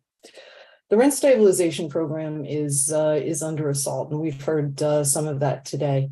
I want to take just a moment to thank Councilmember Fruman for introducing the legislation to protect this 35-year-old program that allows tens of thousands of DC residents to live here in DC. Thank the other council members who have co-sponsored the bill, and Chairman Might, thank you for holding the hearing. Please understand also how deeply appreciative people here are of the recent emergency action of the council to lower the rent increase maximum allowed for residents of rent stabilized units. It is a bit of a myth to think that that rent control unit people are clever people with means. Not really true. True in some instances, perhaps, but not really true. Legislation being considered here today is an important step toward protecting both rent stabilization and the housing choice voucher program. I think it's important to think about it that way. Both programs are critical and both are jeopardized by the misuse of housing choice voucher funds by DCHA. In a recent hearing by the House Financial Services Committee, it was actually the Housing Subcommittee, the HUD Inspector General was asked by the chair, Representative Davidson, what in the world HUD is doing, and that he stated his understanding is they're doing nothing about DCHA and its overpayments. I think the reputation of DCHA and of the district is some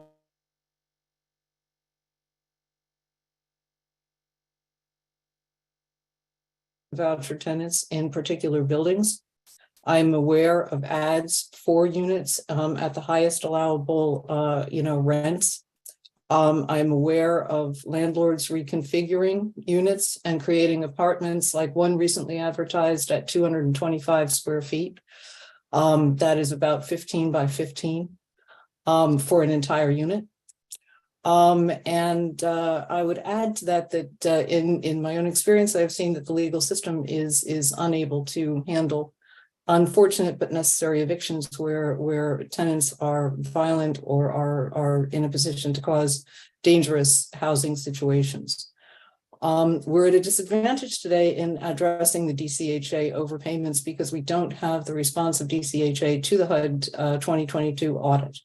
That is problematic. I hope that you will see to it that we do receive that information. We have a suggestion for a modest amendment to the legislation. It appears that the bill will not end the practice of paying more for apartments than the maximum rent stabilized amount upon enactment. We understand that the DCHA has said that it will continue to grandfather overpayments. We think that is something that needs to be addressed. And we also note that the legislation will not end overpayments on the anniversary of the signing of a lease. It appears that the overpayments will not end until the existing tenant with a housing voucher vacates the unit.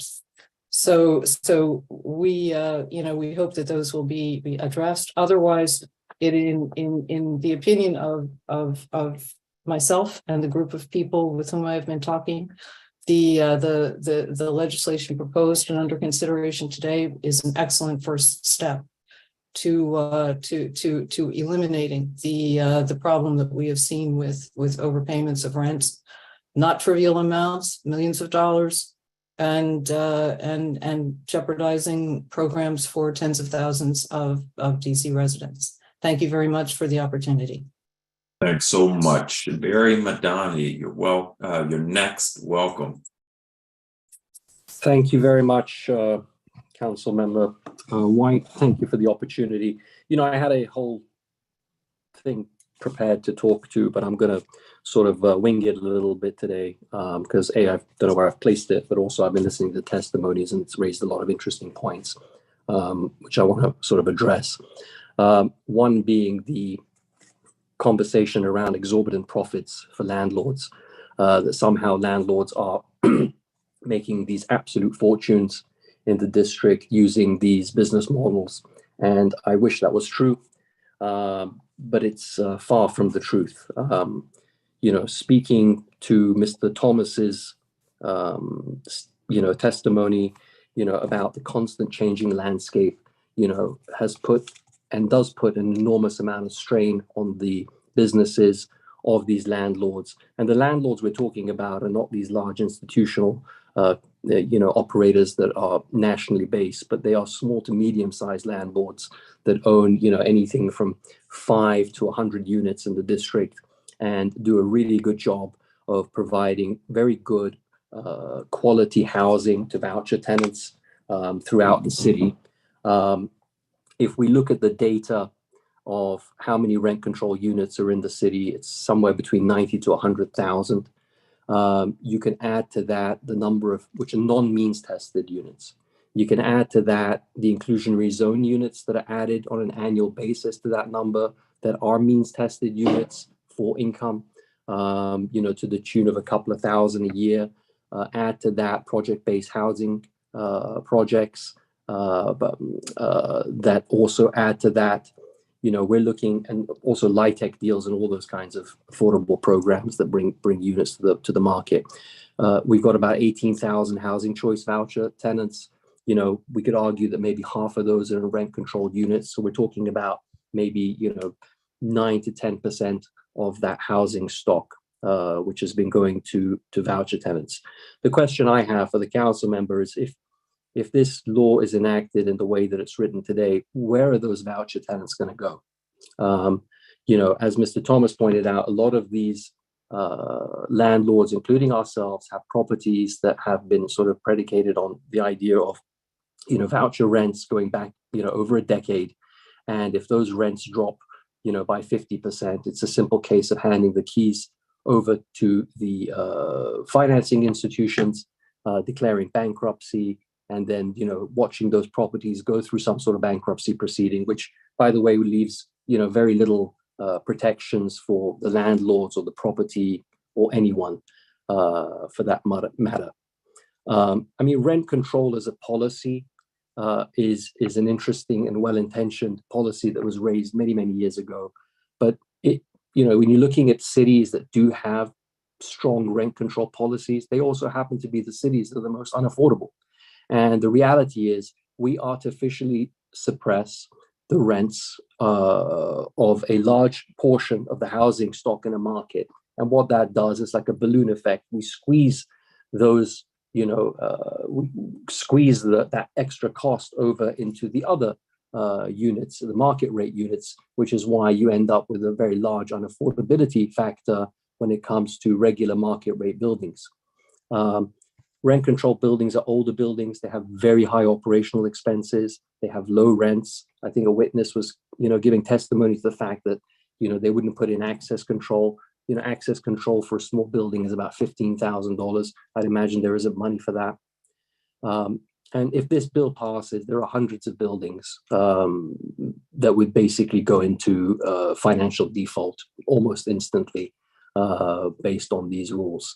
And most of these landlords are small landlords.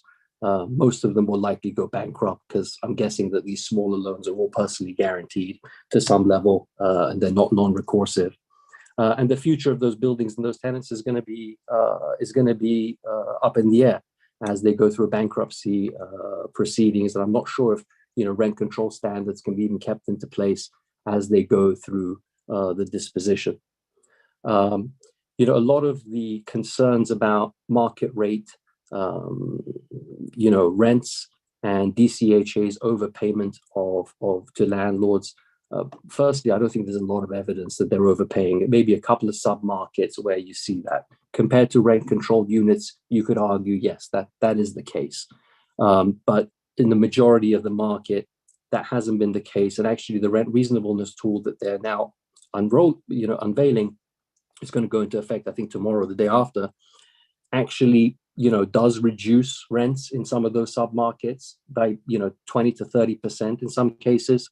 It increases it in markets that have been historically way too low and below market, and creates a much more. Mr. Madani, you are over a minute over time. Several folks testify, so I'm gonna pause you there.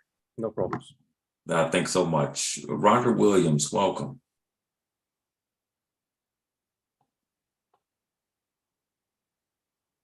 I think you're joining us by phone, so you will have to unmute.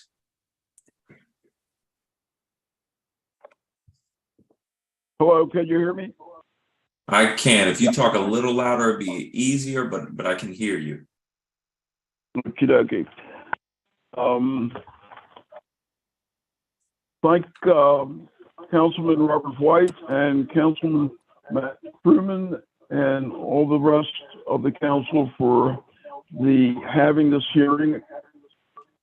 Let me get right to the point. The name is Roger Williams. The successive administrations for decades have been rid themselves of their responsibilities to sizable, dysfunctional elements in government-run projects.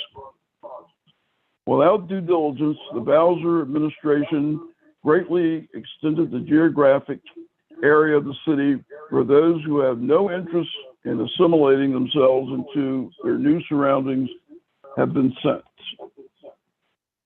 The legislation that has been introduced by Councilman Matt Fruman seeks to address the problems that the administration's use of the voucher program have caused. One huge problem is that the Bowser administration, in concert with the landlords and developers, are using the voucher scheme to further accelerate the demise of the Rent Control Act. What happens if this well-intended legislation is passed by the council and can muster enough votes to override a possible veto by the mayor? The bill becoming law is only the first step. Who will be able to exercise the required oversight over the administration's enforcement of the provisions of the law? Is the council willing and capable of holding a speculated, obdurate administration to the letter of the law? There is much to be thought through besides getting this bill to become enacted. Thank you.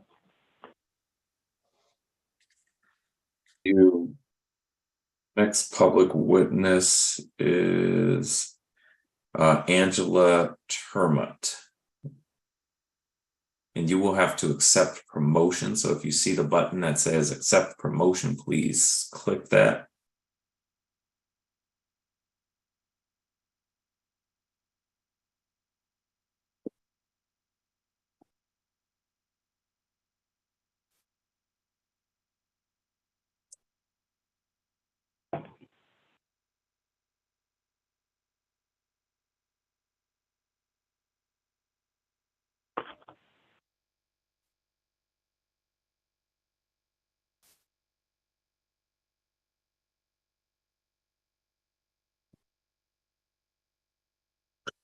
All right, let me go to Commissioner Trupti Patel.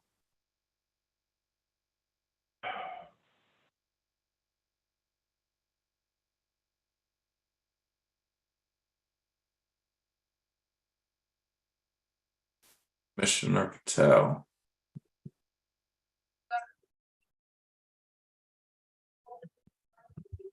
Good afternoon, Chairperson White. My name is Trupti Patel. I'm a third-term ANC commissioner that represents the historic Foggy Bottom.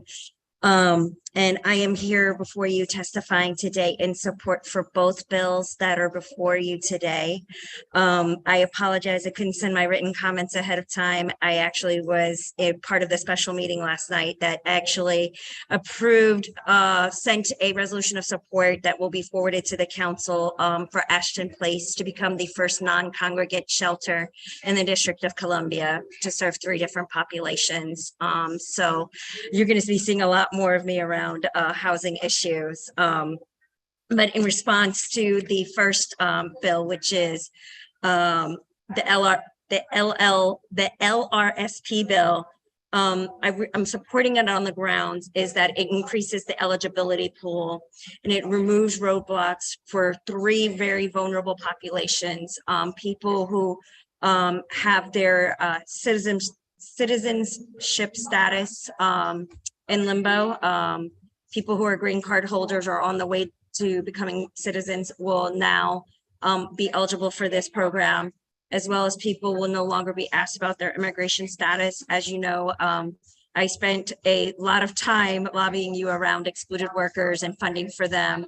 And a lot of this was based in the fact that a lot of workers were losing their ability to stay housed, and whatever housing they were able to get into was way above what they were earning at the time because of their immigration status, so they were exploited, as well as people who are classified as returning citizens. I think removing these roadblocks will make sure that we keep people housed, which is a major public health priority.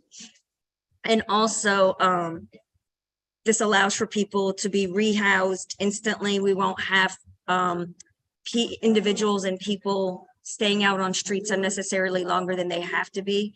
The ability to self-certify will save time, and it will actually save funding as well. It also removes an additional barrier. This policy initiative is going to be steeped in inclusiveness. It increases the pool of eligibility. I'm more than proud to add my name to support this. So please let me know what else you would need from me other than my written comments, because I do know that I have to send that to you. Also, what I do like is that it on a final note, it will stop developers from exploiting people, and it would actually create more room and more space for everybody involved. I also want to echo my support for Councilmember Fruman's Rent Stabilization Protection Amendment Act. I like the fact that Councilmember Fruman worked with the Office of Tenant Advocate to get this legislation through. I'm really, really excited because this piece of legislation is basically going to require the DC Housing Authority to comply with rent stabilization laws.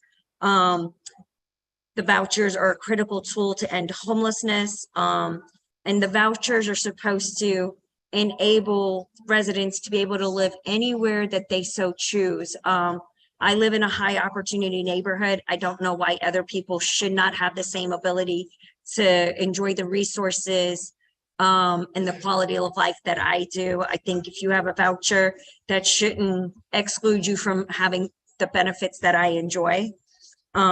I also like that this directly addresses one of the key issues that was discovered in the HUD report, and that this will end the landlord's exploitation of DC Housing Authority. I think everyone read the journalist Morgan's story around, hey, if you really want to make money, become a landlord and get DC Housing Authority as your client. One thing I do want to echo around this is that for this bill in particular, there must be oversight and there must be enforcement if this is going to work. And I see that I have 40 seconds left on my time. So I just want to say thank you for all the work that you do, Chairman White. I know that you have taken over a committee and agencies that have really been reckless, really been deeply entrenched in issues. And we already see a lot of improvement. And I know with your continued leadership, it will get better. So just thank you for everything. Thank you very much, Commissioner. That's kind of you. Commissioner Jeffrey Ruckower, welcome. Thank you. I am Jeff Ruckower, ANC Commissioner for 2B02 West DuPont, and a 30-plus year resident of West DuPont, living in a rent-stabilized building. And we have a number of voucher tenants here, and it's a good addition. It's good to see a broad mix of people coming into this building. I am testifying in support of Council Bill 25-27, the Rent Stabilization Protection Amendment Act of 2023.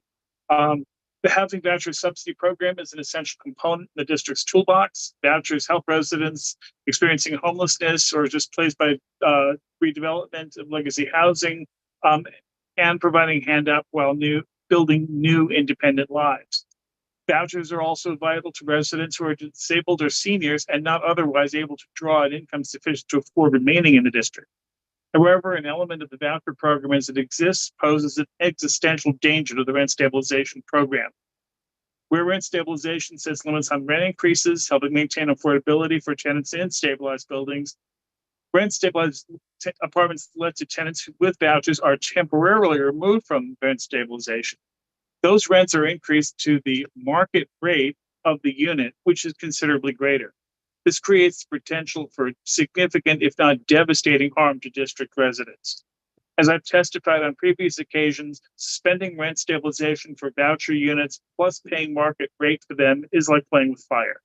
This inducement of higher rents for voucher residents could easily be abused by landlords of rent stabilized buildings. They conceivably could withhold units from the general public favoring a voucher tenant. It could be used to force out current rent stabilized tenants by neglecting maintenance, reducing amenities, or harassment, and replacing them with higher value voucher tenants. The net effect could be as bad as liquidating the inventory of rent stabilized units. Furthermore, as the law forbids landlords from discriminating against tenants using vouchers, there is no justification for the district to pay premium rents to get landlords to accept them. I support Bill 25-27 because it applies corrective measures to address unintended consequences and exploits. It will provide a measure of protection for our inventory of rent stabilized apartments and reduce program costs to district taxpayers. I do suggest including provisions to adjust downward all current higher rents in the program and require the rent administrator to validate that all rent stabilized units in the program are indeed being rented at the correct rates. And I also would like to just say, I fully agree with what Ms. Bowser said before. And I think that what she said and what I'm saying and what everybody else is saying really does need to be addressed. Thank you very much. Thank you very much.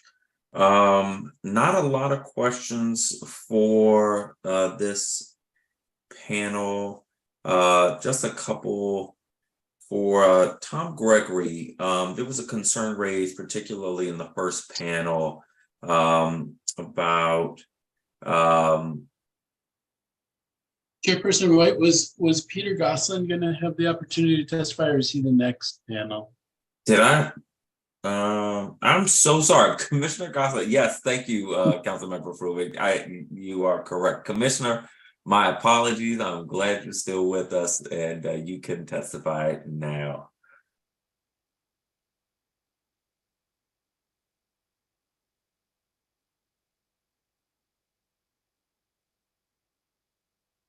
Thank you. Am I on, and can you hear me? You are, and I can. Thank you, Councilmember Fruman, for catching that. I was trying to figure out a way to signal. Thank you, Chairman White, and thank you, Councilmember and staff, for the opportunity to testify. My name is Peter Gosselin. I'm speaking as an individual commissioner with the Chevy Chase ANC. The bills before you are important to me, not least because more than half of my single-member district constituents live in multi-unit buildings, most of them rental. As my Ward 3 council member, Matt Fruman, said this morning in introducing and talking about the rent stabilization protection bill, he described a perverse and I hope unintended consequence of the housing choice voucher program that's designed to help house Washingtonians who can't afford market rate housing, that it's cannibalizing another program with the very same aim, the rent stabilization program. But there are multiple other perverse side effects, and I want to mention just two. The first is overtaxing MPD. At a time when the Metropolitan Police Department is sorely understaffed, the police are being asked to respond to repeated emergency calls at apartment buildings for threats, vandalism, drug dealing, behavioral health issues, and domestic violence. Second District MPD, which covers my SMD, tells me that some of the big buildings in my district are racking up more than 100 calls quarterly, in some cases dozens a week. That's a tremendous drain on scarce resources and one that results in thinner patrols and longer response times in other parts of the community. As I am hearing it from residents and officers, most of these calls are the result of the same few problem tenants, and most do not result in any resolution of the problem because tenants can retreat into their units with impunity, knowing that police almost certainly will not pursue them and building managements will take no action. But the other perverse consequence that I just want to mention is what it's doing to community support for new affordable housing. My neighborhood is in the midst of debating where to site new affordable housing and how much. crime and declining police response times are eroding support in the overall community that those of us who want to see new affordable housing need to get it built. But perhaps as striking is that it's eroding support in multi-unit buildings whose residents, my more progressive ANC colleagues believe, are natural supporters of new affordable housing. I know this because I've devoted most of this month to doing listening sessions in most of the big buildings in my district. And I just say, and I'd be happy to share some of these with, the individual stories are heartbreaking and in many instances chilling. Like previous speakers, I believe, and my multi-unit building constituents believe, that a just and compassionate society has a duty to help people get housed and to live in that housing safely. But justice and compassion need to run in all directions, including towards those who make up the building communities into which housing choice voucher, the housing choice voucher program inserts new residents. That means, inter alia, that after housing first, social services next. Let me end with just a couple of comments on bills. Cherise Liu talked about the need for being sure that the rent stabilization protection bill is enforced, and certainly properly administering rent reasonableness is one way to make sure of that. I'd suggest another, which is that the council makes housing choice voucher statistics on a building by building basis available publicly.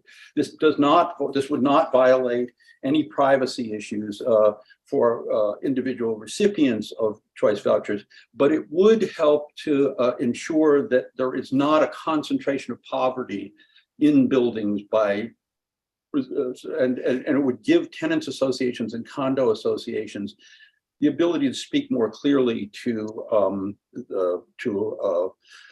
among others, you and to relevant agencies. The other thing I just say is with regard to the Rent Stabilization Protection Amendment, taking the first line of defense in any measure of public safety inside multi-unit buildings begins with building management.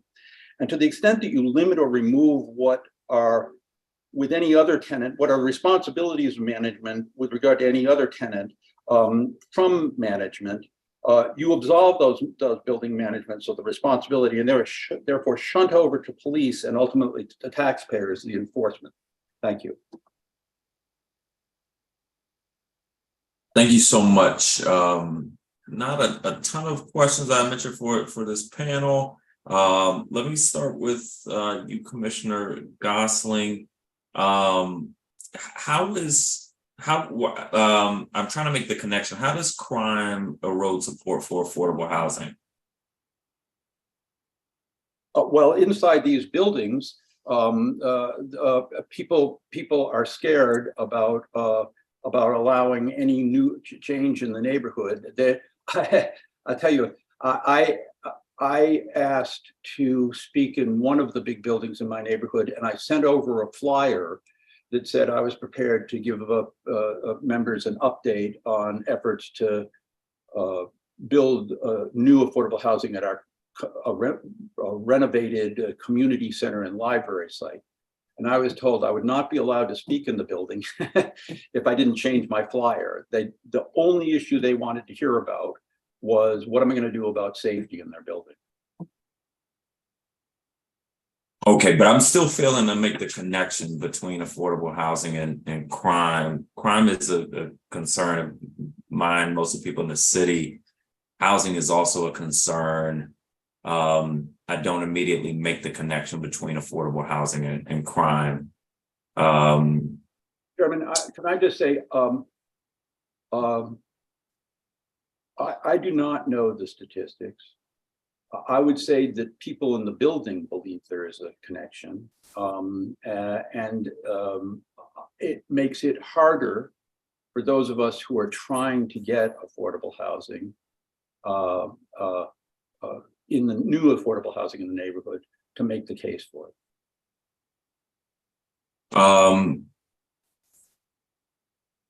Okay.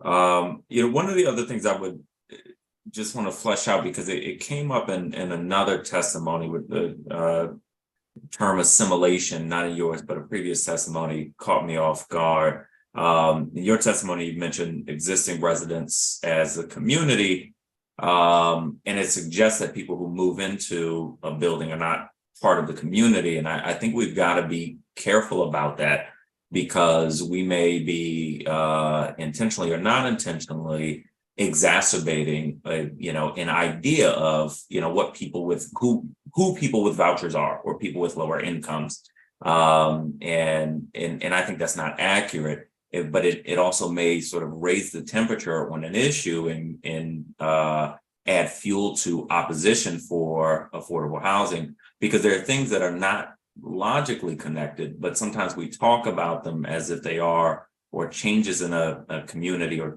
things like assimilation. And I think we have to be careful about that. And even when we're talking back to our constituents, the same way I'm having this conversation with you, I certainly hope that you have similar conversations with your constituents, because we want to be conscious of that type of narrative so that it doesn't start to carry the day. I believe you have to be careful with what you say on this issue. I'm vividly aware of that, but not talking about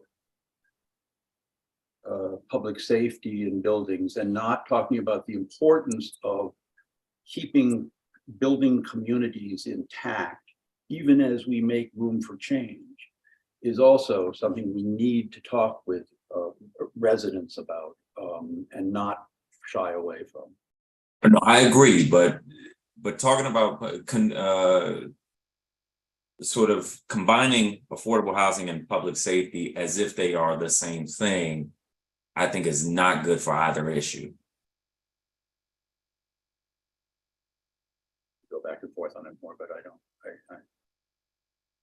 Mr. Gregory, there was some concern raised in earlier panels about there was a suggestion that Councilmember Fruman's bill would exclude people with vouchers from certain parts of the city, primarily Ward 3. Do you have thoughts on this? Yes. Over and over, the people who are pushing vouchers have said that any opposition to that would be purely racially based. Well, in our building, we're quite racially mixed. We've got some wonderful diversity. And immediately the people, minorities, came forward and said, this is not, it has nothing to do with race or minorities. It has to do everything with behavior. And our building and our residents welcome persons on vouchers. They don't welcome anybody, whether on vouchers or not, who are going to make threats, who are very much disturbing the peace. We've had people move away from being next door to a very disruptive voucher holder, and then when the voucher holder pursued them into another part of the building, then the older residents totally moved out of the building just to get away from the source. So at least in our building, and I hear this from other buildings too, this is not a racial problem at all. It has everything to do with behavior. And some people of almost any background, any racial background, is more prepared, have more people skills, can resolve conflicts civilly than others. Now, is there a higher percentage of voucher recipients have behavior problems? Somebody may get statistic on that, and perhaps so, but that doesn't mean that all, or even most, or even many are undesirable. It's just those few that are causing such a horrible rumpus, horrible problem. If that responds to what you were asking. It actually responds to another issue that has come up that I want to try to reconcile while the record is open. How do we know who the voucher recipients are? You asking me still? Yeah. In many cases, we don't.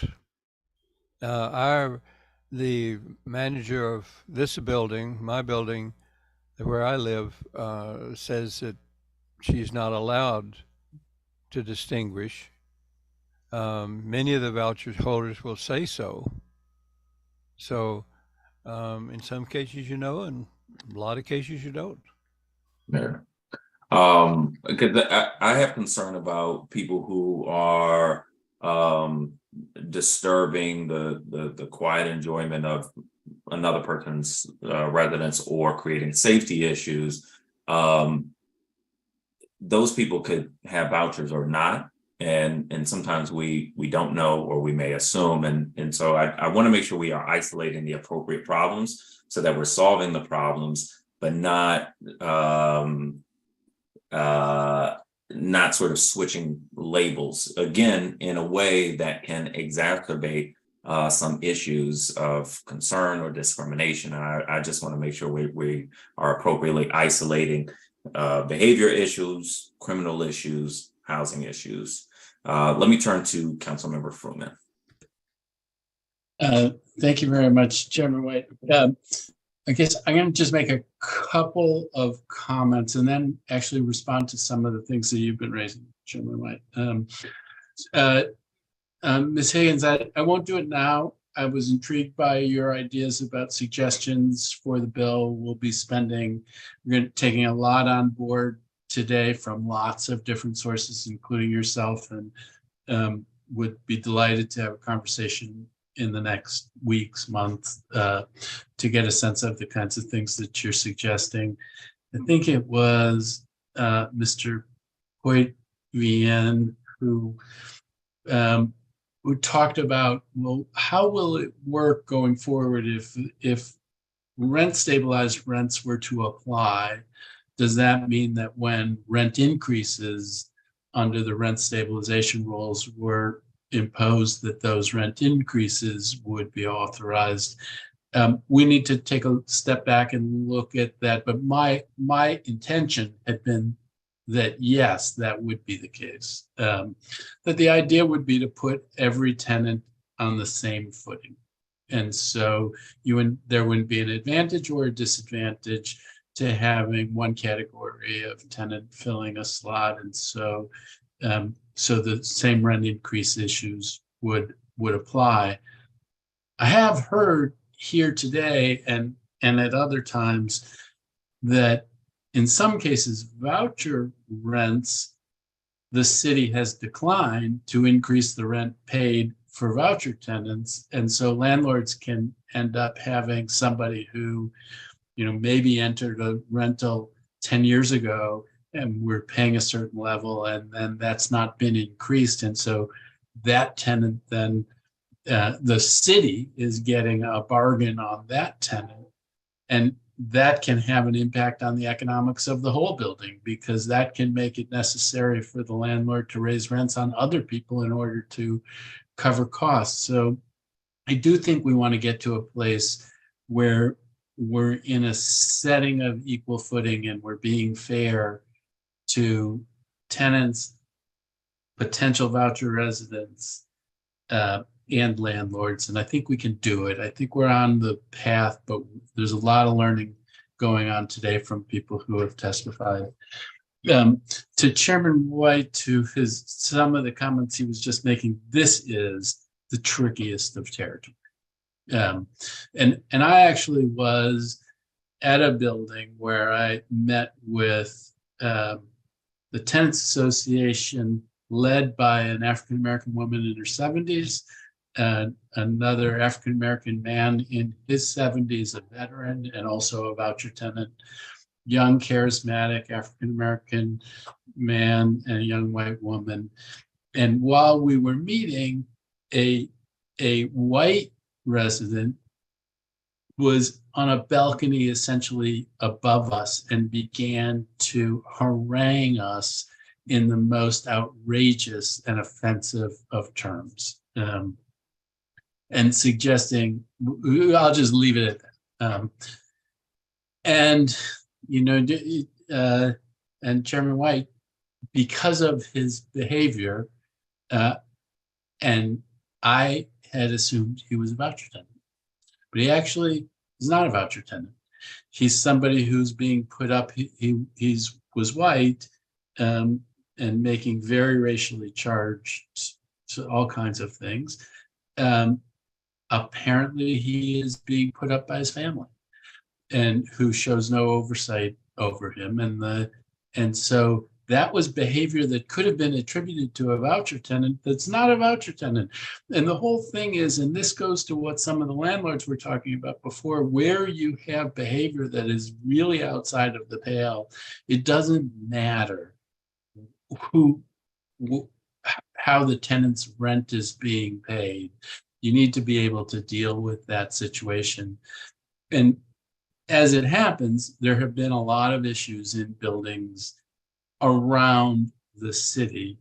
And part of that goes to things that people all day today have said about providing the appropriate support for people where they have needs that can be met through independent living, making sure that we're providing them with that, where they need something more than independent living, making sure that we're providing those kinds of options. We need to take this all very seriously and think of ourselves as one big community that's trying to make sure that we're serving all of the members of our community fairly. And that's tricky, and it's really easy to slip off into making assumptions about different people. And we want to be very careful not to do that, but also to be realistic about the challenges that we're facing. I'm going to end my day on this. I was on a, well, no, I'm not, because the DCHA witness will testify next. I was on a crime walk in Ward 3 on Connecticut Avenue, and I had one resident who was on one side of me, and then there was a African-American woman police officer on the other side of me, and the resident was complaining about the voucher tenants in the area and the increase in crime, and relating the two things. And that is, one needs to be careful about that, as Chairman White has said. And the African-American woman police officer said, when I was growing up, my mother got a voucher, and that's how we had stable housing. And that's how I got to be where I am today. And she was there protecting this community. This is a program that is super important and succeeds for lots of people and can succeed for the community as a whole. The question is just, how do we get it right? And then the last piece on this is, there was another controversial project in Ward 3, the transitional housing project on Idaho Avenue. And there was a lot of pushback against it. But one afternoon campaigning, I was in that neighborhood, and there was who asked me to sit on his porch, and he said, you know, when that was proposed, I fought it with everything I had. But you know what? It's worked pretty well.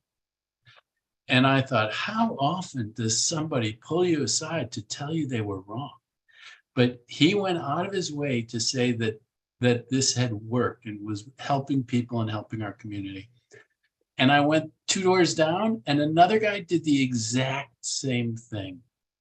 When we do it in a way that works, when we do it in a way that works for the people who are intending to have as beneficiaries, when it works for the folks in the community, as Commissioner Vossen was saying, building support gets easier. When we do it in a way where people feel like there are endless issues, it makes it harder to do the next thing. So it ultimately, you can't pin it all one place or another, but what you do need to know is how critical it is that we do this in a way that succeeds, where we're fully serving all of our residents, including those who join our community through the voucher program. And the idea is not to have fewer. The idea is to more fully serve the ones that we have, and for that matter, to broaden the program over time. Thank you very much. Thank you very much, Councilmember Fruman. Let me give a couple quick opportunities. I do want to get to our government witness, Commissioner Goslin. Just very quickly, Mr. Chairman, you asked very important questions. You need to understand that we in the public can't answer them because we don't have any form of statistics, and there is a very legitimate privacy concern here, so that we shouldn't know a lot of things. But one of the reasons it's so hard for an elected official like me, or for tenants associations, or for condo boards to get any sense of what contribution, if any, voucher tenants are making or not, is because we are not able to get any kind of statistics about the program. And I just say the general framing that I've been trying to use in this issue is we have an obligation to public safety in the streets, but also in the hallways of buildings, and that whoever interrupts that public safety, whoever threatens it, we need to be sure that there are mechanisms in place to take care of that. So be it voucher tenants or Councilmember Fruman's example of a family that's housing somebody who was spewing racist bile, we need to be able to take care of it. I think statistics on housing choice would help. It could help in either of the two directions, pointing towards where the problem is, pointing away from where the problem, pointing to the problem being other than vouchers. Mr. Ruckauer. I think I'm here.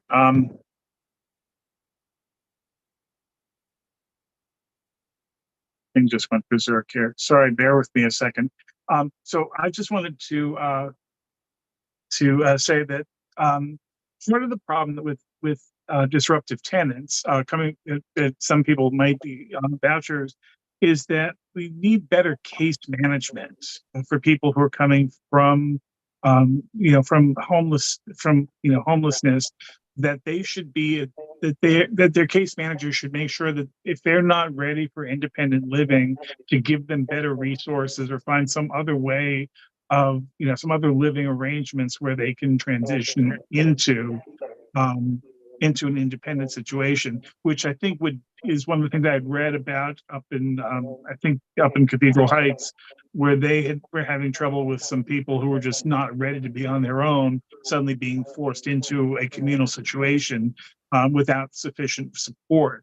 So I think if that can, that's one way of reducing these concerns that people have, where they think that there's, oh my God, it's going to be crime or mayhem, just to make sure that these people are getting proper support before they're just put into a situation they're not necessarily ready for. Oh, thank you. Quickly, this will be the last two comments. Kathy Gibbons. Thank you, council member. In answer to the question, how do you know who's a voucher tenant? Of course, you don't always know, but when people are just next door neighbors, they start talking. As long as there's not a feeling that there's a threat, and people ask where you're from and how'd you get here, you find out the VA did this or whatever. So people actually do exchange that information. We have received some information also from various agencies, and happy to share how some of that was received. Some of it is reliable, some not so much so. The other point is simply that if you look at the HUD data, and HUD funded vouchers is not the full universe, but if you look at that, what you'll see is that all or virtually 100% of DC vouchers have been used for purposes of chronic homeless ending. And of course, we know that the wait list has been entirely ignored for 10 years. it does result in a different mix of people with a different trauma or non-trauma background. Almost everybody who needs assistance has been through difficulty, but it can be much more aggravated. So we know that that is the situation with the folks in HUD funding, and you know, you will tend to have different you know, kind of experience, you know, with that is fairly predictable. Thank you. That's it. Thank you. And if you would follow up with the committee, I would like to understand what information you get from agencies. That would be helpful for us. I will be glad to. Thank you so much. And finally, Ms. Bowser. Thank you for the opportunity. I would like to end by saying that we should not put the focus on voucher holders. They are victims as much, probably more, because they have even fewer opportunities and advantages for secure housing. This just shows that the failure of the administration in permanent supportive housing. But the issue here is where the developers are getting oversized profits that could, from DCHA, that could otherwise be used to help the people who need housing assistance the most and other assistance.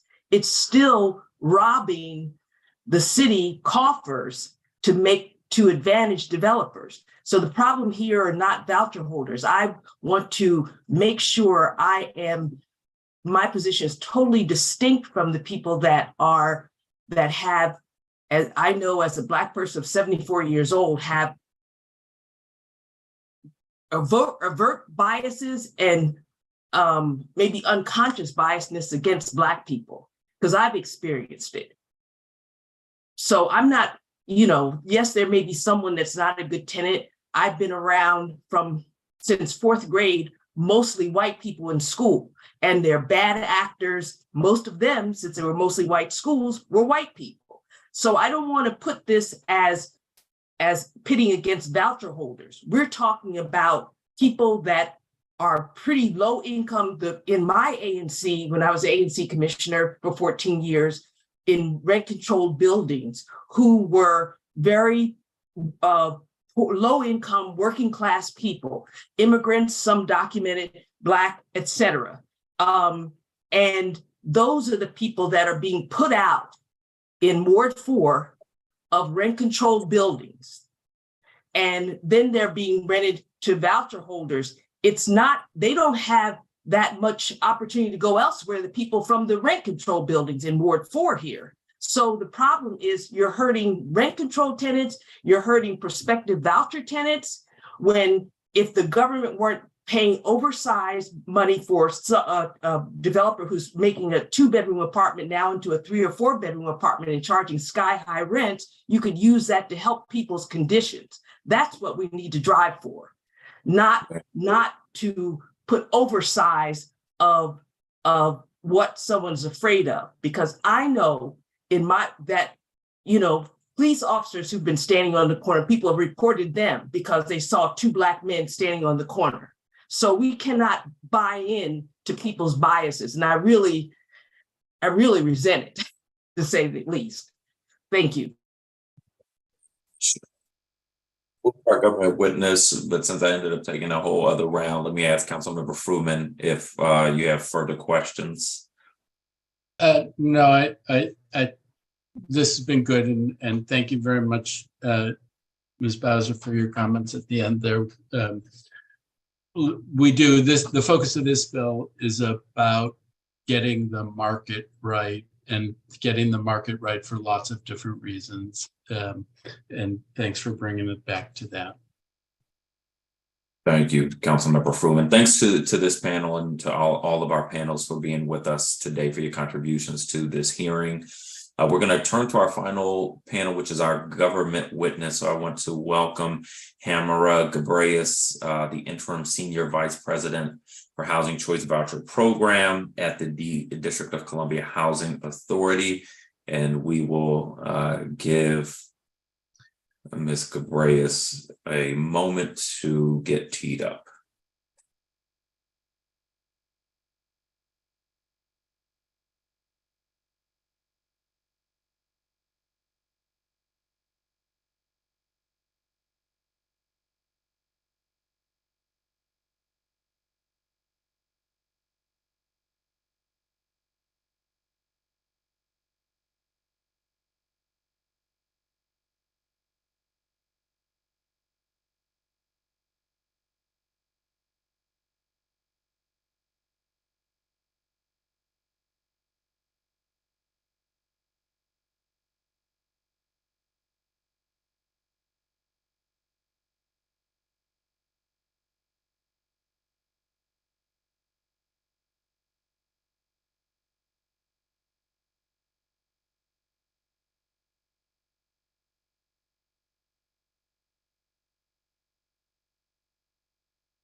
Good afternoon. We're just working on the camera. If you can just give us a moment.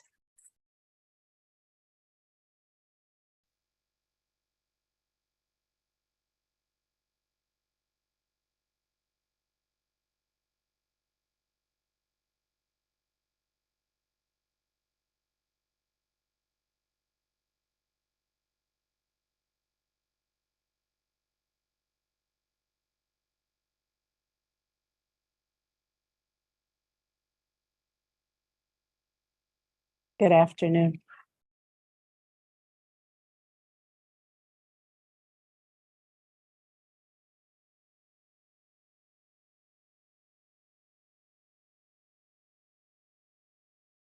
Thank you.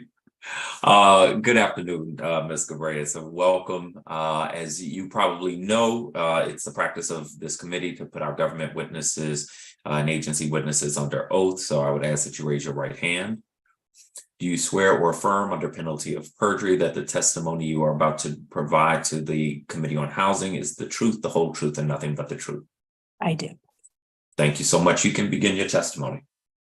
Good afternoon, Chairperson White, members and staff of the Committee on Housing, and members of the community. My name is Hamara Gabreas, and I'm the Interim Senior Vice President for the Housing Choice Voucher Program here at the DC Housing Authority. Thank you for the opportunity to provide testimony at today's hearing on Bill 25-49, the Local Rent Supplement Program Eligibility Amendment Act of 2023, and Bill 227, the Rent Stabilization Protection Amendment Act of 2023. The mission of the DC Housing Authority is to provide quality, affordable housing to extremely low to moderate income households, foster sustainable communities, and cultivate opportunities for residents to improve their lives. As one of the largest landlords in the city, we play a critical role in the district's affordable housing network, serving approximately 5,500 households in public housing, approximately 12,000 households with the Federal Housing Choice Voucher Program, and more than 7,500 households in locally administered voucher and subsidy programs, including the Local Rent Supplement Program. In recent years, thanks to the support of the mayor, the community, and the council, the Local Rent Supplement Program has grown tremendously. In FY21, DCHA administered 5,500 local tenant-based vouchers. As of April 2023, that number has grown to more than 7,500 local tenant-based vouchers. This represents a 35% increase over 2.5 years. Most of these vouchers support individuals and families referred to DCHA through the Coordinated Assessment Housing Placement, or the CAP system. DCHA is proud to be a partner in the district's efforts to make homelessness rare, brief, and non-recurring, and applauds the system-wide strategic approach that has been undertaking to make progress towards these goals. As introduced,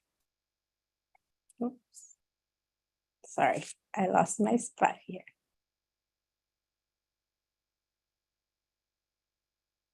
As introduced, Bill 25-49 would allow applicants for LRSP vouchers to self-certify eligibility factors, including their name or identification, date of birth, social security number, and income, but both at the time of their application and for continued occupancy. It would also prohibit DCHA from inquiring into an applicant's immigration status or prior criminal arrests, conviction, or pending criminal matters. As we heard today from those who testified earlier, individuals and families experiencing homelessness may struggle to locate the documents they need to apply for a voucher, delaying access, much needed access to stable housing. DCHA shares the goal of reducing these barriers, and the agency has several other initiatives underway to improve the customer experience as well. The agency is also committed to program integrity and effective management of housing resources. Our testimony today makes recommendations to improve the bill to achieve both goals. First, the bill currently states that self-certification is final for the purposes of both eligibility and continued occupancy.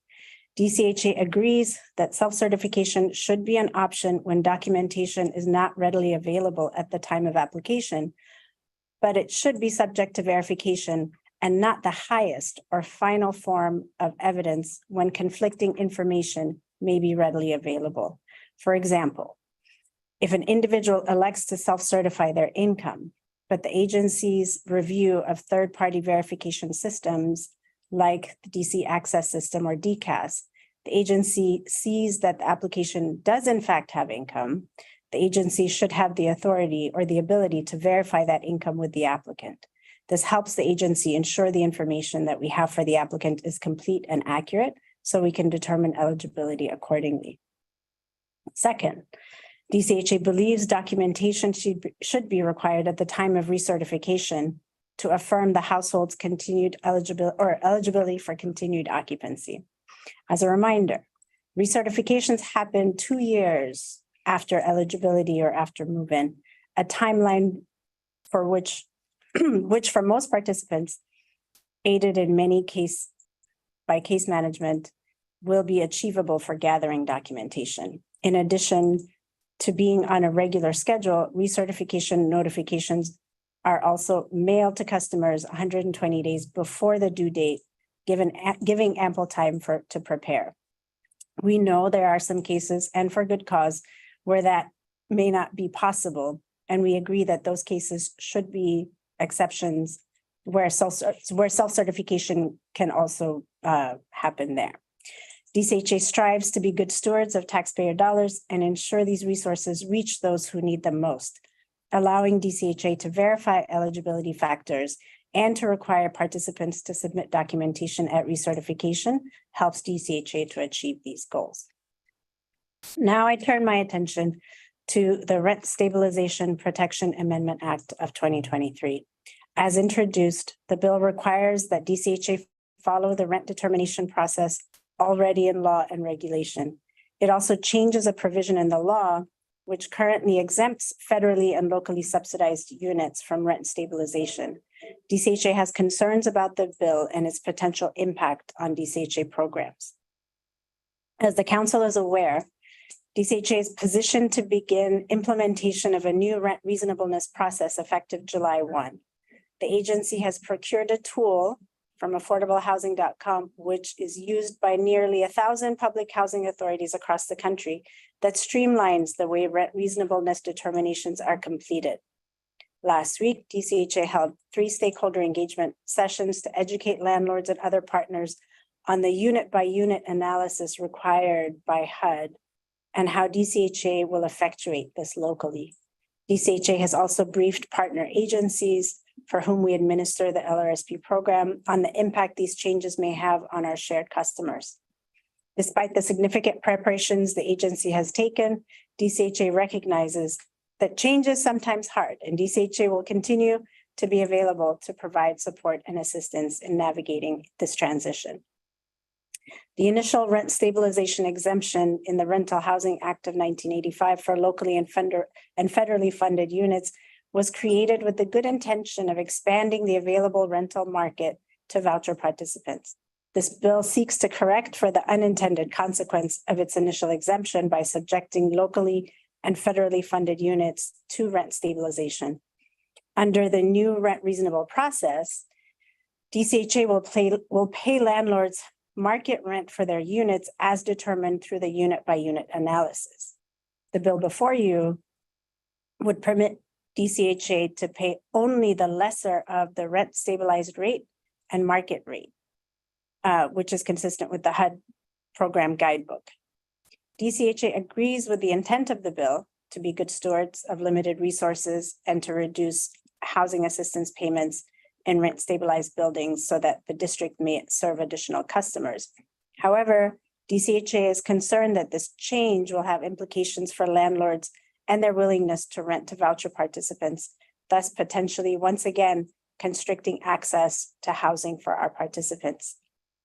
DCHA is also concerned that the bill unintentionally affects other DCHA programs such as HUD project-based voucher assistance, and even in general, HUD project-based rental assistance, which are based on subsidizing rent at the reasonable rent. The bill as drafted will also impact traditional public housing units built prior to 1975, whereas they are currently exempted from rent stabilization. We strongly urge that any bill passed must not have impact on these programs. It is also important to note that in the absence of publicly accessible rent stabilization database, which we understand is imminent, DCHA would be forced to rely on self-reporting from landlords, as today we are unable to independently verify whether a unit is subject to rent stabilization. In addition to the local resources available for people experiencing homelessness, DCHA is in the process of completing eligibility for and issuing vouchers to approximately 1,000 waiting list applicants. Putting aside participants who may wish or need to move over the next year, so existing voucher participants, this is potentially thousands of new households searching for housing. While we know that the district law prohibits source of income discrimination, in practice, it still exists. And we expect that this law may further limit housing options for the people we serve. Given the confluence of events on the horizon, DCHA's new rent reasonableness process, the release of a publicly accessible rent stabilization database, and the increase in the number of voucher holders that are seeking housing, DCHA recommends that the council table this measure until after the database has been released and there's been ample time to review and assess the impact of these events. During the pause, DCHA looks forward to working with the council to provide suggested language to incorporate into the bill that alleviates DCHA's concern as to the impact of the rental market, traditional public housing programs, and HUD project-based voucher programs. In closing, DCHA looks forward to continuing to work with you as we mark up the bills before you today. We thank you for the opportunity to testify, and I'm happy to answer any questions that you may have.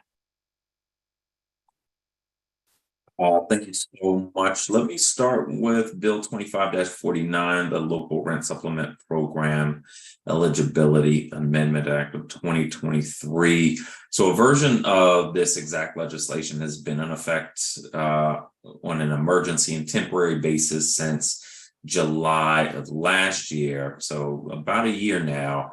And that was, I'd like to talk about the current implementation status of its major provisions. Do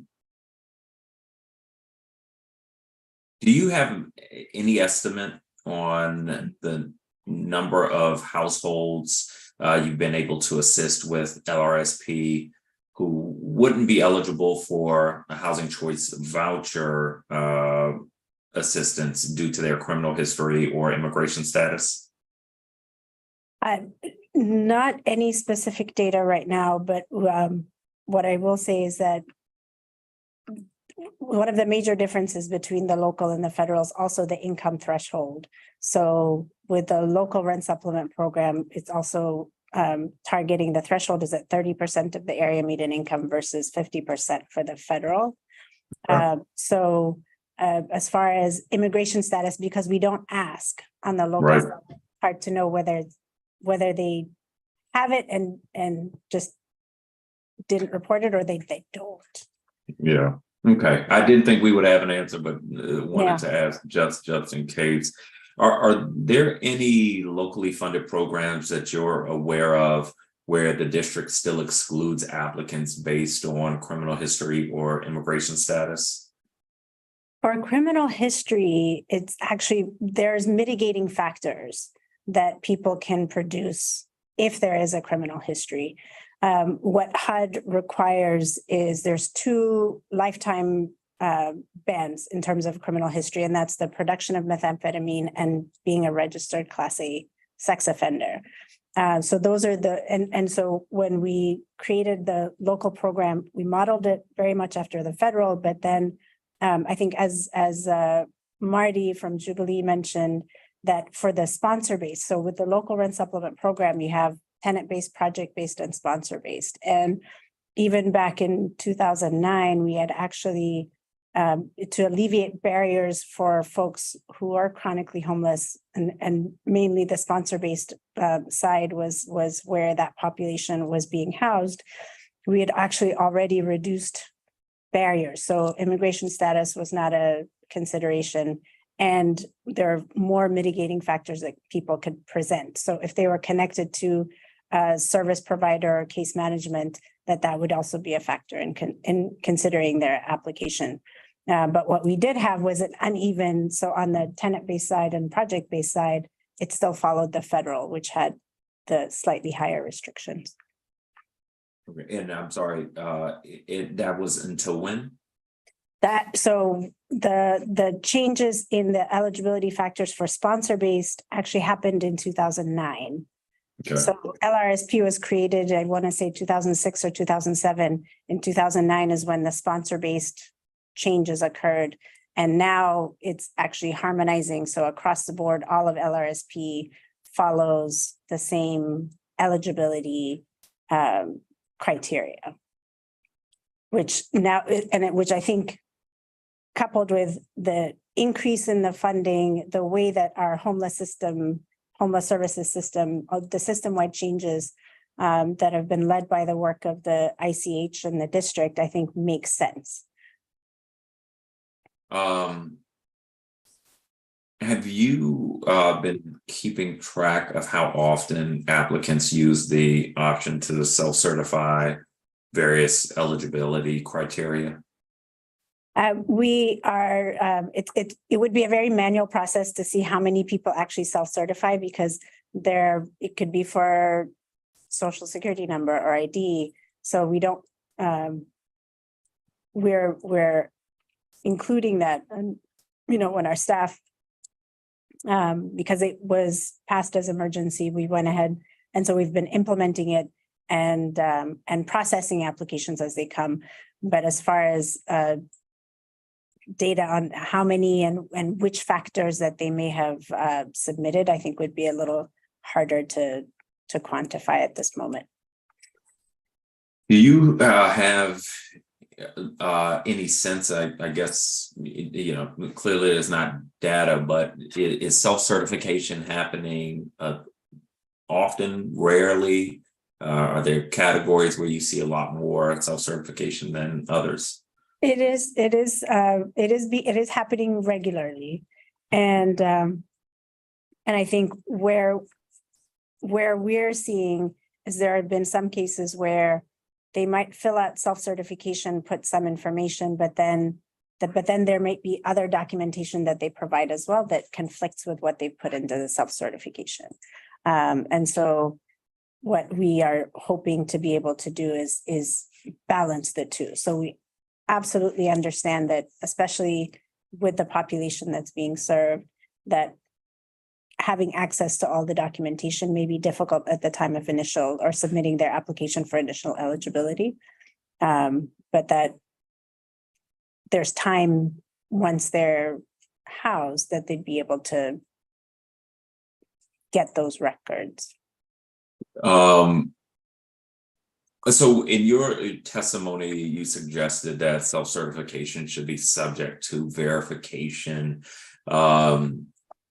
By verification, are you talking about verification by the agency or requiring the constituent to go get documents at a later time? So at the time of initial eligibility, they could fill out, and we'll use income again as the example, is that they will fill out the self-certification, and then we can go into like a DOES or DCAS, and these are systems where we can enter information, and then it would pull out whatever employment or income information there is for that household. And so that's what I mean by third-party verification. So then we would then look at making sure that it matches our lines, or if there's any other additional information that we find in the report, that we are then able to come back to the applicant to review to make sure that what we have is accurate. Great. And I'll pass it to Councilmember Fruman after this. In cases where there's a discrepancy, when you might go to verify information, if there's a discrepancy between the application that was self-certified and what you find, what would happen next? We would share that information back with the applicant to give them an opportunity to respond. And so in some cases, it's, oh, well, that ended, or I was employed, but I'm no longer there. And then we can just get clarification or verification that that employment has been terminated. And then we would say, okay, so it's just a matter of verification. Okay. Councilmember Fruman.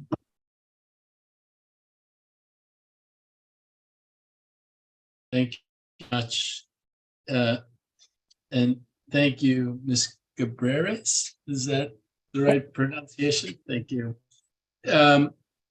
I have some questions about the new system that you guys are in the process of implementing, will implement on July 1st. And maybe you can help me understand how that will work. I have the FAQ. I have two, and I have not attended one of the sessions. So one thing you could say was, one of the questions, but I have you now. No problem. So for a unit that's never been subject to a rent reasonable payment under the voucher system, you have this database that you'll use. And so what does say that the was a apartment in Cleveland Park. And I don't know what's a reasonable 1,000 square feet, one bathroom. What do you plug in to that system that you have to kick out what the reasonable rent would be for that unit? So you would plug in the address, the specific address, and the database itself has a lot of information on available units. And so it would go into, so if that unit itself was not already in the system or that building, then there may be some, when you put in the request for tenancy application, then you would have information about, what the utilities are, what the source of the utilities are. And then it would look at rentals in the unassisted market in that area to be able to determine whether the asking rent is meets the rent reasonable. Oh, I see. So the landlord would say, this is the rent that I'm asking for this voucher tenant. Here's the unit, here's the building. And then here are the utilities that are, these are the utilities, and this is who's responsible for what utilities. And then it would look for units in the same building of the same size, units in nearby buildings, all of the above. Both. Yeah, all of the above. And so then it might find 5 comparable units. And so then is the question whether the asking rent is within the zone of those 5. If it's lower than the highest, then it would be okay. Right. So it would say whether it meets the rent reasonable level or not. Yes. So, but it would be if it were a 1-bedroom unit in Cleveland Park and it was 1,000 square feet and the utilities were covered, and so you would find other units in that same building, if not in that building, in a nearby building, and it could kick out 5, and it might be that those would range from, if I said it was 1,500, that there could be a unit that was going for 1,200, and there could be a unit that was going for 2,000 in that area. And so long as it fit in that range, it would be reasonable. And the units that are in that calculation would be would include rent stabilized units or not include rent stabilized units? Yeah, I think the challenge with the district and the fact that there's not yet a database where the system can independently verify. There is a section where the landlord can indicate whether it is a rent stabilized building or not. But that is something we're hoping with the release of the database or it being more readily accessible, that they'll be able to also know which ones are rent stabilized or not. But So if it were a rent stabilized building, would it compare only to other rent stabilized units, or would it compare to all units? affordablehousing.com would just look at the market. The market. Yeah, just the market. So it wouldn't continue, and this is a philosophical debate about whether or not it should or it shouldn't, but it would continue. This would effectively mark to market rent stabilized units to the market, because in that area, there's likely to be at least one market rate unit. And so long as the ask for rent fit into the range, it would be reasonable. Am I missing it, or is that fair to the way I'm understanding it? Yeah, I think the question on how you can verify what building or what units are subject to rent stabilization or not, and then what's advertised in the market and what information is fed into the system too, I think are the questions to consider. Those are challenges that you would confront in order to do it in a different way. But so, and then there's somebody wants a rent increase, and here you have the example in the FAQ where current rent is $2,000, landlord's asking for $2,500, 8.9% increase. So it would be, the markets showed 2437, I think, in your example, but applying the increase, the 1 year increase would have been 2178, and so the rent that would be popped out would be 2178. Am I understanding that correctly? I think that is that we had put down as the example. But I think we're continuing to review that calculation where it actually may end up being just the lesser of the rent reasonable. Well, so with a unit that exists, when they request a rent increase, that it would be either the what increase that they've requested or what's reasonable. So in this example, it would be the 2437, because if it had never been in the system using your other system, it would have been 2437. So whereas this example says it would be 2178, you're thinking it might be that in the back and forth it'll end up being 2437. Right, because I think current law is that subsidized units are not subject to. Right. I mean, part of the reason that I'm asking all this and I've run out of time is that to some extent there's a reference. Well, this new change will do the thing that folks are looking to achieve here. I'm not sure that that's right.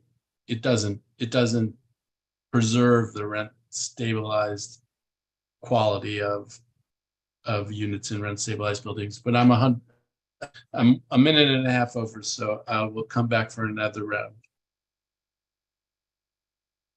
Thank you, Council Member. Go ahead. Oh no, what I was going to say is that I think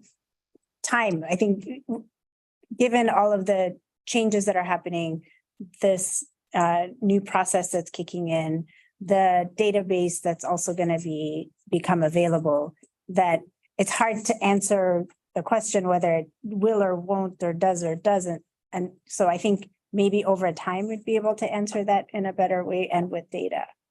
And I think that's what we're suggesting as well, is that we need time for our rent reasonableness process implementation to kick in and for the database also to become available so that we can probably answer the question better later.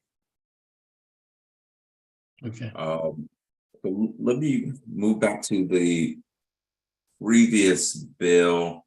So the law says that residents can self-certify or LRSP when an applicant cannot easily obtain verification documents. How has the agency been interpreting this phrase, easily obtain verification documents?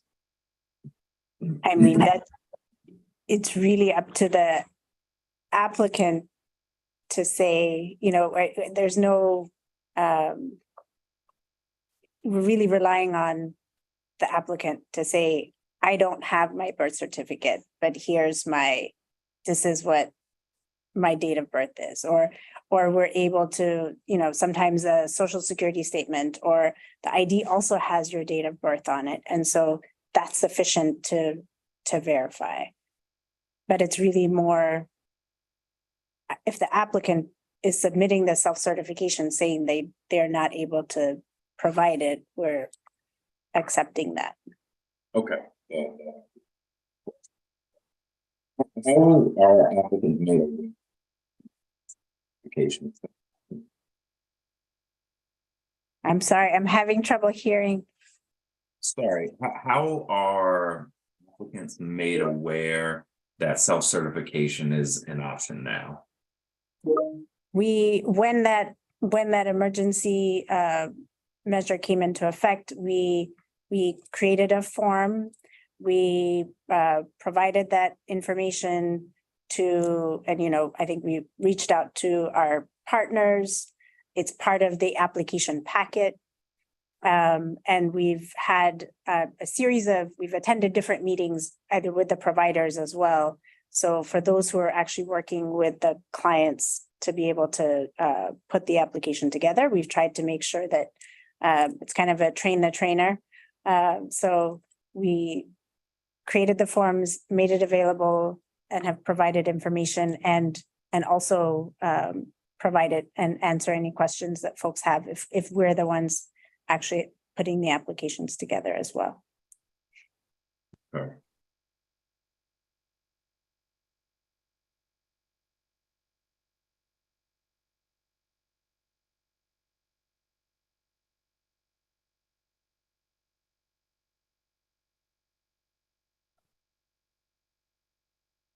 So DCHA has also questioned whether we should allow self-certification as to identity. Do you have an alternative policy recommendation for accommodating people whose identity documentation is genuinely lost, while also allowing DCHA to verify people's identity? Well, one way, going back to the sponsor-based program, one of the ways that we tried to address that is there's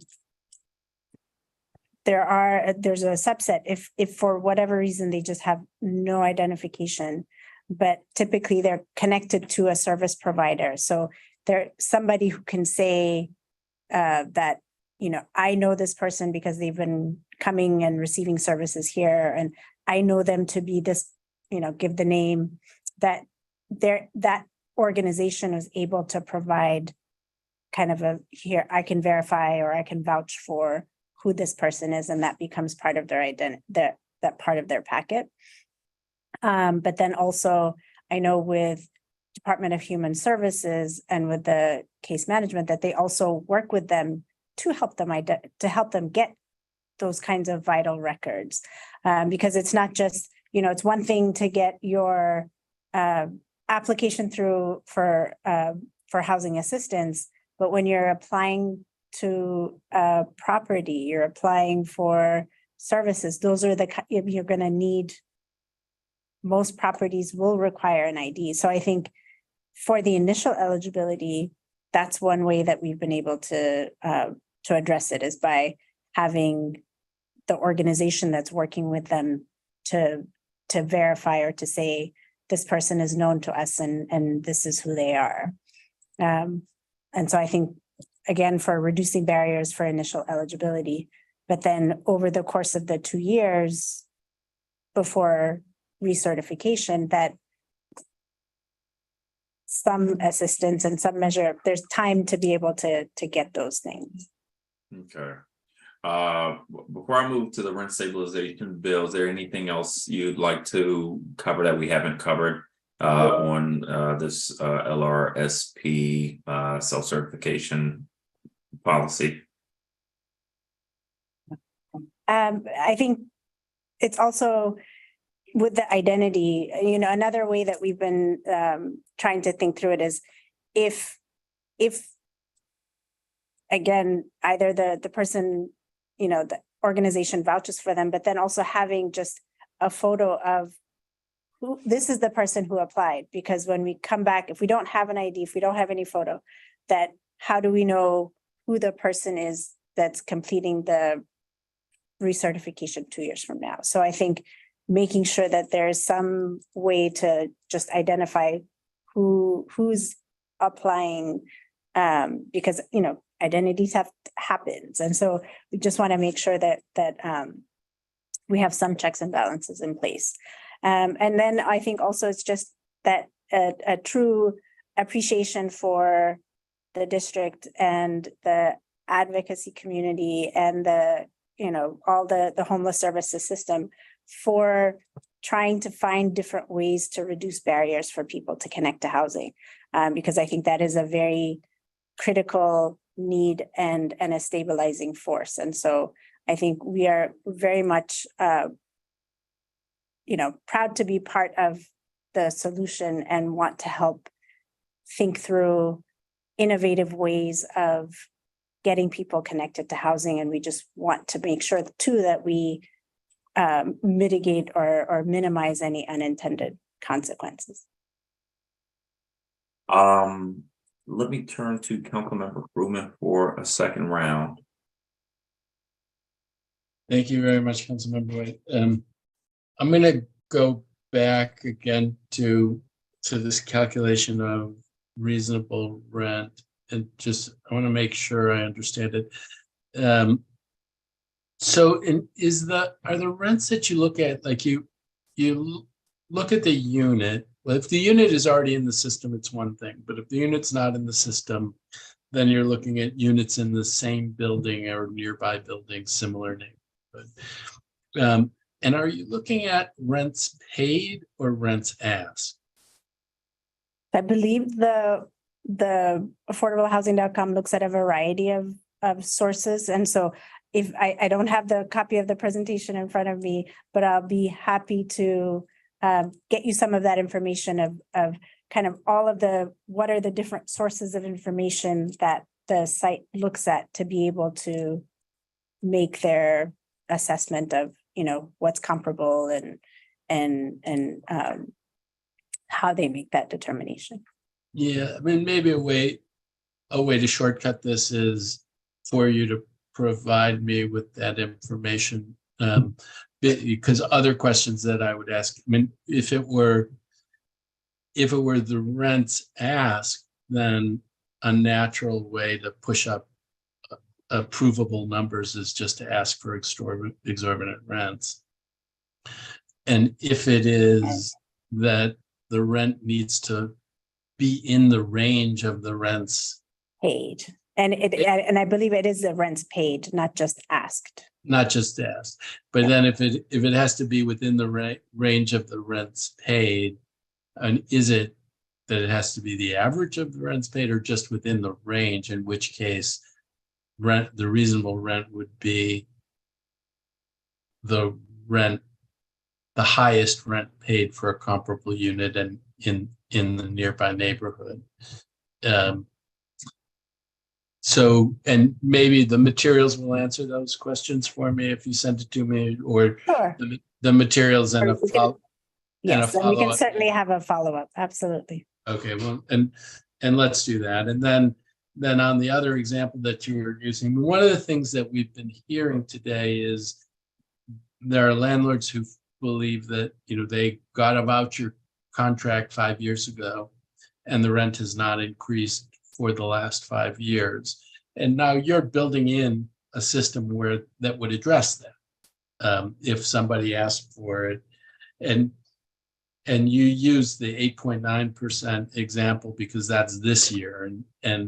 But if a landlord had not gotten an increase for 5 years, would that increase be based on the most recent year inflation adjustment, or would you go back 5 years and look at the inflation adjustments over the full 5-year period, in which case you could be more like 20% over a 5-year period that you would see the increase? Do you follow me? Right, but I would say maybe rather than looking at adjustment factor, think of July 1 as, here's our starting point for any household or for any contract rent that's been been active for at least a year, has past inspection, that is, kind of good standing, if you will, that if they request a rent increase and they can put down whatever they believe that rent increase should be, we would look at what the rent reasonable rate is now and adjust to now. So now you see, so it's possible that the market in where that unit is could be that rent reasonable is, at the rate that they're asking, or we may find that it's actually lower than what they're asking for. So it would be the lower of the two. It's what rent reasonable. Yeah, so, but this is still a little bit up in the air. That goes to the 2178 or the 2437. You haven't quite decided. So, but what I was getting at was retroactivity, and I think you're saying it's a whole new world as of July 31st. And so if you wait 1st. Yep. July 1st, and so a year after July 1st, if you made an application, then you could use the figure that applied for that year period, but you're not thinking about 2022 and 2021 and 2020. That's water under the bridge. You start over on July 1st. And we do anticipate there are many landlords who, have not had any rent increases and do believe that their rents should be higher. So we do anticipate, and I'm going to put in a plug now, that we're going to get an influx of requests for rent increase. And so, we know that I'm asking, landlords now to be patient with us because as we're rolling this out, but the goal is to do a rent reasonable test or measure based on what they're requesting, and then we'll be able to respond to them. Yeah, and so, and I know the landlord community has been very vocal today, but where this has been in this, and I don't know that this is the case, but a couple of things that you're saying give me pause. The idea was raised of looking at rents 2 years ago, year and a half ago, and DCHA was going to look at rents, and the idea was that they were going to lower rents because there was this perception that there were overpayments of rents, not before the HUD report came out. And then DCHA in the end pivoted, and there was that terrible meeting of the board at which, in the middle of the meeting, the DCHA reversed course and went on a path that looked like it was towards increasing rents. And I think that there are places where increasing rents for landlords is probably going to be appropriate, where they haven't gotten increases for a while. But I'm worried that where this is going is actually in the end maybe being designed to maximize increases to rents, which would only make the legislation that I've been proposing more important. But I think too is that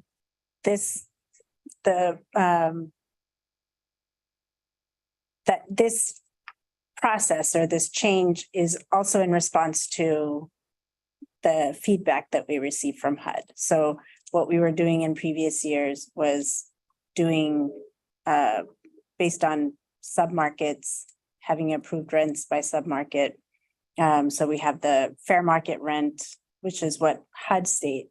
Then we set our payment standard, which is, it's all around maximizing access to high opportunity areas, maximizing choice for our voucher participants so that they can live, so that they have better choices and they have the ability to move to wherever they, to have the choice to be able to move to areas that they want to. But what HUD clarified is that, we have to do a unit by unit assessment of rent reasonableness. And that's what we're implementing moving forward. So I now have a pattern of using an extra minute and a half. So I'm gonna stop and let Chairman White come back. And I think I'll have one more round. I hope I don't have more than that, but thank you very much. Thank you. Thank you, Councilmember Fruman. So sticking with this rent stabilization bill, should DCHA pay more than the market rate for voucher holders for market rate units, so non-rent control units? Pay more than the market rate? Yeah. No, I'm not sure why. Or if you can maybe elaborate on the question, but. So in your testimony, you suggested that it's appropriate for DCHA to pay more for a rent control unit than it would receive from a non-voucher holder because it will incentivize landlords to take vouchers. So I'm trying to understand if that reasoning extends to all units or only to rent control units. And if not to all units, then why not? No, I think what the testimony is saying is that the way that the bill is written, that it would be the lesser of the market rate or the rent stabilized rent. So it's not that we want to pay more than the market, but that the bill as written limits DCHA to paying the lesser of the market or the rent stabilized rent. Okay, so for looking just at rent controlled units, some people are suggesting that DCHA should only pay for rent control units the rent that that unit would command for a non-voucher holder. In your testimony, you're suggesting that it is appropriate to pay more, to pay essentially market rate rent for a rent controlled unit. Is that accurate? What we're suggesting is that we actually need more time to look at what the implications are, whether it's the language as written, but looking at how with our rent reasonableness process kicking off, with the database coming on or becoming available soon, is that I think we need time to be able to actually look at what makes sense. And so I think overarching, our goal and motivation is to provide, and I think, kind of our mission and our motto, which is to provide quality, affordable housing to extremely low to moderate income households, to foster sustainable communities, and to cultivate opportunities for residents to improve their lives. So, our goal is to make sure that our residents have choice and opportunity, and that we as partners to our, to the landlords and to be able to, use our resources as effectively as possible is that, you know, we don't want to destabilize the market, or we don't want to artificially increase the market either. So I think we want to be able to have a system that, you know, and I know some folks use the word, you know, one program is cannibalizing the other. And I've heard other testimonies say, you know, voucher is just a drop in the bucket when you're talking about all of rent stabilization. And so I know that there's a lot of different opinions that have been shared and ideas and comments that have been shared today. But our position is that there's still a lot for us to study, and there's a lot for us to consider in making, you know, before we make any moves, but that we are very much interested in supporting our residents, supporting our landlords, you know, because we're all partners in this and the district, and that that we are happy to be, you know, present before you and to be able to be part of the conversation to find a solution that I think can kind of mitigate against any unintended consequences, but really be beneficial to the district as a whole.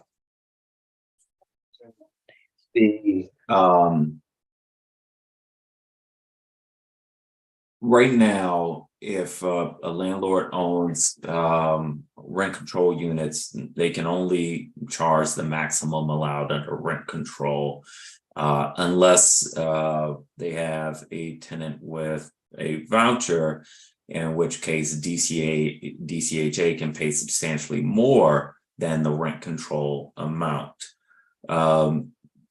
You are today opposing Councilmember Fruman's bill, which would limit the voucher rent to the rent control rent. So you're opposing that. In your testimony suggested that DCHA, and reading now from your testimony, is concerned that this change, Councilmember Fruman's bill, will have implications for landlords and their willingness to rent to voucher participants, thus potentially constricting access to housing for our participants. So if DCHA is willing to pay more for a rent control units than the landlord would get without a DCHA voucher, why not pay more for non-rent control units under the same theory that landlords would be more willing to have voucher tenants? Well, I think it's difficult to say that that is what we want to do. I think I want to just go back to what our process was before, was that we have approved rents by submarket. And so there's a market study that looks at each neighborhood. And then there's an approved rent by bedroom size, which didn't really factor whether it's a new building, an old building, whether it, you know, has all the amenities or didn't. And so one of the challenges is that just because it's that neighborhood, you know, the Class A versus the Class C building would be able to fetch the same rents. We're switching now to the unit by unit analysis. And so I think we need time to be able to actually look at how, whether it's in a rent stabilized building or a market rate building, is how the rent reasonable test, like based on what they're asking for, but also what the data is going to be able to show us, and what our new system is going to be able to yield, is that we should give it time for us to see how it's going to play out before we say pay more or don't pay more, or that we are going to pay more or not. I don't know if that. Hope to learn from an analysis later on. Mm-hmm. You're suggesting let's sort of continue with the rent reasonableness standards DCHA is about to roll out. Let's give it time and analyze something. I'm trying to figure out what that something is. What do you hope to learn? What will the rent reasonable results be for a building that's rent stabilized versus a building that's market rate? in one neighborhood versus another. So I think as we see the results and we're able to look at the rents and see how they change. And then we also, right now, there's no one place, I think landlords will be able to indicate whether or not they have the unit is in a rent stabilized building or not. But the database, I think from my understanding is that there will be a database that will be available later this year. And so I think kind of putting all of the different pieces together will help us to see the bigger picture. But So- go ahead. No, go ahead. Sorry. So I don't think we have to do an analysis to know that under the rent reasonableness standards that you're going to roll out without any changes to law, we will pay more for rent control units. We don't need to do an analysis to understand that fact, correct? Unless, I guess the question is the rent stabilized rent, in some neighborhoods, it may be close to market, and in some neighborhoods, it may not. But I think that too is a question for me. Okay, so you're saying it's an open question as to whether or not DCHA is paying and will pay more for rent stabilized units than No, it's that we're paying market, but we're paying market for both. But I think the question that I would say is whether the rent stabilized rent is also the market or if it's actually below market. And you're And I suggesting think that's an open question. And I think it may be different in different neighborhoods. I just want to make sure you're not blowing off my question, because I find it hard to believe that that's an open question. You genuinely, your testimony is that DCHA doesn't know whether under its current and proposed policy, DCHA is paying more for rent control units than those units would demand without a voucher. I'm sorry. Let me make sure I'm understanding your question. If you could. Okay, so for under a rent control unit, and I apologize, Councilmember Fruman. So a rent control unit, the rent is capped by law, and so let's say this unit can only the rent is $1,000 a month. DCHA Is paying will market. pay more than that. Yes, it's paying the market. I think so. Yes, I'm glad you've asked to or repeated the question so that we can both make sure we're talking about the same thing. And I agree. Right now, DCHA is not subject to rent stabilization. We are paying market. So whether it's in a rent stabilized building or not, it would be that we would pay market. I was saying something slightly different. So, Okay. So yeah. Okay. Let me pause there and turn it to Councilmember Fruman. Thank you very much, Chairman White. And I do think, and we're now into hour 6 or so, and it's just been the two of us tag teaming. So, part of the way that I'm interpreting what you're saying is that there may be neighborhoods where rent stabilization's already been overtaken and the market rent might be lower than a rent stabilized rent, that there may be, and there was conversation about naturally occurring affordable housing communities, and that the rent that the market would commands in some places might be on a par with what rent stabilization would allow. And that may be the case in some places, but probably, there's lots of places where I think that won't be the case. But it kind of goes to, and there is underlying philosophy here about rent stabilization, whether it's a good idea, because the way I think it's being set up is where rent stabilization has teeth and keeps rents lower than where the market would ordinarily go. You will continue to create a framework where a voucher tenant would get the market rent, not the rent stabilized rent. And so in those settings where there's a delta, we would be paying more for a voucher resident in the same unit as a non-voucher resident would pay in that same. And that almost has a purpose to it. I think Chairman White talked about in your testimony, you saying that it might be important to do that sort of thing. But it goes back to his other question of, and this goes to things some of the landlords said, if that's true there, if it's true that, you want to have an incentive and you want to have open up buildings so that they're accessible to more voucher tenants, wouldn't it also be true in a market setting? Does that then suggest we should be paying a premium in a market setting in order to open doors in the market setting?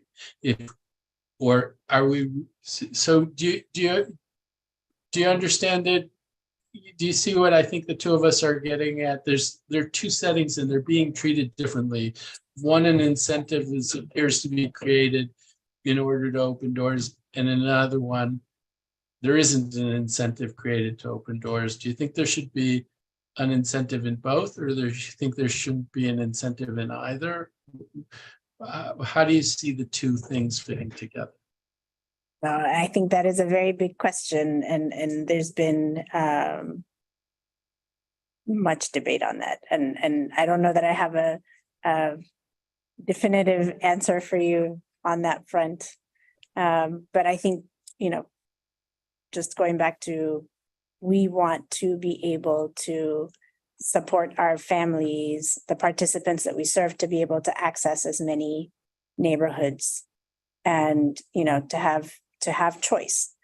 And so, no, I hear you on that, but yeah. I mean, and I don't want to be too contentious about it, but I don't buy it, because you want them to have choice into one set of buildings, but not another set of buildings. And the set of buildings that you want them to have choice into, and I want them to have choice in all of the buildings, but the set of buildings that you want them to have choice into happens to be a set of buildings governed by rent stabilization, to which the landlord community has been in opposition. So it does bring these two things in direct opposition. If it was treated the same, where there was an incentive to open up buildings in the market setting and an incentive to open up buildings in the rent stabilized setting, it would feel different than when there's just an incentive created to open up buildings in the rent stabilized setting.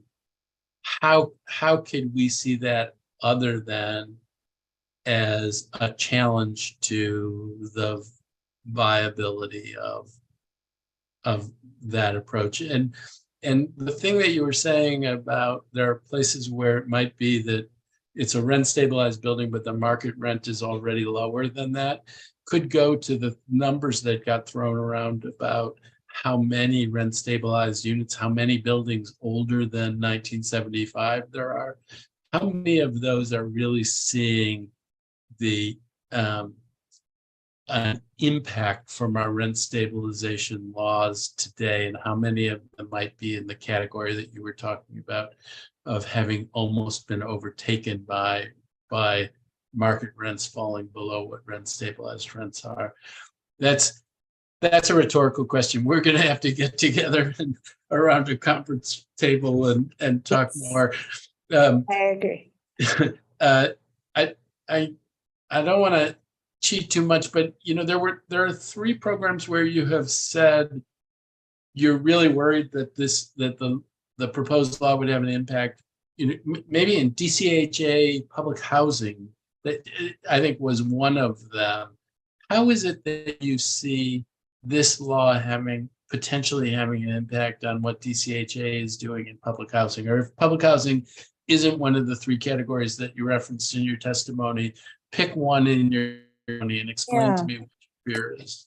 Well, and I think the testimony from Department of Housing and Community Development has a similar comment as well, is that where the proposed changes to the law affects it's not just tenant-based vouchers, it's federally and locally subsidized. So federally and locally subsidized is public housing, is project-based voucher, it is everything in the district. And so I think that's what so as I think it's a matter of where the changes or how it impacts and where it's written, because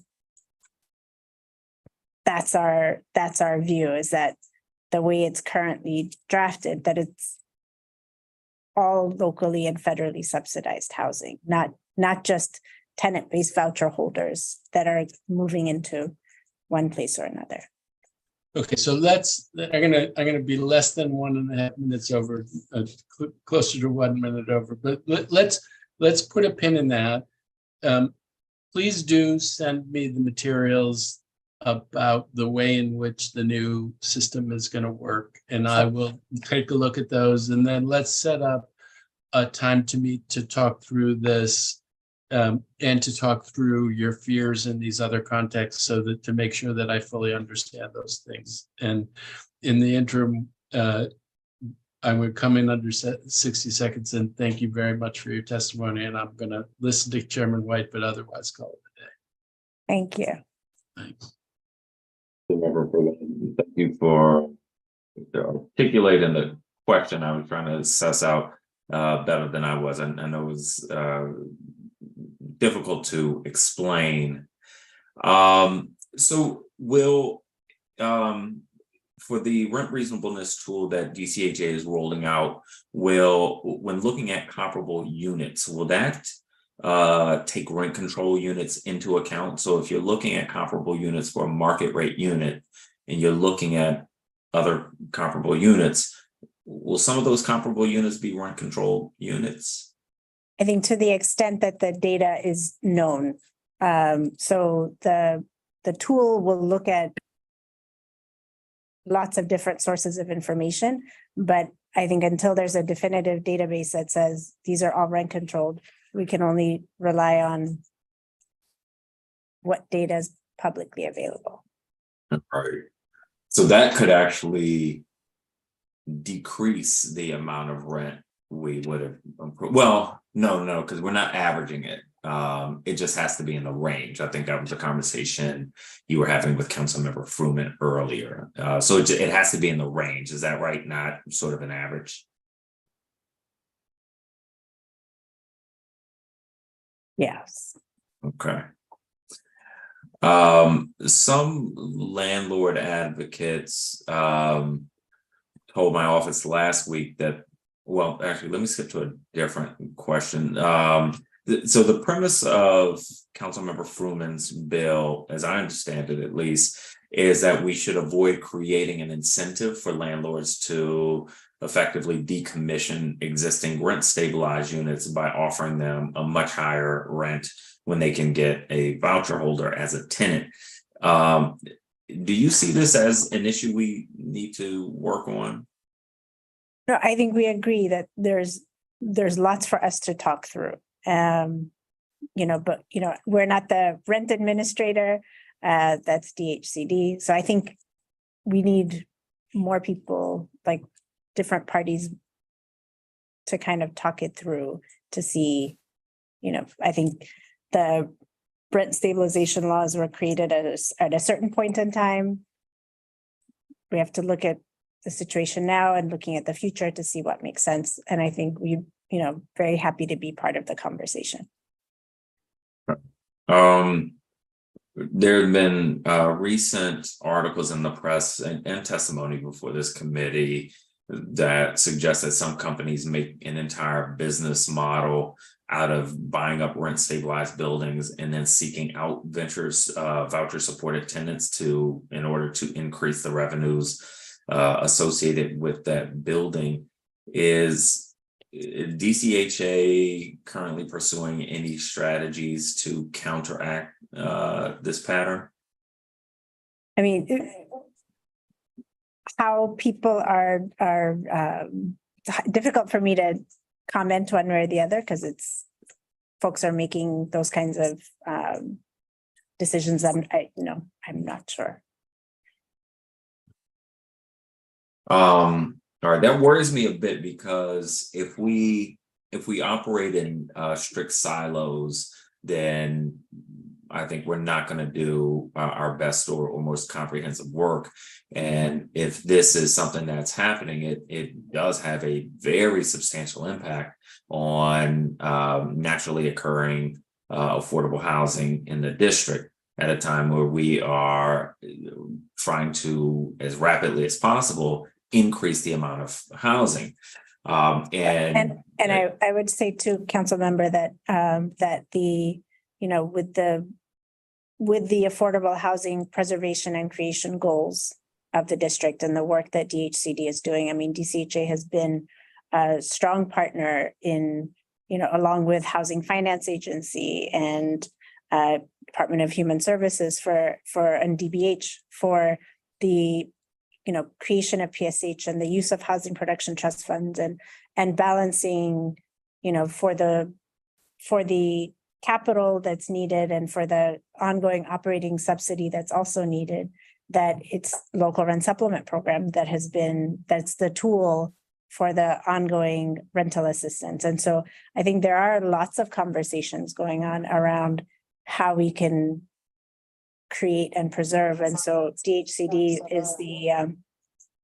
is the lead agency when it comes to that effort, but DCHA has been, part of that consolidated NOFA process since it was started back in 2013. But even before that, it was like you said, it was a bit more siloed, because different the developers would have to, or the housing providers would have to go to each agency to apply for or kind of piece together the different things. And so it was actually through the work of the ICH and the district that the consolidated NOFA process was developed.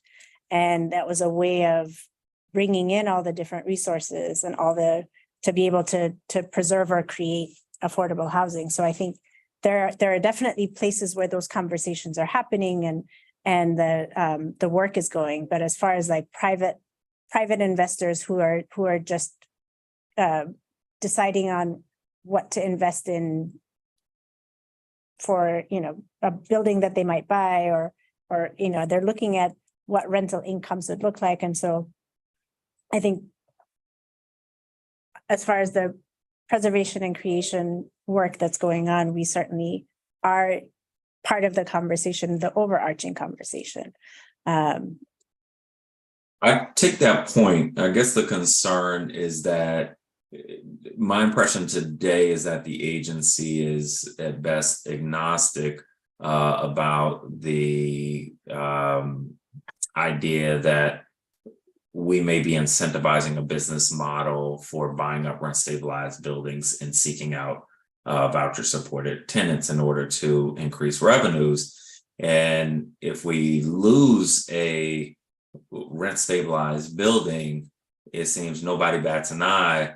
But if we create a new building, there's balloons and the mayor and agency directors and ANC commissioners. And I think we have to be a lot more concerned about policies that may incentivize essentially decommissioning rent stabilized buildings. So there's no easy answer to this, but I want to make sure we're not ignoring the fact that this seems to be happening. And if it's happening, then we have to grapple with what we do about it. Right. Yeah. And I would also mention too the work of the Preservation Network. So the DC Preservation Network, which includes the CNHED and the ICH, but also local and federal partners as well, is talking about how do we preserve the affordable housing that exists? And so I think that too is a great forum in which these conversations can continue. Last issue I want to touch on, some landlords and even tenants have come before the committee and suggested that on average, tenants who use vouchers lead to higher operating costs to the landlord than tenants who don't use vouchers. Is there any data in DCHA's possession that could help to prove or disprove this theory? No. No.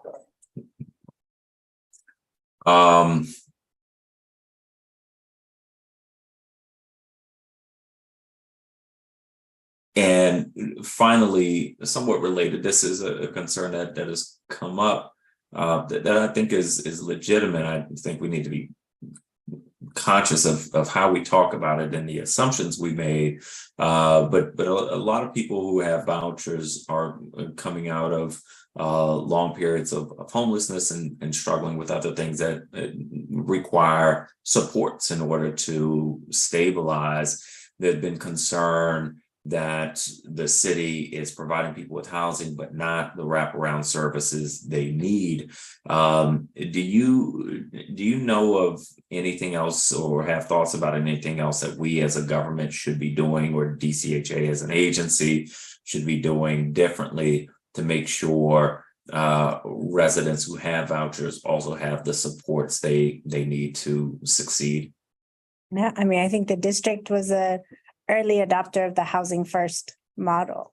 And that is exactly, as it said, housing first. So there may be supports that an individual or family needs as they're progressing through their goals, but housing first. And so I think, you and I were both at the ICH full council meeting earlier this week, where a member of the audience gave a very compelling testimony, I would think, that, she had experienced homelessness for many years, was connected to a service provider, received housing, but it was some years before, it just took, it's a progression over time. And so I think, and I know you've said it as well as others that we're speaking today, where, a voucher is not synonymous with, increased police problems, behavioral health, but there are also the tools that we as a district can use to be able to help people get stabilized. Is rental assistance is part of it, supportive services is another. And so I think, again, this too is, we're part of the system, but there's also with behavioral health, Department of Behavioral Health, Department of Human Services, and all the core service agencies that are working, and advocates, that it's a multi-layered, it is complex. But I think the fact that the district, has been a leader in many ways and an early adopter of innovative ways of getting people connected to not just housing, but also resources, I think is a model for us to really look at. So no simple solutions for sure, but that I think there are lots of systems in place and there are lots of changes and system-wide kind of adjustments that are already happening. Sometimes things do flare up and issues do happen, and some things are very hard to solve for. So I think, I don't know that there'll ever be a time when there's no flare up of anything, but I think the more people understand that it's a process and people go through phases, and that the stability of a home is a very critical step in that journey, that we should, grace and mercy, I would say, for all around, for the workers, for the participants, and for all the people who are thinking of the different ways that they can help solve the problems. I think we all have, the right motivations and have the best of intentions. And it's just a matter of talking to each other to see what the pitfalls or what the impacts are, and then make adjustments. Because over time is how we learn whether one idea worked or didn't and why, and then how we can solve for it. And I think one perfect example would be the, sponsor-based is where we had the more like reduction of barriers. But because the system has grown, now all of LRSP having the same kind of eligibility criteria, the not looking at immigration status. And so some of those things now being able to for all of LRSP, for all of the participants in LRSP to have that same, level of or having the same eligibility criteria is like one of those evolutions that I think is a great way to adjust to the current. I appreciate that. This is certainly something we have to keep looking at. And I know this is a concern that Councilmember Fruman has raised as well. Those are all the questions that I have today. I do want to thank you again for your testimony, for the work that you and your team are doing. Councilmember Fruman, did you have further questions? No, I just wanted to thank the witness again and all of the witnesses today for their testimony. I appreciate it. I do want to note for anyone who wasn't able to testify today that written testimony is encouraged and will be made part of the official record. So anyone who's interested may submit written testimony by email to the Committee on Housing at housing@dccouncil.gov, housing@dccouncil.gov. The record for this roundtable will remain open until the close of business on Thursday, July 13th, 2023. Finally, if anyone is interested in learning more about the work of this committee or my office, please sign up for our newsletter at robertwhiteatlarge.com. The business before this committee is concluded. The time is now 4:28 p.m. and this hearing is adjourned. Thank you again.